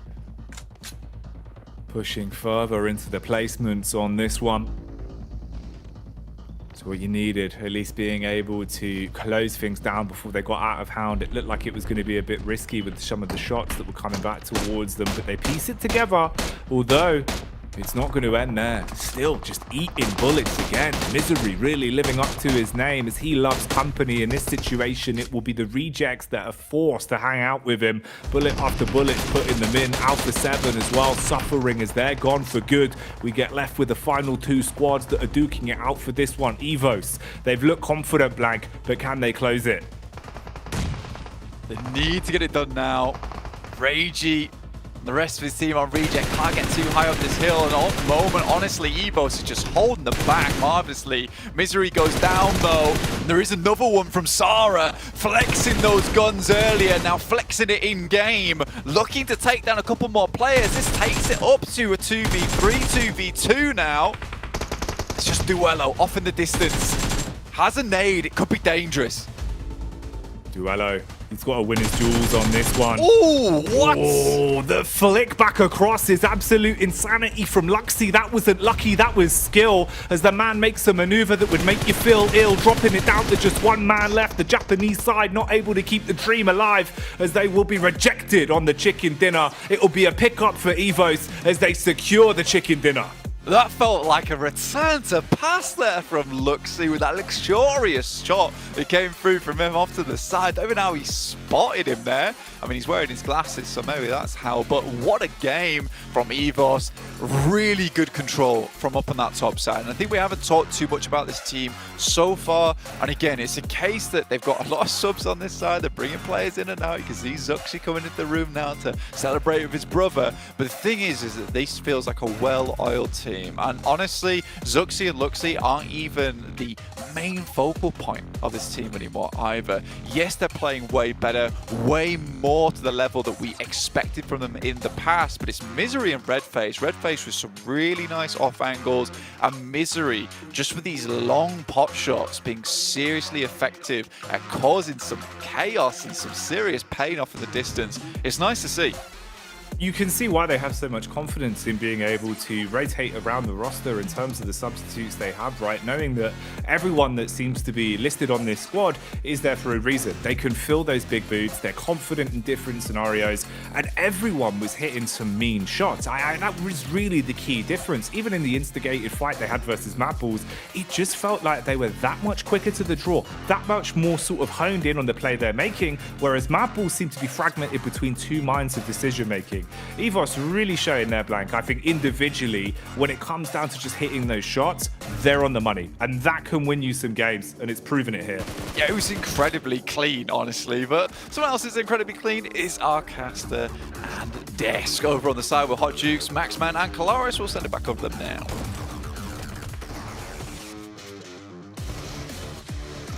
Gracious Luxy popping off there. I mean, we just heard it and we saw it live. Those shots were insane. He busted out that AK and he couldn't miss here, Maxman. Yeah, I mean, Luxy had some sick plays, and then Zuxi came in at the end, and a great high five to his bro. Big play. Great play there coming out from him. But what a position. I mean, we were talking about it, the Kalaris during this game, talking about their spot. Playing crash site and holding that 2-2 split, really zoning teams away from the southern edge, makes that transition later on so good. But if I have to highlight one play in particular that really stood out to me, despite the eliminations of Luxy this match, it really has to be Redface. He was keeping Star Wars at bay. Yes. He was making sure they could keep even more pressure applied onto Reject. The entirety of that late game, he was making sure that game was in the bag. Yeah, it's a super defendable location that they identified super early in this game, which is very important, as you say. I mean, even if you want to push it and try and get into nade range, which you need usually a lot of utility to dislodge someone from there, you're still putting yourself in an extremely vulnerable spot anyway. So nobody really wants to breach into the space that they control here. So PMGC Evo being able to take 20 points away, it's a very deserved one here, Hot Jukes. Oh, it's something that we've been needing to see from these boys here. That's going to do huge for their confidence, right? Being able to get a chicken dinner, especially here in day one, they have got to be pumped up. Alpha 7 continue to put points on the board with a nice little baker's dozen right there. And it's good to see Reject get some points as well, Kalars. Yeah, not bad. Obviously, they kind of hold that record that we were mentioning before with the 20 limbs, but to what you said in the prior here with Alpha 7, once again looking unbelievable, holding down that west side and being able to take on all comers, all contenders. Alpha 7, you mentioned it at the top of the show, they want the world championship. 4th place isn't enough, 5th place isn't enough, 3rd place isn't enough. They want #1. It's tied. Damn. Oh my word, a tie, and that's without chicken dinners actually, which is even more impressive. The fact that they bank in on the elimination so heavily. Alpha 7, I don't know how you guys feel in particular about it, but I did feel like in the championship they were like a kind of stop and go team. They would stop in positions, keep rotating, and be a bit slow off the back of this. I have not really seen that today so far. Like, it seemed like they find a good position, they gun it for that spot, and they just hold it down so efficiently. Sure, they can't quite lock down the win, but when it comes to being quick on the pivot and holding down those forts, Alpha 7 have just had an amazing start here this tournament. Wow. So good. I mean, it's so crazy to see their IQ as well. I mean, just think about the last game when we saw them in that nice little split on the south side of that last, I think it was zone number 6, and they were working almost together there with AE as well. You know, they decided, hey, you know what? We're just going to go ahead and hold this side of the map. You know, we're not going to go ahead and fight you until we have to. And, you know, that's why we saw them just dominate there with Alter Ego Colors. The scary and worrying thing about results like that so far for the rest of the lobby is it is only a matter of time before Alpha 7 converts a chicken dinner with that kind of power. That being said, I mean, when we look at the top 3 right now, I mean, we were saying it in the back, right? I wouldn't mind it at all if our top 3 by the end of this is Star Wars, Alpha 7, and Alter Ego, who is a little bit behind, of course, but that's because the other 2 have just shone so brightly. But the 2 at the top have looked unbelievable here in our first 4 games.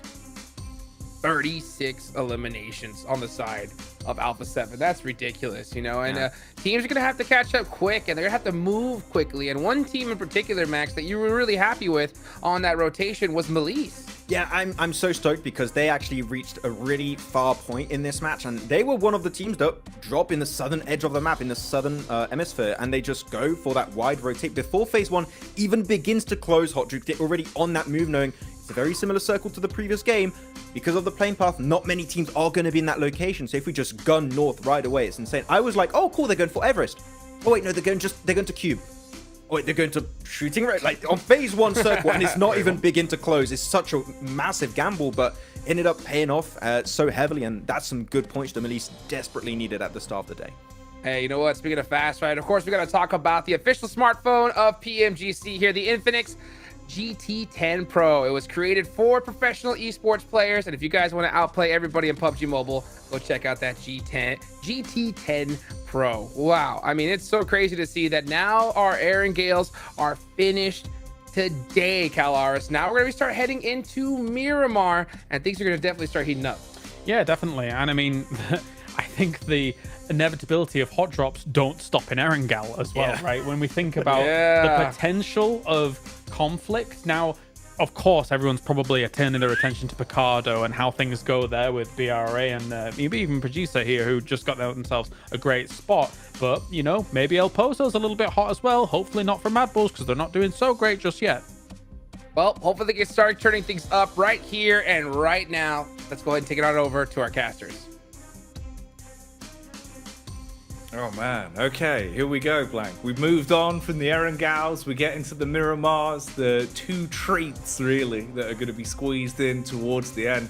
I really hope it continues on. I'm on the same train as everyone else. We get more of these hot drops, it's going to be turning up the tempo. I mean, it's a big map as well, so if we get more hot drops, you know that they're targeted. People are unhappy with other players in this lobby, and that's fair play. I like to see it, I respect it as well, but yeah, there should be so much space to play here on Miramar. We're going to see some more of those Mini 14s, some more of those DMRs. I know you like it, Jackie. So I'm excited for this matchup here. I'm excited for Miramar 2 to finish off the day. And can Alpha 7 and Stalwart stay on top? Probably, is the answer. Yeah, probably. I think for Alpha 7 as well, man. It's crazy just how close in some of these games now they've come to actually, you know, getting the fork in the chicken and just not quite being able to secure it. Maybe they need longer utensils, Blank. Yeah. Real long fork over there. I mean, that'd be nice. You know, I probably need something like that as well, because, you know, any white t-shirt that I wear is just always covered in pasta by the time I'm finished with it. So yeah, me and Alpha 7 both, we need the long fork invented ASAP, please. But, you know, for them, I don't think they're too unhappy with how things have gone so far.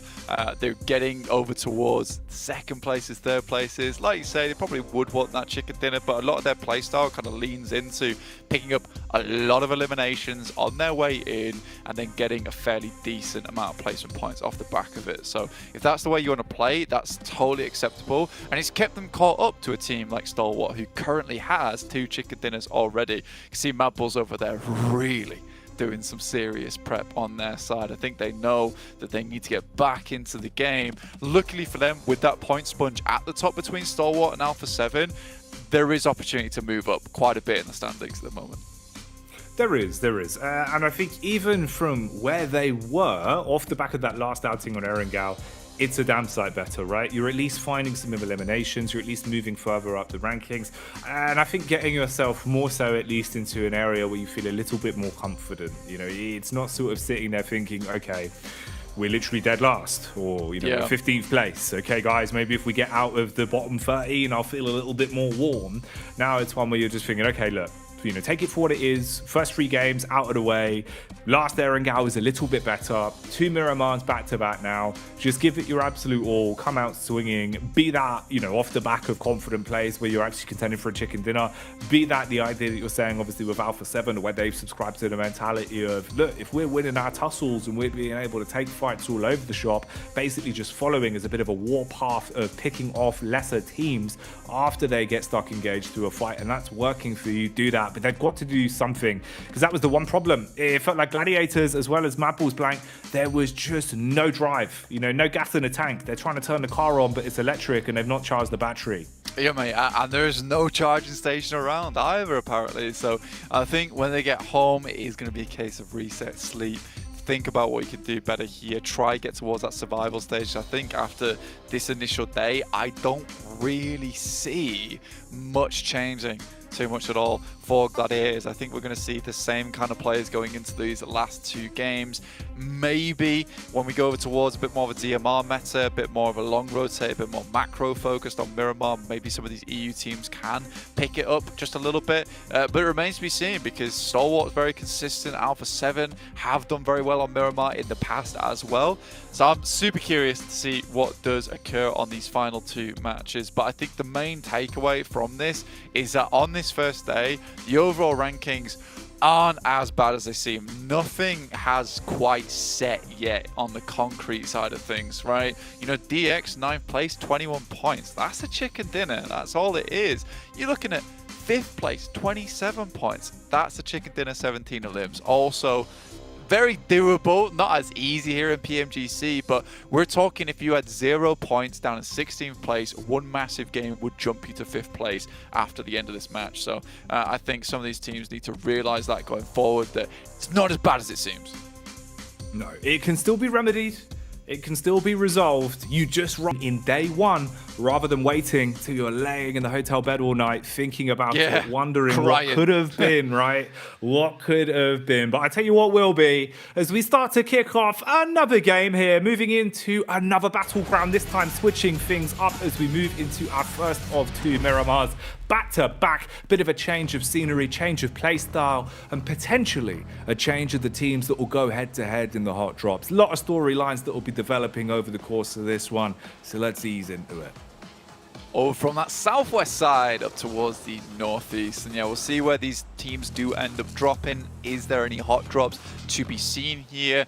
Second to last game to play today. So for some of these teams, I think for them it feels like, God, we're finally getting towards the end of what has been a hellish day for us. Let's just finish it out as strong as possible, get some more points on the board, reset coming to tomorrow. Stalwart on A7 on the other hand, they want to maintain this momentum as long as possible today, whilst they're feeling hot, whilst they're feeling warm, and try and get as many points as possible to create that buffer for themselves, which honestly has already started to appear for both these teams.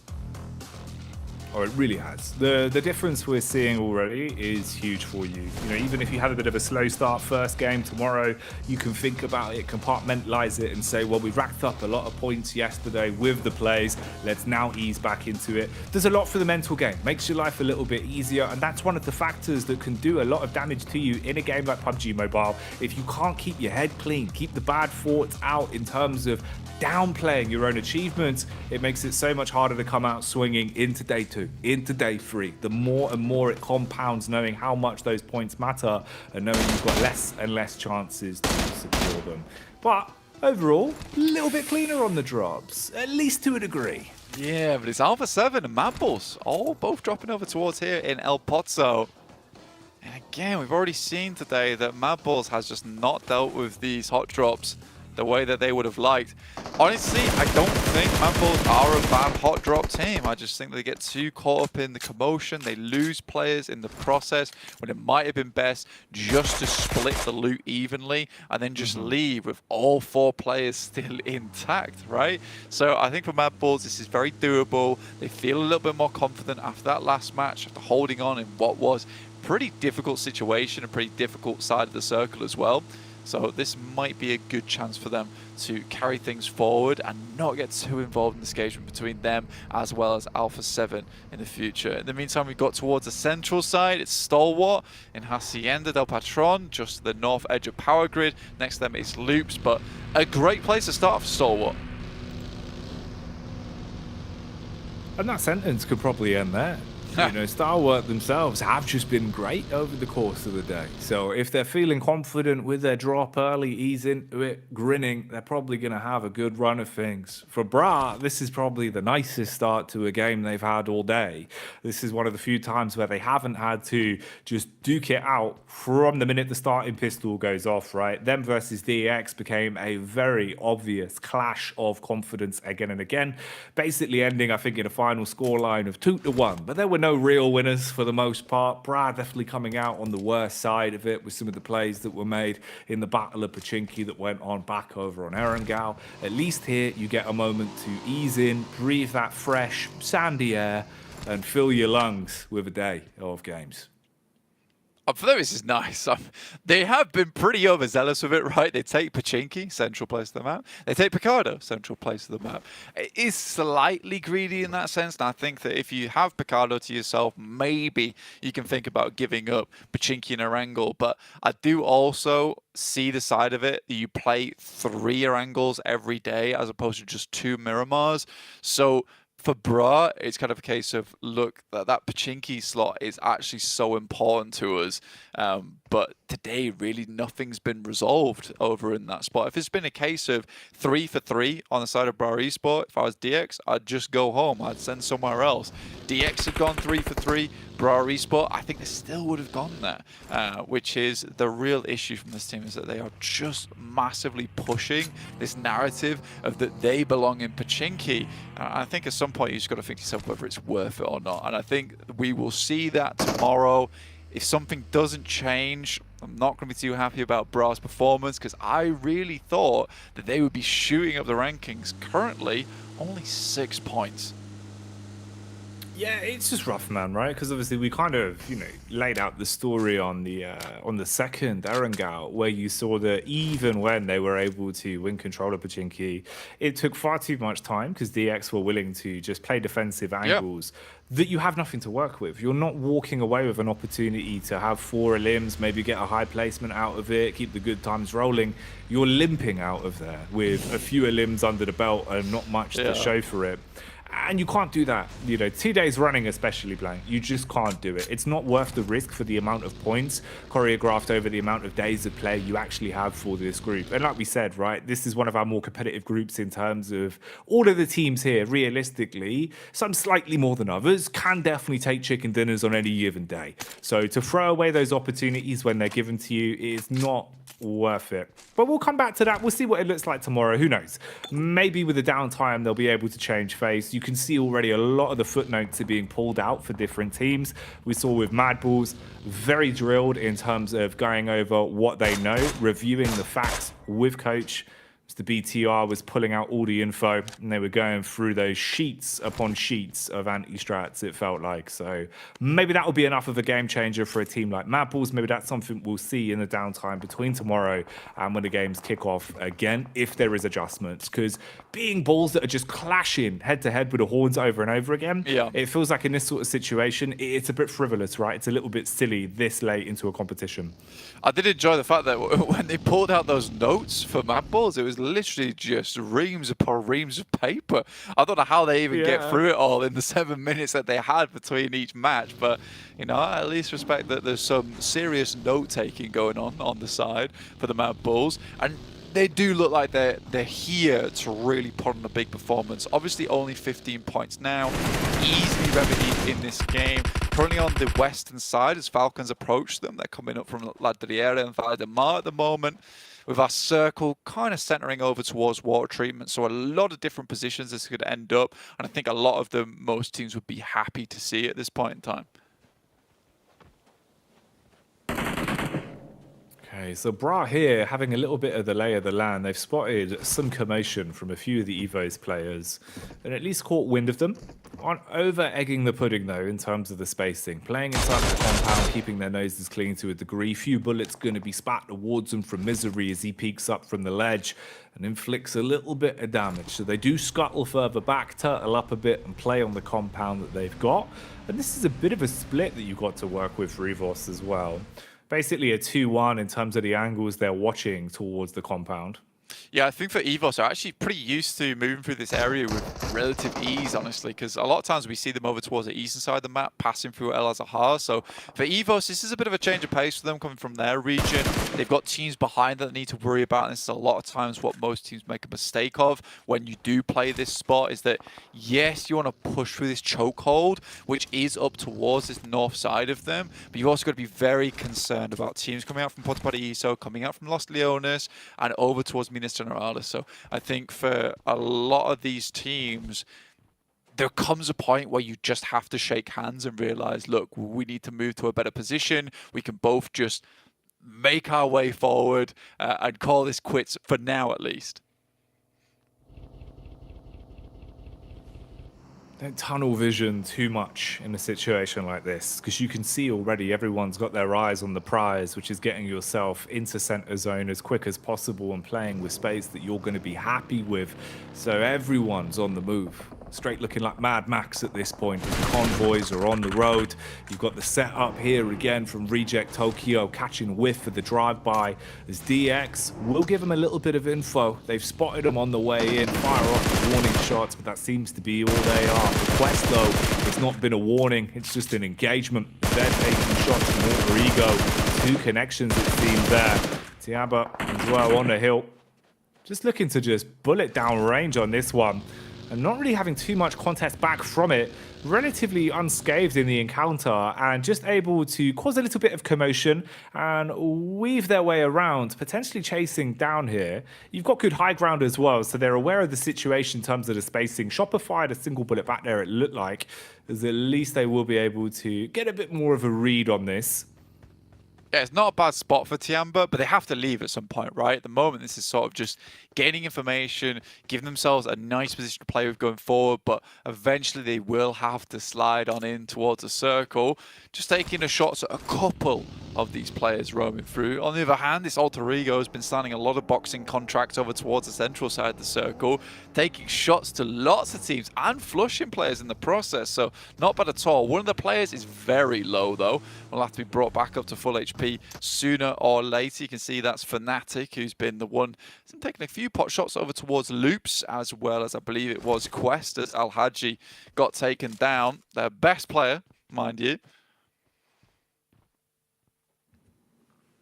He's been looking all right coming into today's games. You know, we've really seen him kind of being the opener for the team into a lot of those fights where he takes quite confident engagements and did do a good job of finding the odd elim here and there. So struggling to have him alive into this one might make it even harder for Quest. Quest have felt like consistently, though, in terms of the team play, they've been really unlucky in terms of some of the rotates. They've been leaving themselves in positions where you don't have a clear path ahead of you, and you do have to fight tooth and nail to get much out of it. So it's been a bit unlucky for them, especially here, down to a triple threat already. We'll see what they can do. It's only a couple points between 6th and 4th place at the minute. The difference of 2 points between Evos and Quest with the placements we've seen from either side. Yeah, proper grim march coming through for the guys on Quest. Absolutely agree with you 100% there. It's like just not a good time for them whatsoever. The map's gone wrong. It looked like it was only 2 miles. Turns out it was 10 on most of their rotations. They're just feeling tired and sore by the end of it. Gladiators, on the other hand, up towards that northern edge, start to move down towards Quest position. They're still on the outside of the circle as it heads over towards that western side, looking at San Martin, Hacienda del Patron too. So a lot of buildings in this area, in fact. So kind of less of this gameplay we see on Miramar, where it's very open, a lot of ridges, a lot of little defiles that are set up with vehicles as well. But this is a bit more of those urban finishes, playing around the buildings, playing around these wall sets. But getting in here is a difficult part because there is still a lot of those ridges, those horrible hills that you've got to get through. So you need those vehicles to move on over, set yourself in a position where you can just inject inwards towards a good position in the circle. Right now, Falcons feeling fairly happy with their spot, leaving it to get through towards that east side. It'll be pretty restrictive though. Loops again here as well, finding opportunities to strike at the right moments. There's a bit of damage being established across.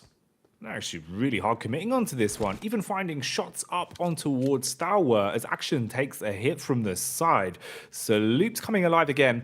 They have thrived whenever it goes into aggressive situations. You can see they're very confident in their individual gun skill and a lot of the quick decision-making sort of plays. Very confident to hit their marks. And it's paid off now and then for them. It's just about trying to get it a little bit deeper in terms of the placement, see if they can thrust themselves a bit further up the standings. Rotates for a few of the teams coming in now as well, but you're breathing down each other's necks. You can see here with a compound control that's set up with the 2 buildings, barrages towards the back line, man. There's a lot on the line on this one. Cardozen actually just almost fell. And if he went down on the rooftops there, it might give it a big opportunity for Tiamba to maybe move a little bit further forward. Instead, they just take this longhouse. They're going to play around it, see if they can get some pot shots over towards loops. But with a position over towards Hacienda, you can play a lot of those rooftops. You can play a lot of these walls as well. Makes it difficult to get in towards you. The real difficulty is when you start to get a lot of teams in this location. There's only so many spots that you can hold down. There's only so many of these rooftops you can play as well without being spotted out by maybe a different angle. So we'll see if the circle does move further over towards that eastern side. I haven't seen a Hacienda del Patron finish in some time, and I'd be pleased to see it here. Mad Bulls did lose a player though, Jackie, to Gladiators no less, over on this northwest edge as they've slowly trundled around trying to find some kind of position in the circle where there is maybe just a little crevice to squeeze on through. It's a scary thing for me as well, because I feel like for both of those sides, we know they've got pedigree even, for the games that we've seen them play over the regular season blank. But at the minute, coming into making quick decisions and having the confidence to back it up, it feels like it's not there. And I just don't quite get it as well. For Mad Bulls especially, a lot of the time, even in situations where you can see they're in a spot where they've got control, when they actually have bullets, they should be able to do a nice amount of damage. But it's not quite as quick as you used to. It's not as snappy. And a lot of our other squads we're seeing from other regions here are just being able to thrive in the awkward combat where they have to go for a rapid crash, where they have to go for a quick adjustment. You're fighting on bad map geometry. You don't have many nades, but they still look confident. They still look willing to make those over rotates, those risky plays. For Mad Bulls, it almost feels like they back themselves into a corner, giving way too much respect that isn't going both ways. Here, at least, they get into more of a fight that they're a little bit more familiar with as they go up versus the Gladiators. The clash is coming out as they're pounding their chests inside of the building. Battle back goes to either side as they're losing numbers across the board, and this might just cripple both of the squads on the outcome of this one. Nades being thrown, but the pin isn't going to be enough to stop Zerich as he unloads, and he does stop Gladiators in their tracks. So they survive this clash, but even then, you're still going to have to rebuild, re-get that health into a position where you can actually work off the back of it and fight down numbers with a triple threat squad. Mate, going up a 3v4 versus the Gladiators, not easy at the end of the day for the Mad Bulls. And well played to it, but again, just lukewarm on that push coming through from the Gladiators, absolutely. The speed at which they took that fight as well with the Gladiators gave them so much time to reassess the scenario that they were in, because Alpha 7 looked dangerously close to going for a third party in that situation. But clean pickups from Zerich, as always, on the flank. Just ruins the day from Gladiators. And again, it reads back into what you were saying before, Jackie, about the speed at which these teams switch gears. And they had that knockover towards Mad Bulls. And there just seems to be a bit of a communication error coming through over towards Gladiators, because the amount of time it took for them to just go, let's push that. They'd already got the res. Someone needs to call, we have to push now. You push in whilst the res is still going off. You're into a 4v2, way more manageable to deal with. But if it takes you that long to decide you're going to push a compound, don't push the compound. It's weird, man. It's one of those where almost you sort of call it the old boy effect, where it feels like sometimes you just need one guy in the squad that is just giving it the big one, giving it some welly and saying, look, we need to dive on this. We need to commit to this. And at the minute, that killer instinct, it feels like it's lacking. It really does. Whereas a lot of our other squads, they're proving that in every single battle they're going into. The posturing looks like they're ready to pounce at any given moment. It's very aggressive, but it's smart decision making. It's a worrying sign. I know it's day one. I know it's still early doors for the group overall, but it's something that you have to fix over the course of these games, and it doesn't feel like it's changed. From game one to where we are now, Mad Bulls out with 3 limbs. That's all you get. It's still a little bit better than the tiny pieces of pie they were squirreling away with the first games, but we are in game 4. We are in a risky predicament now. It's the 5th game of the day even as well, so it's so much harder for you to accumulate those points. And as the battle continues, you're looking at DX trying to survive the all-out clash they've been thrown into. Bra Esports just swooping down and putting bullet straight into them. Falcons with a rotate, looking to try and get out of there as well. Playing up close and personal. 1 DBS versus 4 men. Yeah, we've seen this work sometimes, but you've really got to make misplays to give him a chance to survive on it. Tucks into the corner, dipping from the nade, dive round on the peak, trying to draw his crosshair off the angle, and they just overwhelm him. There's 3 players jumping up and down behind the wooden wall, just spraying. I don't think anyone survives that situation. Sort of had to hit that first initial shot to even have a chance there. But happy days for DX. They get in. I'm pleased with that one. Pajiza Evos over towards that eastern side. Do take a knock from Alter Ego, who just picked up a pretty open compound off on the eastern side. But it is looking sort of like a Hacienda del Patron finish, and Loops is chuffed to bits about this one. Practically no one playing on this northern edge either over the Malise Esports, so they're comfortably just laying down the law on this south side, pulling out the revolver, holding people back. It's great news to see. BRA still struggling to push their way through, but this is interesting. Evos taking the fight to Alter Ego. Okay, a battle of 2 squads that have had some big plays today. Let's see how far they can take it. Connection there onto Stalwart as well, as it seems like attention is split into 2 different directions for that one, as there will be a bit of a tag across. Zuxi firing bullets down range as well, seeing if they can tag up on, well, knowing they're close in the smoke. Luxy, he's got nades to play with. Dash is one close, little bit of HP, wiped off for Rosemary. He's got smoke still surrounding him, but he begins to back off. Tries to get out of there, at least for now. But actually, it's another third party entering into this one. So any chance of changing your direction, turning tail and ducking out of there gets a whole lot harder. And they're very fragmented. Look at Origo's positions now. Basically playing all individual spots with not much map geometry to give them any cover for a rotate. There's a nice molly coming through from Luxy as well. Forces Rosemary off that position. He gets picked up as he tries to retreat. Alpha 7, Senab less remaining. And it really does feel like Stalwart too big to handle here for Alpha 7. They push in, and this is 2 for 2 now. Alpha 7 versus Stalwart just getting ripped to pieces. That is sad to see. You just cannot deal with a Mongolian massive over on Stalwart so far. Zia tries to get out with their team. It is Ursu's down, RNJ and Shop are still alive, trying to deal with the team of Aegon I8, who is quite literally trying to crawl away from this one. It feels like Stalwart just never miss a nade. When it matters so much, they hit them every time. Molly's prime position, grenades right on your lips. They just do not stop, man. And even the gun skill. Some of these situations, we've seen them making some real big plays. Good understanding of where they could be pushed from at a spot like this as well. A little bit of map control for them to work with in terms of the spacing between the other sides. Quest way off towards the backside there. You've got the big clash with the close grouping of a magnitude of teams as well, all up against one another. Remember, this fight started with Alter Ego taking on Evos. Since then, everyone's been taking a jab at each other.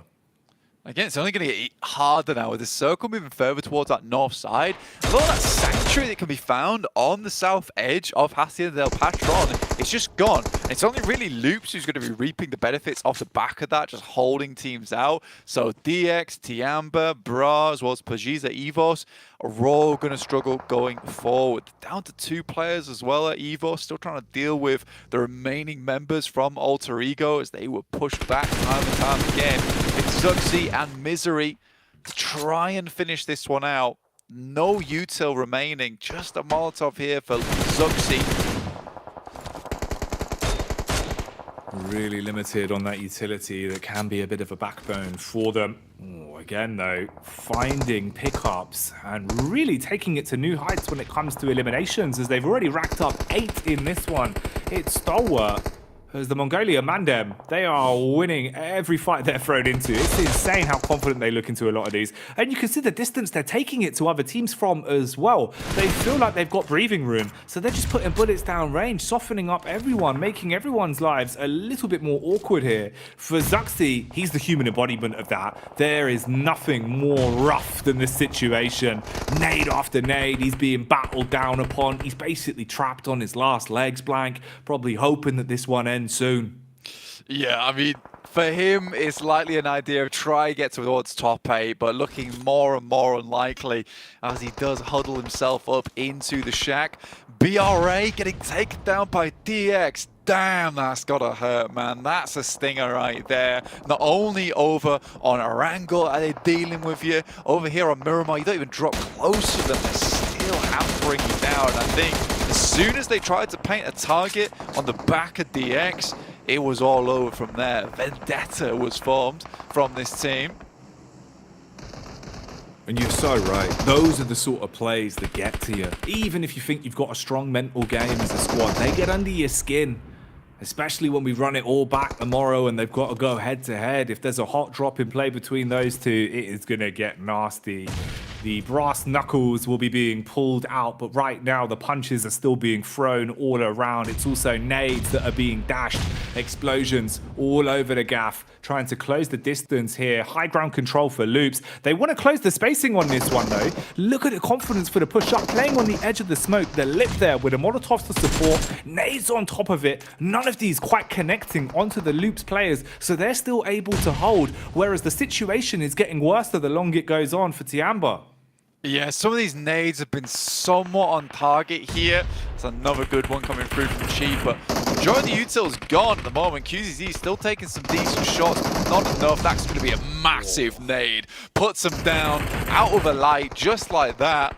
And now Loops, this is where things start to count a whole lot, because they've held on to Hacienda del Patron for a while and just been waiting for the ruckus to start coming through to deal with a lot of these teams. In the meantime, though, DX has played a marvelous game. They slowly encroach into Hacienda del Patron whilst they realize the guys from Loops are occupied on that eastern edge, and now they have control. This is fantastic. Elimination leaders at the minute here as well, with 9 besting the total tally that Stalwart had of 8 at the minute over the course of our opening Miramar. Late into the day, but still giving it their all. Easy, lurking, waiting for a chance to strike. If they don't find him on this and give up a little bit too much space, encroaching down, using a vehicle as cover, he could wide swing on it, has a DBS to work with as well. Here comes the peak. First contact works well.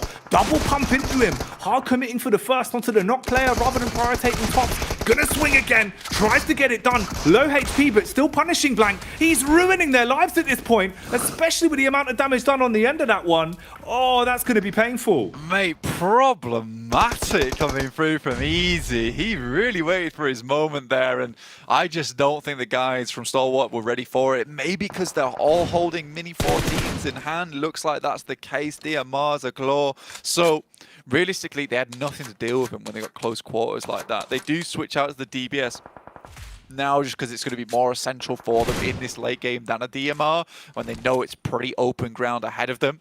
Really smart stuff.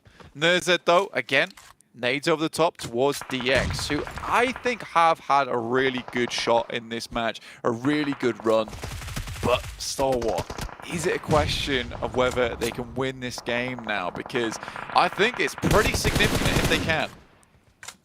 It would be unbelievable, especially from kind of the sheer back and forth we've seen, where it feels like they're riding the high and then suddenly brought back down to earth. For Nerzed to come off the back of his team nearly being completely severed in half by a DBS, to reinstigating the fight, getting good contact into a knock onto another squad ahead of him, and that's DX no doubt as well, who have been proving how good they can be into this one. It's crazy that he's able to slip straight back into flow state, go back into playing point man, and keeping the pressure on. He's doing so much for creating space. It feels like he's 2 players in one, Blank, just with how much map control he commands. He's got 2 faces, this lad, you know. He's playing all the cards at the moment. If STE do win this game, though, it is a winner chicken dinner record on the day for PMGC, broken in the first bloody day. It's insanity. And right now, it's looking more and more likely that Stalwart can pull this off. The history is in their hands at the minute. Just don't fumble the bag. Don't make a misplay. Nerzed, he's been giving it his all, man, with some of the maneuvers, but it's not just him. Like we've been saying, this squad has so much talent. Right now, Loops are just playing into them, Blank. They look scared. They're trapped in a box like a moth in a bathtub. They can't find their way out, and they are just being decimated. Bullets downrange again and again. The Mongolian side keeping the dream of a 3rd chicken dinner alive on this one, as they are showing up on Miramar. This is ridiculous so far. Mate, just the fact that, like, Nerzed go deal with the guys over towards DX. You just deal with that. You go for the 1v3. Tops will go for the 1v3 over towards Loops. And Icy will deal with Malice Esports. They're single-handedly, each player, taking down one team one at a time. This does not happen ever in PMGC.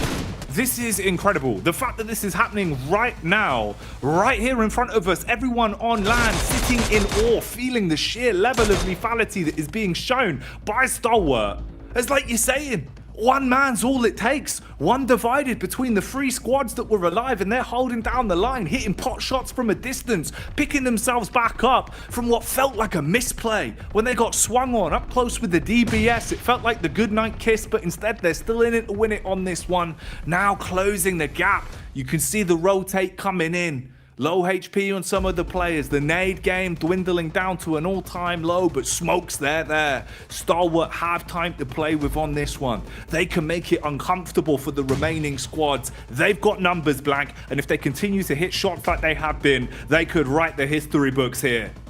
It's the Disciples in DX and Malice Esports trapped in a room with a Grandmaster so far as Icy looks to finish off the remaining members from Malice. His target, his assassination coming through here over towards his team. Kissu goes around the side and Icy still playing him for a fool at the moment. Peeks out, good shots, a lot of damage done. Might go down here but needs to at least take down CEO later.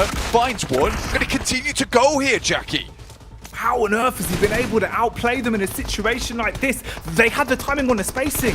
When he went for the first shot with the AR, you should have been able to swing onto him. Instead, he strikes with the DBS from a distance, throws him into this position where Nurzed, the hero, the man of the moment, wants to closing the gap with a DBS. Buckshot goes out, shuts it down, and closes things. History in the making for Stalwart. They can celebrate that one as they deserve it. A third chicken dinner on the day. Tremendous plays, Blank.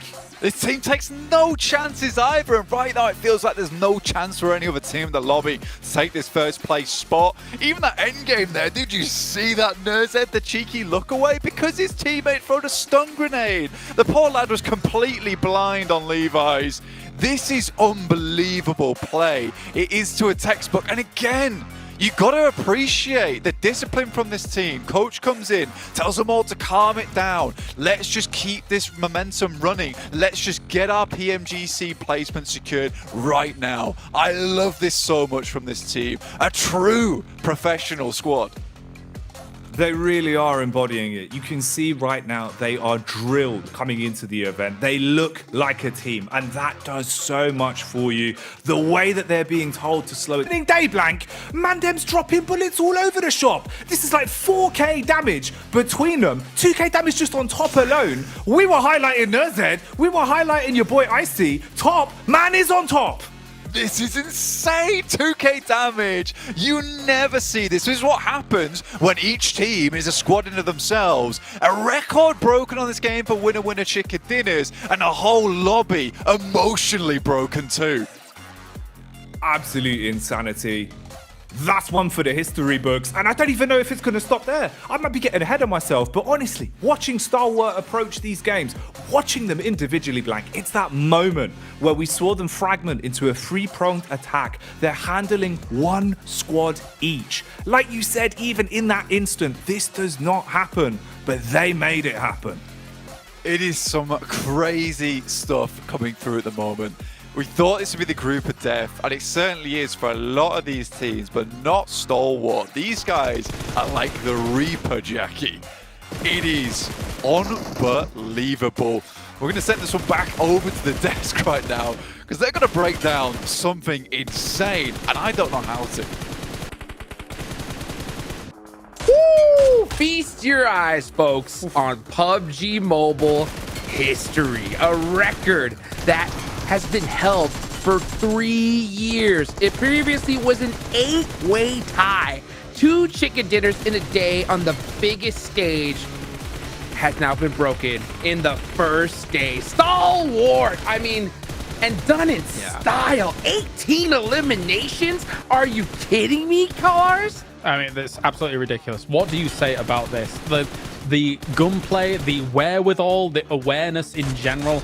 I was speaking earlier on Erangel about it's not where you go, it's when you go. They understand, even on individual level, not just kind of as a team, like where to take as individuals to be able to hold out scenarios. Holding out the entirety of Hacienda here, as soon as they get rid of what is effectively Quest Max, they're just playing it perfectly.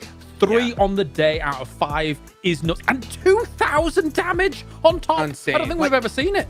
You do noise for over 1,000 damage. I don't know what you do to celebrate over 2,000 damage. I can't do it. It never happens. 18 eliminations on the game.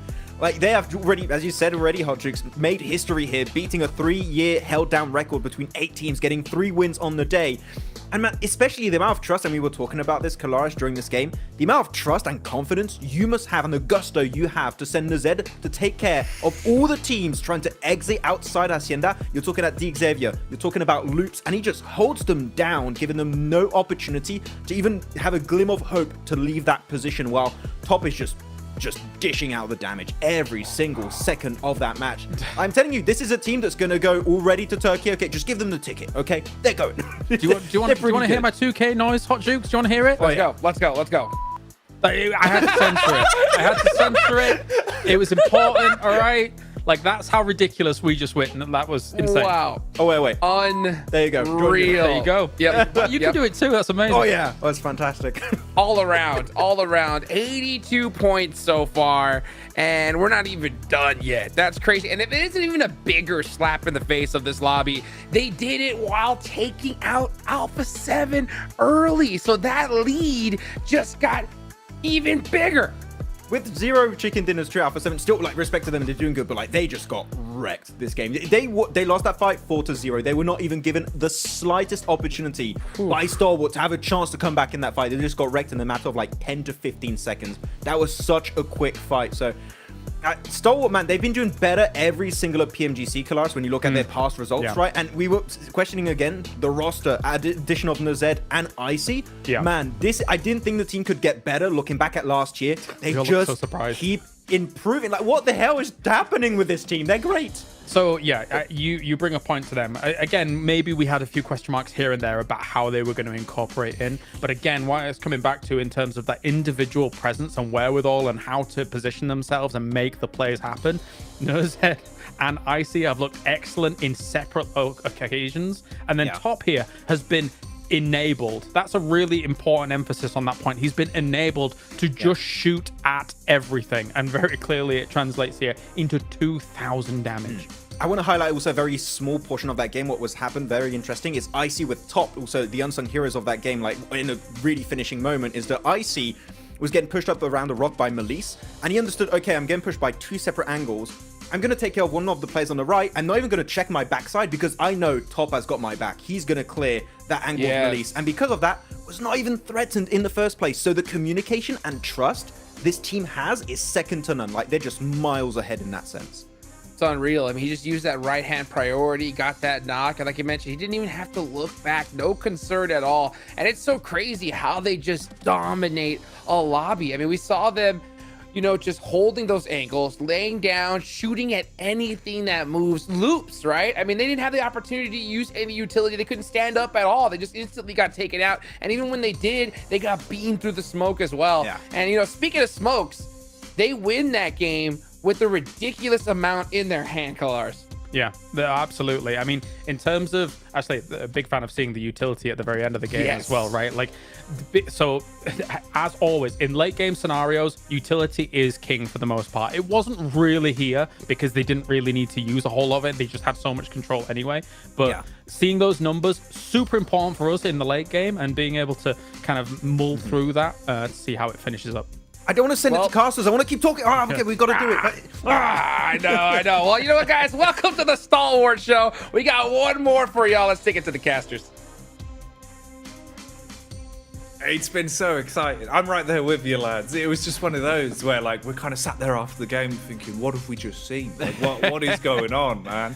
This has been wild, Blank. From the start of the day, it's one thing. But where we are now going into the last battleground of the day, the second Miramar in a row, everything said and done up to this point, nothing has seemed right. Nothing has seemed predictable. Everything that we thought might happen has gone out the window. It's just been carnage and confidence from so many squads that have been playing unbelievably well today. Yeah, it's absolutely disgusting so far, and I think that you look at some of these boys in this group, and again, they're still performing fairly decently well, but still, Stalwart is just so wrong in this lobby. I feel like they should be in a lobby of their own, right? Or just get sent straight through the PMGC now. Give everybody else a chance, just a little bit, because with this points lead, it's going to make things so volatile towards that center side of the lobby, right? Third place, second place is going to be so up for grabs all the time. So your second and third place spots to go through to PMGC Grand Finals are never going to be consistent all the way until that end day if this carries on the way it is doing. And I'm scared for some of these teams, man, because it could be a real tearjerker if it's a case of a team in 11th place is like 1 point behind, or they were in 11th place for a long time and just get shunted out right at the end. It's a terrifying prospect for a lot of these teams, not only for the fact that Stalwart won't let them win, but also for that Stalwart is causing absolute carnage just in the overall standings. That's the big part about it, right? Is that not only are they basically securing, on day one, we want to rack up enough points that we're confident the coast here at the top spot, that we know we can maintain this level of play, but we'll do everything we can to give us our biggest odds here on the first day.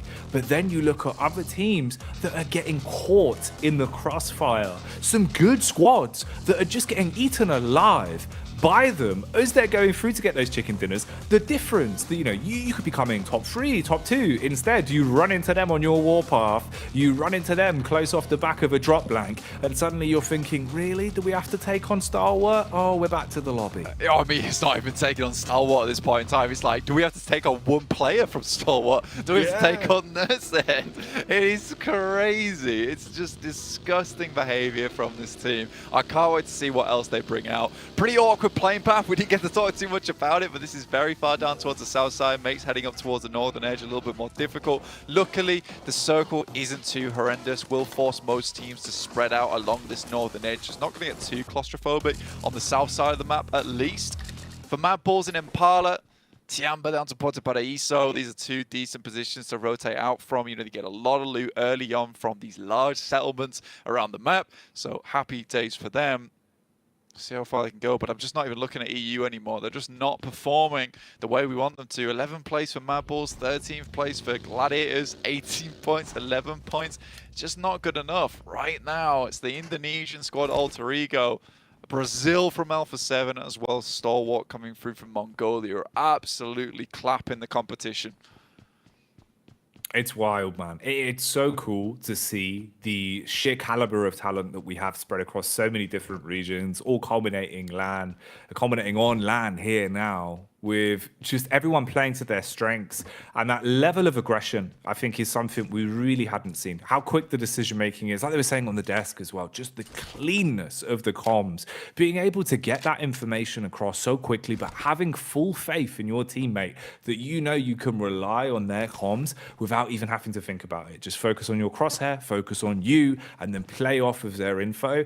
That's not something that comes easy. But with a lot of our teams here, we're seeing how drilled they are, how much faith they have in one another. And I think that's a big element of it, because you see sometimes teams that don't really look like teams playing. They look like a bunch of individuals playing together, and sure, they have talent, and sometimes they get them far enough. But here, you're seeing the teams playing amazing team PUBG, and that is the biggest backbone of it. That's exactly what you're going to see a lot of the times anyway. Here's some teams for you on your screen. We'll get back to the match very shortly, but we thought we'd bring them up for you just in the meantime. Show you where they're playing, how they're doing. We do dim everything just a little bit, but I think it's going to come back to us for just a short while as we get a bit of a rehost going here. Don't worry about it. Won't take too long, I don't imagine. We're just going to get straight back into the game. But again, some of these teams so far are really struggling. Some teams are just absolutely not. But I think one team in particular that I do want to see a bit of a change from is Bra Esport, and I don't think it's going to happen today either, mate, because the way that DX have been playing, just completely humiliating them both on Erangel as well as Miramar. This is a true hurt to the soul. It really hurts the soul, I imagine. Yeah, well, it's one of those, right? When you kind of poke the beehive one too many times, you're just going to keep on getting stung. And I think that's sort of what we resulted in, where they couldn't find a way to resolve that conflict other than keep on hot dropping and keep on scrapping till one of us gives up.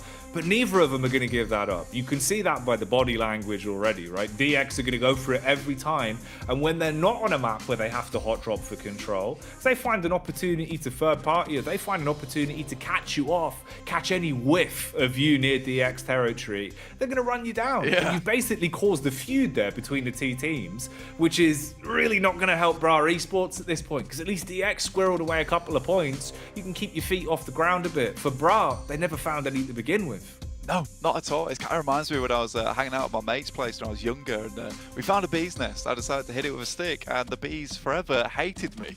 That singular spot, I could never go there again. I was chased down, so I was the Bra to the bees DX. It was very, very bad. Pretty much of a depressing time for me overall, but I think this is the same thing for Bra Esports. It's going to continue mentally wise. They're going to have a big reset tomorrow. Maybe avoid DX entirely. Don't even go near their rotational pass because they hate him. They absolutely hate him. I think for some of these other teams in the lobby though, there is a few things that are occurring that I'm liking a lot. Is the fact that EVOS as well as Alter Ego performing quite well, and that's two teams coming through from Indonesia who are having a massive step up performance, which is great to see, because I think this region suffered a lot in the past where they just could not field a good roster, and it is very surprising, and I'm very impressed by it that they have now fielded two fantastic rosters coming into PMGC so far, who are doing quite well in a really difficult group. Oh yeah, they're thriving with it, and I think that's the best thing you can take away from this as well, right? Is just how quickly the teams have adapted and kind of found a way to play their own play style versus that overlap of where you give teams too much respect. Because it's very easy to sit there and anti-strat and say, okay, we know how this team plays, we got to give them respect on the drop, we got to give them respect when we play against them. But the downside to that is you stop playing your own game. And that feels like the big ringer of the alarm bell in my mind for both Gladiators and Mapples, where they're not playing their own game. They're coming into this playing what they think is the correct counter to a lot of the regional differences they're going up against. Phineas though blank, they're not giving them the same time of day. They're sticking to their guns. They're playing the way they want to, and they're thriving with it. So something's got to change. But I think at this point you're right in the sense that those adaptations, they're not going to happen today. They're not going to happen on your last game of Miramar. That's something you've got to talk about over the team dinner. Talk about once you're in the hotel room. Reset mentally for game one of tomorrow. Or face potentially leaving yourself in a situation where where's the time to climb the rankings going to come from? Yeah, you sort of fortunate actually do have 4 days, right, and 6 matches per day to get this done. In the past, you know, you get 5 days, 5 matches, 3 days, which obviously is just one hell of a sprint, and that's the type of thing where like it doesn't even really feel fair to it. So this, it's still fast and it goes by real quick, but there's still a chance on that last day to bring things up. I think it's both a blessing and a curse. The Stalwart currently is taking all the points away from everyone in the lobby because there is more chance now to climb faster than ever before, but at the same time you could be easily caught up. If you could have a massive day tomorrow though, right, and dominate the lobby like Stalwart did, there's a chance that you also just secure yourself a really nice buffer between most of the other teams. But that would require, again, another big step up. And after seeing Stalwart hit 3 chicken dinners today, maybe a 4th here on our last Miramar, I just don't know how likely it is for a team to kind of match that or at least resemble it in some way. Well, because it's all about stamina at that point as well, right? And it's something where it really does kind of prove, you see with Stalwart, the second they finish the game, celebrations, everyone's elated, but then instantly, like you've been pointing out, the coach comes over, it's a matter of simmer down. Mind's back in the game, right? That game's already won, you've had your celebration, you think about the next. You forget about the bad, you forget about the good, you reset, take it game by game. For some of these other squads, blank, I don't know if they're going to be able to deal with the sheer longevity of the day, in and out, 6 games in a row, when you've got to compartmentalize. Oh, we didn't have the best first game. Oh, we've had a bit of a misplay there. It's a lot to think about, whereas you can see that the way that Stalwart are approaching it, it feels like they leave their emotions at the doorsteps and just keep playing like a professional team, which is a huge thing to do. It's a lot harder than it looks. yeah, is some serious discipline coming through from them, right? Because you just want to pop off, right? You absolutely want to pop off every single time, but you just can't in that situation because you need to keep things on lock, and that's how you hit the 4th chicken dinner of the day. That's how it happens. So I'm really excited to see again another stalwart game. Mad props to the coach though. I feel like every time he comes in, he's constantly giving the team some really, really good help, some really good information, and keeping them fairly lively, but also in that flow state that you keep talking about.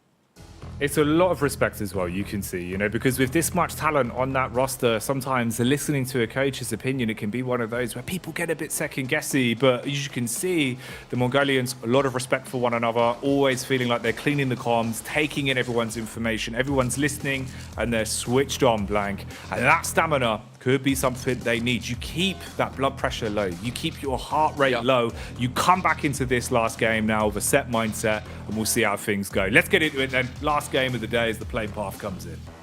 Absolutely. So let's see if Senator, the coach from Stalwart, can once again coach and manage this team to another successful game, or will someone else finally get a chance at that chicken dinner as we head into our final match of the day here on Miramar. A bit less of a nasty playing path as it heads up from the north side down towards the south, opening up a few more opportunities for some of these teams. Gladiators back up towards La Cobreria as opposed to heading down towards the south side of Los Leones, and Circle yet to pop yet.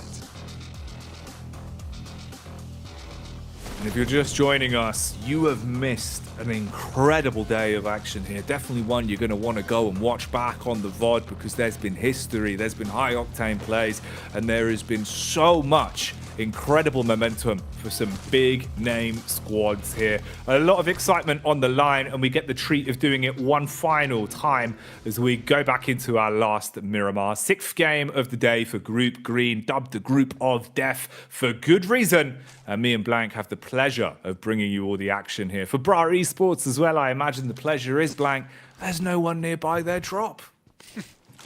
I mean, it's a good thing, right? We need Top to calm down. We need Top to calm down, all right? Chill out just a little bit, all right? Take a breather. Let someone else have some action. Have a little bit of fun during these matches. We're starting things off here on board Reject.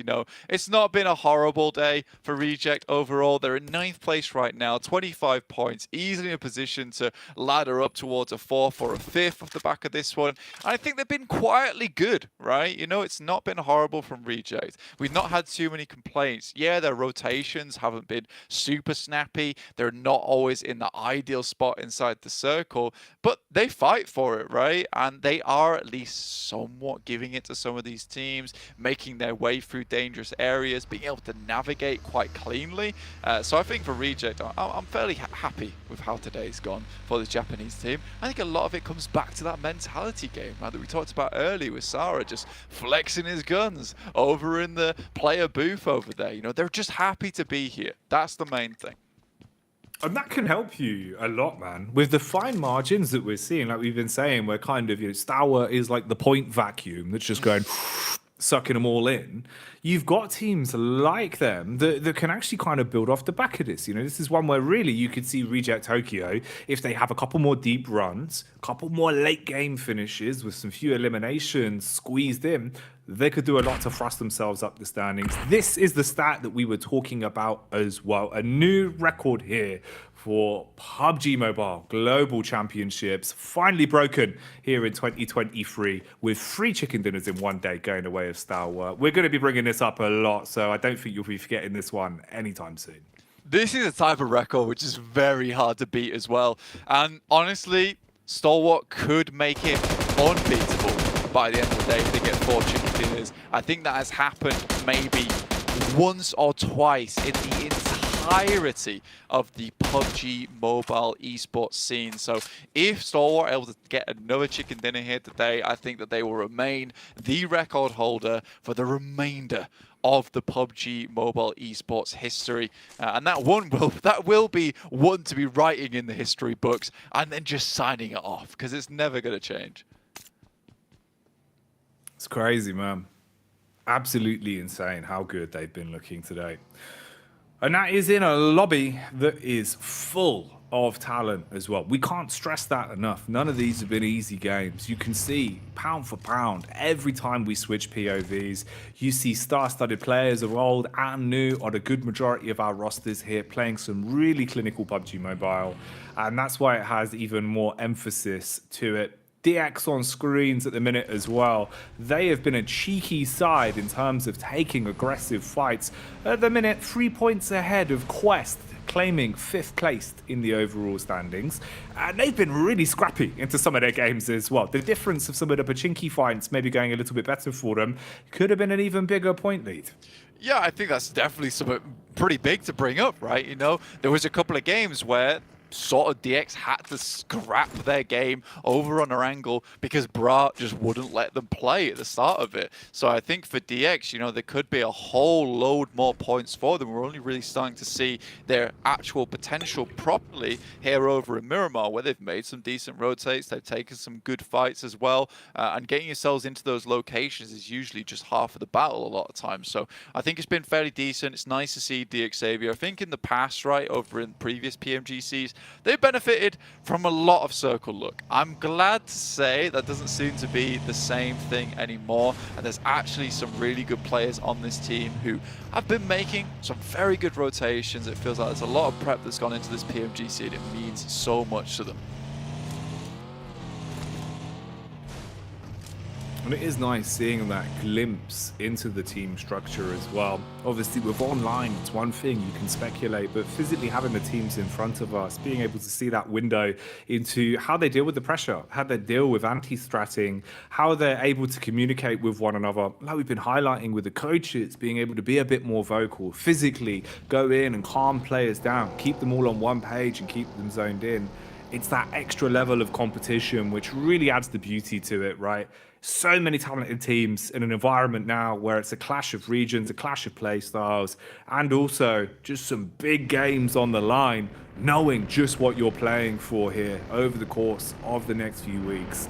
It really is interesting to see how well some of the squads are thriving with the pressure and turning into diamonds, and how some of them in the past that have looked like absolute behemoths of the game are struggling to contend with it as well as they should.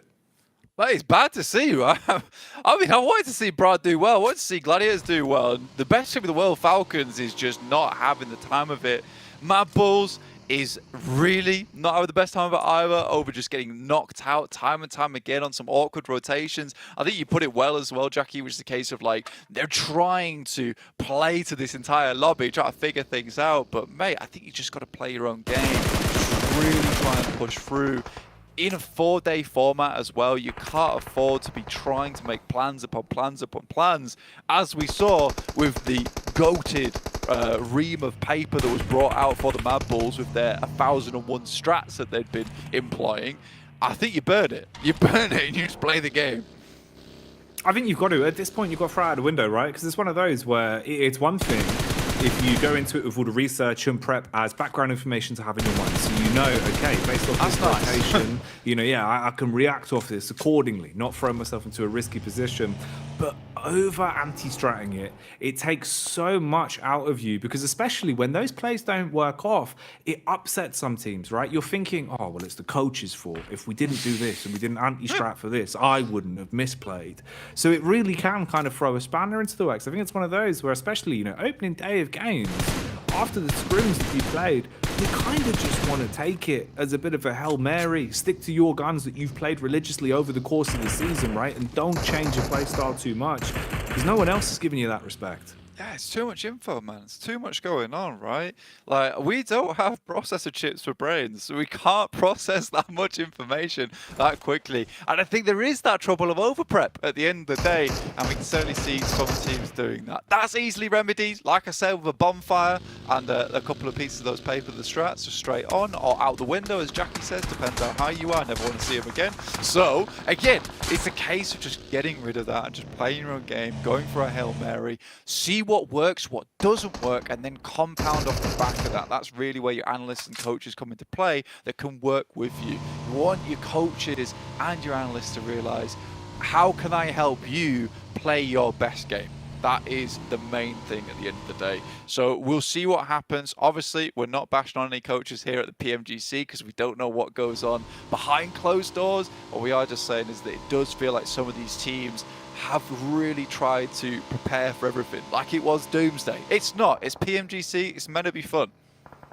Sometimes that can be all the difference you need, taking a little bit of pressure off yourself and being willing to take fights. Because a side like Loops, they've been living that mentality. We've seen them getting stuck into some big engagements, and individually, I think again, the aim skill is what's been setting them apart. Yeah. And it feels like that's been the two big factors of the day so far. If you're hitting your shots, you're landing your nades, it is the world of difference between some of these teams. Because there's been so many fights in uncomfortable locations, so many fights where the only map geometry you have doesn't even resemble a compound. It resembles a couple rocks and a stick, but they're still being able to hit those marks, right? Exactly. There with the pillows lined up. I am safe. I am safe. Stalwart knocking on the rock's door. Hello? Hello? Yeah, it's not good, man. It's stressful. I think you're right. It really is one of those situations where, again, we love to see teams like Loops who are able to get into these strong spots. I think that's one thing that they do well, because they certainly are playing their own game, which is these pretty big rotates, getting into a strong position on the map, and then locking that part of the map down. And I think that they do that very well. A lot of other teams, although they look great on screen for us, it's very flashy, you know, some really cool plays, but often they're leaving the games early without getting a single placement point. Loops don't really start to get into the action until quite late in the game. They just make some smart reads on the game itself, on the map, then find themselves in good position. You can see just this, like they were over towards Graveyard, pretty impossible approach through towards that eastern side, towards Evos. Instead, they fully wrap round towards Stalwart and Malise Esports to find themselves on the north side, and this is playable now. This is something you can work with. It is just so scary. I feel like I've got trauma from the day gone by with how many teams we've seen just getting manhandled in situations where it feels like they should excel. You never quite know what to call anymore. It feels like kind of, you know, the predicted game's gone out the window, unless it's Stalwart, in which case you might as well just fly the flag. At this point, though, they're taking a fair bit of damage downhill. One of the few times we've seen them over-fragmented in the sense of actions location so far ahead of really having any room to trade from the engagement. The rest of the squad was lurching back towards the compound, and they have to convoy up and go for the getaway, attempting to link up with where Icy has found a bit of a domain to play from. Something to work with at the moment. Stalwart are really very much on the edge side right now. Malise Esports doing a good job at holding them back. It's not an easy thing to do, but they're certainly getting it done. And Stalwart will have to make a pretty wide wrap now to get into the circle. They have lost one player already, so just down to 3. That magical 4th chicken dinner just not really looking too likely anymore, losing a player at this stage of the game. Gladiators still trying to find their way in. I mean, this is probably the furthest they've got into one of these games. It does feel like a lot of these teams are starting to feel one another out a lot more, as we've got 16 teams still within the lobby, as they all make pretty calculated rotates into a better position on the map, avoiding teams until that end game. Mythic, man. It feels like for Loops, he's been hitting some sick shots. Actually, I mean, to be fair, all of Loops feel like they can go actually pretty toe-to-toe in a lot of these fights. They've looked pretty confident with it. One of the only squads close towards teetering over the 40-point mark. That is basically the divider between top 3 at this point. Apart from Stalwart, all the way up at the heavens with 82. Rosemary and co on screens here as well for Alter Ego. 3rd on the rankings at the minute with 44. 1 elim under the belt already. Rosemary, he's been having a good day of it in terms of the competition. He's looked pretty confident coming into it as well. Had some good words in the interview at the start of the day. Maintained composure throughout a lot of the plays they had to go up against. So it bodes well, right? If this is your first time coming into it, it's such an intense competition, you know, even from our side of things, you can see how much everyone's putting in. So being there, playing game in, game out, it's hard to maintain that, but he's done a good job of keeping that facade up, of looking very confident no matter what situation Alter Ego have been thrown into. Yeah, mate, there's a lot of pressure on the poor lad's shoulder as well. Like, the case is that Rosemary has been such a significant addition to Alter Ego Eras. Like, he was such an insane pickup for the team. They were very pleased to acquire him. And I think that he has breathed a lot of life into the team.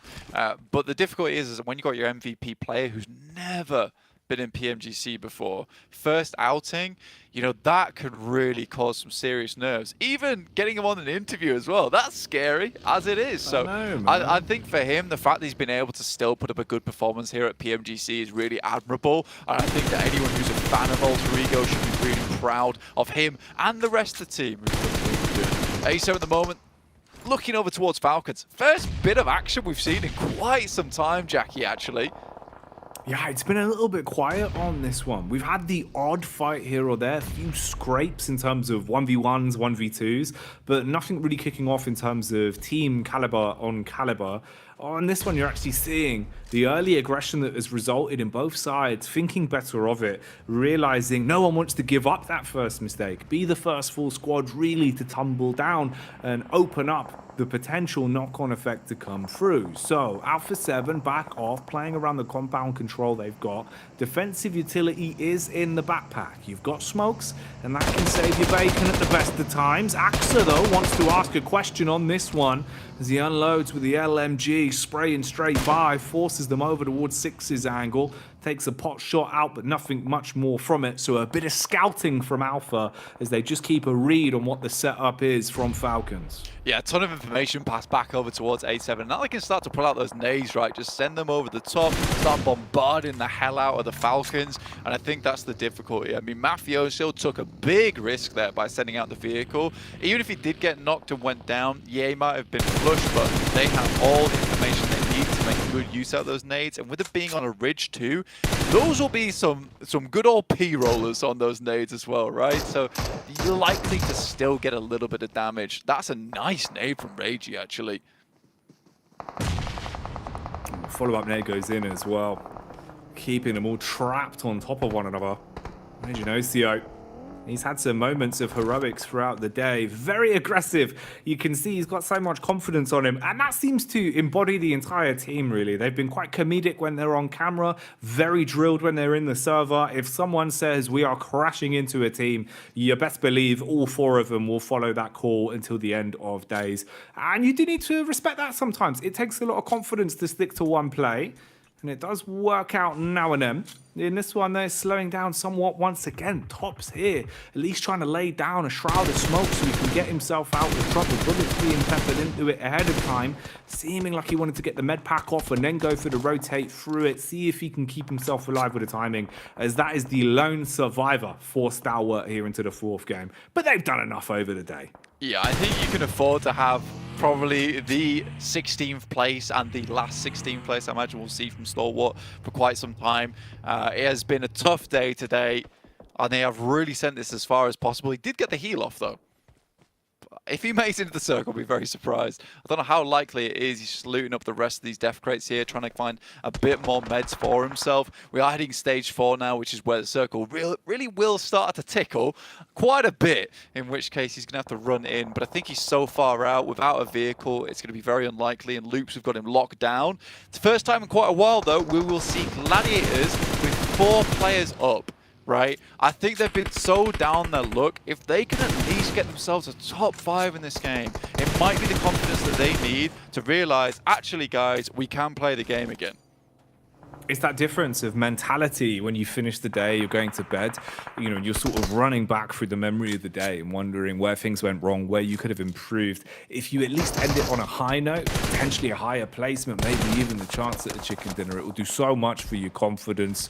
Tops does eventually go down as well, so out in 15th, even still being able to scrape by, not going out dead last on that. I know, I was going to say. Falcons take it off him, man. That's mad. He was like just searching around for death crates, like, I need to see the first naked until another team goes down, because we just cannot have a 16th place on our record here in PMGC. So that's nutty from Stalwart, but I like that a lot. 15th place, that'll do. Don't get too many points from it at all. So they'll end the day with 82 points, still a good 30 points ahead from Alpha 7. But they seem to be trying to get some more eliminations on board, trying to catch up despite everything, despite the unbelievable day we've seen from Stalwart. Alpha 7 never that far behind. They can thrive in the moments of carnage as well. If they're hitting their shots, they can definitely do a lot for themselves. Play off those elimination points, because that is your best bet in a spot like this as well, where you're so close towards third place in terms of only 10 points between you. You want to make the difference here. Try and shut down Alter Ego if possible. Shut down loops. Target the squads that are closing the gap. Make sure you farm up the elimination points. Go for a late game placement. They've been in those final circles a fair few times. It just feels like they've always gotten a bit unlucky. On this one though, the push is coming their way and it's relatively fragmented. They're taking shots from either side. It's not working as well as they would have hoped for, with the initial knock now being picked up. Trade back onto the squad. Molotov going to be thrown as well, igniting the pathway ahead of them. The nades are doing a majority of the damage, and one by one they're all crumbling to their last legs, leaving A7s just on the hands of Mafioso. This is getting real scary now. Good test for Alpha 7, but QZZ not going to let any of them survive in this situation. Mafioso will peek over the edge, but QZZ slowly running up. Nice side swipe as well, and quickly takes them down. QZZ, decent pickup there for Tiamba, coming through from Nova way back in the day, and he still seems to be performing to real extreme heights. And Tiamba, that is very nice for them. Going up against one of the toughest teams in the lobby and comfortably coming out on top there, that is a beautiful result for them. Oh man, where's this gonna go from here? This feels like a fight that was instigated a long time ago, with Reject swooping in, looking to try and take the fight to them. Since then, it's been a little bit stop and start, but in terms of the control they have down towards the wayside here, and with already a couple knocks coming across, this could be the opportunity for the full engagement. Revenge being given back their way though, as Reject Tokyo struggling on the initial crash with a 1-for-1 trade between either side. I mean, for Zia, I think it might be over for them. They're right on the edge of the circle here. This is not really reasable at this point, and the Blues going to start to move in. But for Gladiators, this is a massive blessing for them. They have a really strong position over towards this eastern side. There's some tough teams around them, though. Tiamba with the full reloot over towards Alpha 7, as well as Mad Bulls down towards their south edge. You know, this is a game for the Gladiators to win. As we said several times, there's a massive amount of movement that can happen within the lobby, within the leaderboard right now. And for Gladiators, it's their time to shine. I know a lot of fans, a lot of you in chat as well, really wanted to support Gladiators during this tournament. And now is the time to send them a little bit of energy to see if they can get things back on board right now. RNJ from Zia, he's suffering. He's probably donezoed at this point. He realizes it, pulls out the weapon and looks at the ground, because that's where he'll be heading. Finished off. Mulch at the end of that one. Mad Bulls being flanked upon though, as Reject Tokyo start to take space away. Meanwhile, Evos here, close quarters engagement.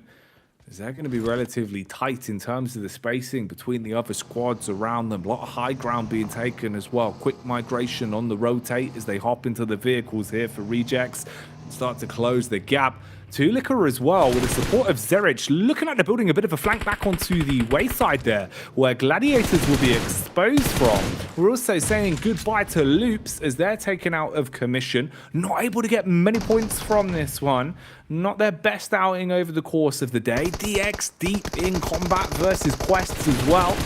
And Quest, if they can get a little bit more of an upwards draft, it could be a great way to round out the day for them, honestly. As right now, they're leading the charge in terms of eliminations, 7 in the total tally, and they've been playing off the back foot the whole day in terms of map control, in terms of going down numbers. It's one of the few times it feels like spacing-wise, and in terms of actually hitting their shots, they might be in a good position to get more from this. DX and Bra as well, always going head-to-head in the clash. Goodness me. I mean, for Quest, honestly, it's a nice time to be stepping up here because they've been constantly trying to get back into the action, trying to get back over towards the battleground. So the fact that they'll be able to put up some points this game, they're still in 5th place, that's beautiful stuff. For Bra, it feels like these guys have come in with the Exterminator, trying to control DX, take them down as well. It's backwards and forwards, so a true vendetta is taking place in front of us. Malise Esports crash into them right now, and they don't want anything of it. Lewis still going toe for toe, but what a sidestep from Toxic. Deals with it, dodging those bullets. Oh my god, what a daring play that was. Smooth moves on the dance floor as the criminal himself walks away, stealing that one out and keeping Bra Esport in a position to add more points to the buffer. See if they can get anything else here, close the distance and get further up the overall rankings. You don't want to be down in the depths at the end of day one, but right now you can see the depths in play here as the nades are detonating in front of the faces. Quick reposition from Redface, man's going up on top. Oh, he's got the nade as well, Blank. If he goes undetected, pin pulled on this one, this could be menacing. Yo, gets the initial knock as well, jumps down, goes in for a little bit more, and will survive off the back of it. Are you joking me? Redface on top. And honestly, it's IA that leave Redface after that one, just absolutely humiliated. Oh, mate. He might be red in the face, but everyone else is green with envy at the play that he's just made. That's brilliant. Decision making, the movement as well, hitting the input so cleanly and calmly in a position like that to pull off a big play, securing another nice pickup for them, putting them into a good spot to move up with some elimination points under the belt. That's the sort of play you want for DX. That is gorgeous stuff there. Evos very happy with the way that Redface was able to pull that one off, even getting their player back up again. Just 3 players alive now. I think there maybe was a side swipe over towards Redface that took him down, but that's okay. Carry on going forwards there. Alter Ego, they spot out the guys coming through from Mad Bulls who have been slowly trying to work their way up from this low ground for a long time. This is going to require a lot of smokes right now. Bloom in the clouds all over the map of Miramar. Duello will be first to face here versus the Mad Bulls. See if they can hold back the bull, hold back the charge, and so far it's going well. Trying to grab the bull by the proverbial horns on this one, see if they can swing him around and send him packing. Taking the fights quite calmly. Good way of peeking this as well. Little stutter steps over the angle, trying to keep his hitbox as manipulated as possible to make it awkward for them to punish back on the peak up the hill. Flique wants to close the gap. Quick switch with the SMG for the close quarters engagement. Wow. Just unloads onto him. Made that look easy, man. Yeah, just kept backing it up there. Created space. Gladiator's just Kitsune alive, I think it is. Maybe. Goes down, and look at that. It has a top 4, though. I think, for the Gladiators in that situation. So some points accrued, but they essentially stayed still that entire game. So I think it's majority just placement points for them there. And now we're into that final circle. And it's Evos, once again, looking for their second chicken dinner on the day. Quest would love to win this game. If they're able to do that, then they'd be able to pump themselves in terms of points. Maybe even overtake Alter Ego with the 10 eliminations that they found during this game. I mean, it's crazy. Good stuff. They might have already overtaken them. So Evos might want to make this a little bit easier for their Indonesian brothers over on Alter Ego. Take them down before Quest becomes too much of a problem. Ooh, contact found. Information being gathered by Quest, at least at this point. And this is a relatively equal fight as well in terms of the distribution. 3 players on each squad. Look at the confidence on the peaks here. Still trying to keep the pressure applied, just firing out those warning shots. Basically wants to be the seed of doubt in their mind to keep their focus on him. The other 2 players working off each other's contact towards the right-hand side. Reject Tokyo not really fancying the peak. They do have 1 vehicle to work with, and they go in for the quick adjustment. But wait a minute. The shot across, that's Zuxi that actually landed the striking blow. And Blank, they've closed the gap. They're right in their grill. Well, close and personal. Hidan, it's Al Haji. 5 limbs found for him, going down first. He's got the ideal angle, DBS around the corner, but it's the SMGs once again raining through from Japan. Duello, last remaining, is able to make it happen. Lufa, Duello, survive, Regiosio down, and Lufa's up close. Could go for something big here, and I don't think Evos understands as a player so close to them right now with an M4 available. They have no idea, but look at the turn from Luxy. Man turns and burns on an instant. Thunderous maneuver. So confident on the re-peak. It felt like they had a big play to make off the back of that one. But it's not happening for Reject Tokyo. They're acing the hole, their surprise play. It's been discovered, and Zuxi strikes back. Woo! They finally pick it off. Evos claiming a chicken dinner on that one as the celebrations come in.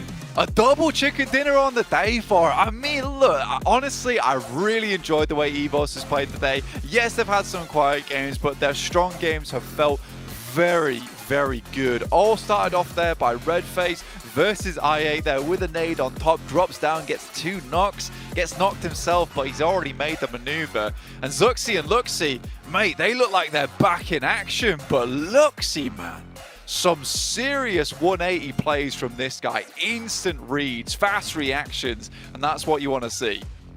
It's insane just how quickly he assessed the situation, understood what was going on, hit the shot before there was even a chance for the flank to do anything. And that was their one saving grace. That was their one play that could have made the difference for Reject Tokyo.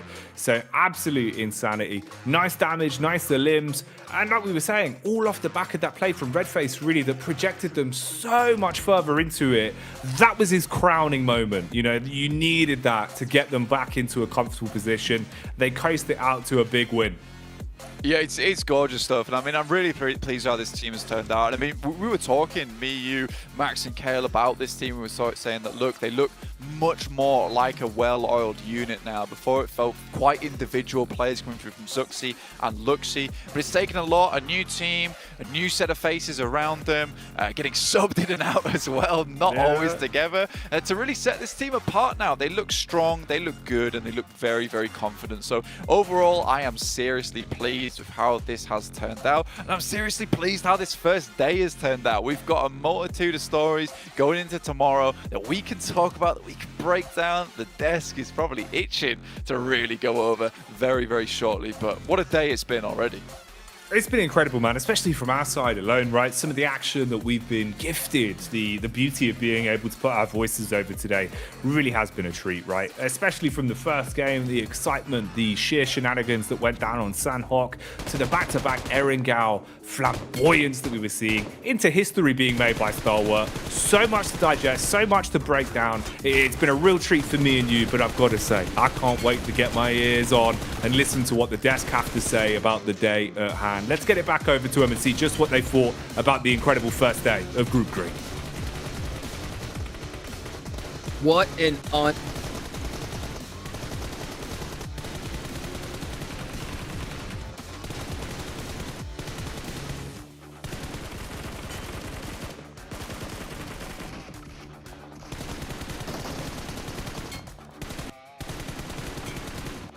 And I'll tell you what, these OGs look like they're not going anywhere. The twins are back. Stalwart is dominating. I mean, 5 of the chicken dinners today were amongst 2 of these squads. And look at that, 24 total points here, Kalars. The indestructible brothers, neither of them took any damage this game, but were able to dish out 10 eliminations between them. Zuxi and Luxy back on the battlefield, back on the PMGC stage. Yes, please, 24 points. I'm all about it.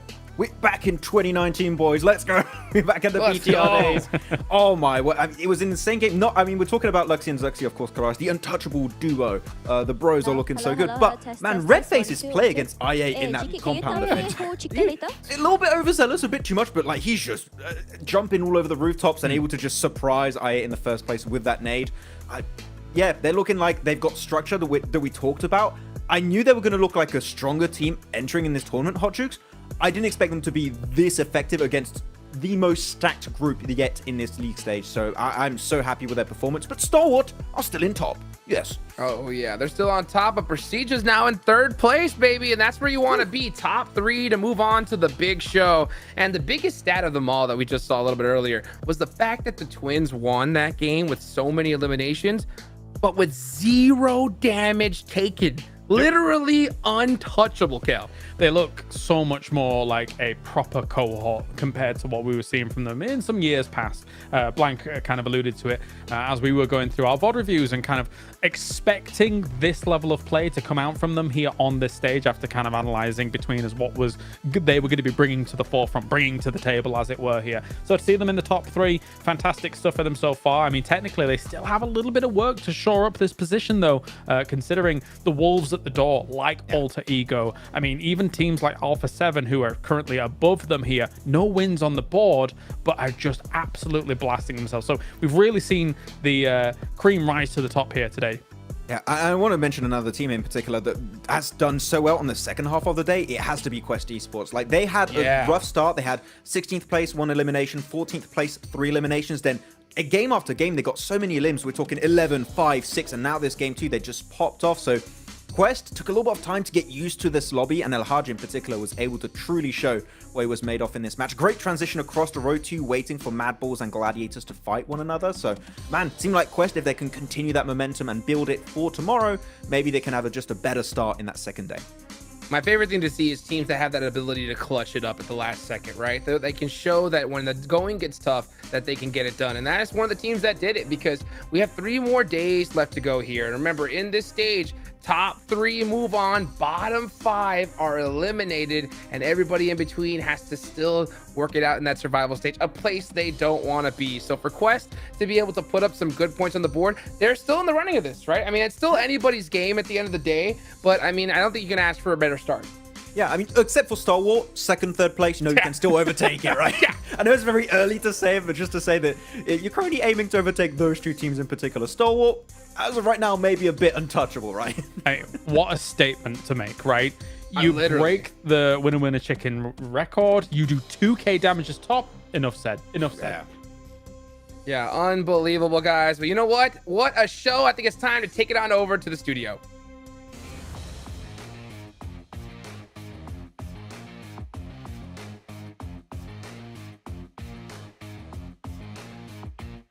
And there we have it, everyone. Day 1 done and wrapped, but not before. Records are broken. 3 chicken dinners today. Hailing from Mongolia, I have Top from Stalwart Esports with me on stage. And I'm sure many of you have a lot of questions to ask about what's going on with this team and how on earth are they able to pull it off. So for now, Top, how are you feeling about day 1? За топ хэдийн өдрийн тоглолт ямар хөө байв? Ямар хөө мэдрэмж төрж байна өрч байна? За бид манай багийн хувьд гэвэл өнөөдөр тоглолтыг үзүүлэх гэж маш хичээсэн. Тэгээд бэлтгэл ерөнхийдөө маш сайн хангагдсан байгаа. Тэгээд тэрүүгээр гайгүй сайн тоглолт үзүүлсэн. So about our team, we have tried our best to practice ourselves for upcoming the tournament, and because we had such a great training, we did today's performance. Today was insane for them. So was today exactly what you expected it to be? Were you expecting to get 3 chicken dinners today? За өнөөдрийн тоглолтод та хэдийн төсөөлж байснаар тоглолт өрнө үү? Өнөөдрийн үед 3 chicken dinner гэдэг гэж бодож байсан уу? Эхний өдрийн үед 3 chicken гэж юусоо бодоагүй. Тэгээд ер нь тэгээд чадхаараа сайн тоглолт хийх гэж бодсон. So about us, we didn't think of getting a 3 chicken dinner in one day. We just was going for playing all we can, try our best. All we can and try our best gave them 3 chicken dinners and a record broken. So congratulations on that. So like the English panel mentioned earlier, some historically big teams like Nova Esports did not manage to get here. So does this change anything in terms of the competition for you guys? За англи панелуудын хэлснээр өмнөх уламжлалтай Nova Esports гэх багууд энэ удаа дэлхийн аврагт хүрч чадаагүй. Энэ та хэдийн хувьд өсөлтөнд ямар нэгэн нөлөө үзүүлж ин гэж бодож байна уу? Nova ороогүй гэд бусад ерөнхийдөө бүсийн багууд маш чанга өрсөлдөгчнөр байгаа. Тэгэхээр их ялгаагүйсэн. We don't think so because the other region teams are pretty strong too. The other region teams are pretty strong, true, they said. And you know what? That brings me to my third question for you guys. Out of all the other regions in Team Group Green this week, which team do you consider as your biggest competitor for your first place spot this week? За ногоон бүсийн бусад багуудаас та эдийн 1-р байрны төлөө өрсөлдөж чадхаар хамгийн хүчтэй баг ямар багийг бодож байна? Alpha 7 Weibo биш. Tiamba. So we think of Alpha 7 and Tiamba. Alpha 7 and, sorry? Tiamba Esports. Tiamba Esports. Why? Ягаад? Alpha 7-ийн хувьд гэвэл өмнө жил дэлхийн аваргын финалд манайхтай оноод цэцээд манай дээр ороод 3 дахь байр авсан. Тэгээд энэ жил ч гэсэн бэлтгэл маш сайн байгаа нь харагдчихлээ. Тимбагийн хувьд гэвэл Хятадаас гарч ирсэн ерөнхийдөө тоглогч нарын хувьд ч гэсэн бодолцоотой баг харагдаад байгаа. About Alpha 7, they have placed in the 3rd place with the same points as us in the last PMGC. And for Tiamba, they have individually good players that has good gun skills. So that's why I think of that. Well, those are very, very valid reasons. Regardless, you have put yourself so far ahead of the pack, going into day number 2. Speaking of that, day number 2 will be happening tomorrow. Thank you so much, Top, for having this interview with me, and congratulations again on breaking that PMGC record. And for now, guys, that will be the end of the day. Day number 1 here at 2023 PMGC. Don't forget to follow us on all our social medias, PUBG Mobile Esports, to find out more and see and just follow more of the tournament so far. Anyways, I think that would be the rest, or just done for us. I'm just going to toss it back to the casters to end the day. Good night, everyone. Legend himself. I mean, Top, a man of few words, but they pack one heck of a punch. I mean, it's so crazy to see the performance that we saw. We can't stress it enough, right? This record took 3. Oh my goodness. What do we say about this? 4,500 damage? Are you kidding me, Max, man? I don't ever recall being able to see and witness at a PMGC level in a singular day, Hot Jukes, this impressive of a result. And the fact is, it's not just him doing well. The entirety of the team is doing well. He's just that far ahead of the competition right now. But every single player on Star Wars just pulling their weight, which is so impressive. Though, I'm happy to see Kalarish at Quest. Do you have Fahidan up there? I thought it would be another player, but Fahidan is up there, so good to see Quest actually able to get some consistent eliminations throughout the day. Yeah, no, definitely. The fight back was really on as time went on here, considering that the headlines at the very top were dominated by pretty much stalwart Alpha 7 and Producer for to an extent, right, with their 2 chicken dinners as well here. So good to see that the rest of the lobby is trying to compete. If you do think about the points for the middle pack right now, it's extremely close. So a lot of those teams can really launch towards that top 3 here across the next 3 days and really give these teams a run for their money. 100%, and it's still anybody's game, right? I mean, obviously Stalwart have had such an iconic performance. They're going to be very tough to beat. All they got to do is do what they did today, and I don't think anybody in this whole tournament's going to touch them. I mean, because that is ridiculous. 3 years long and shattered that record just like that. I love how they just go out early in the last game because they're just like, hey, you know what? I think we did enough today, Max. We can have a vacation, okay? We got too many wins. We want to give some wins and points to the other teams at some point. It's going to be happening. But as you said, there is still a lot of it's still anyone's tournament at this point. Even teams at the bottom like your Bright Esport, Aegon IX, could still catch up very quickly because you have that sponge effect at the top. A lot of the points are towards those top 3 squads, so there's a lot of catch-up opportunities.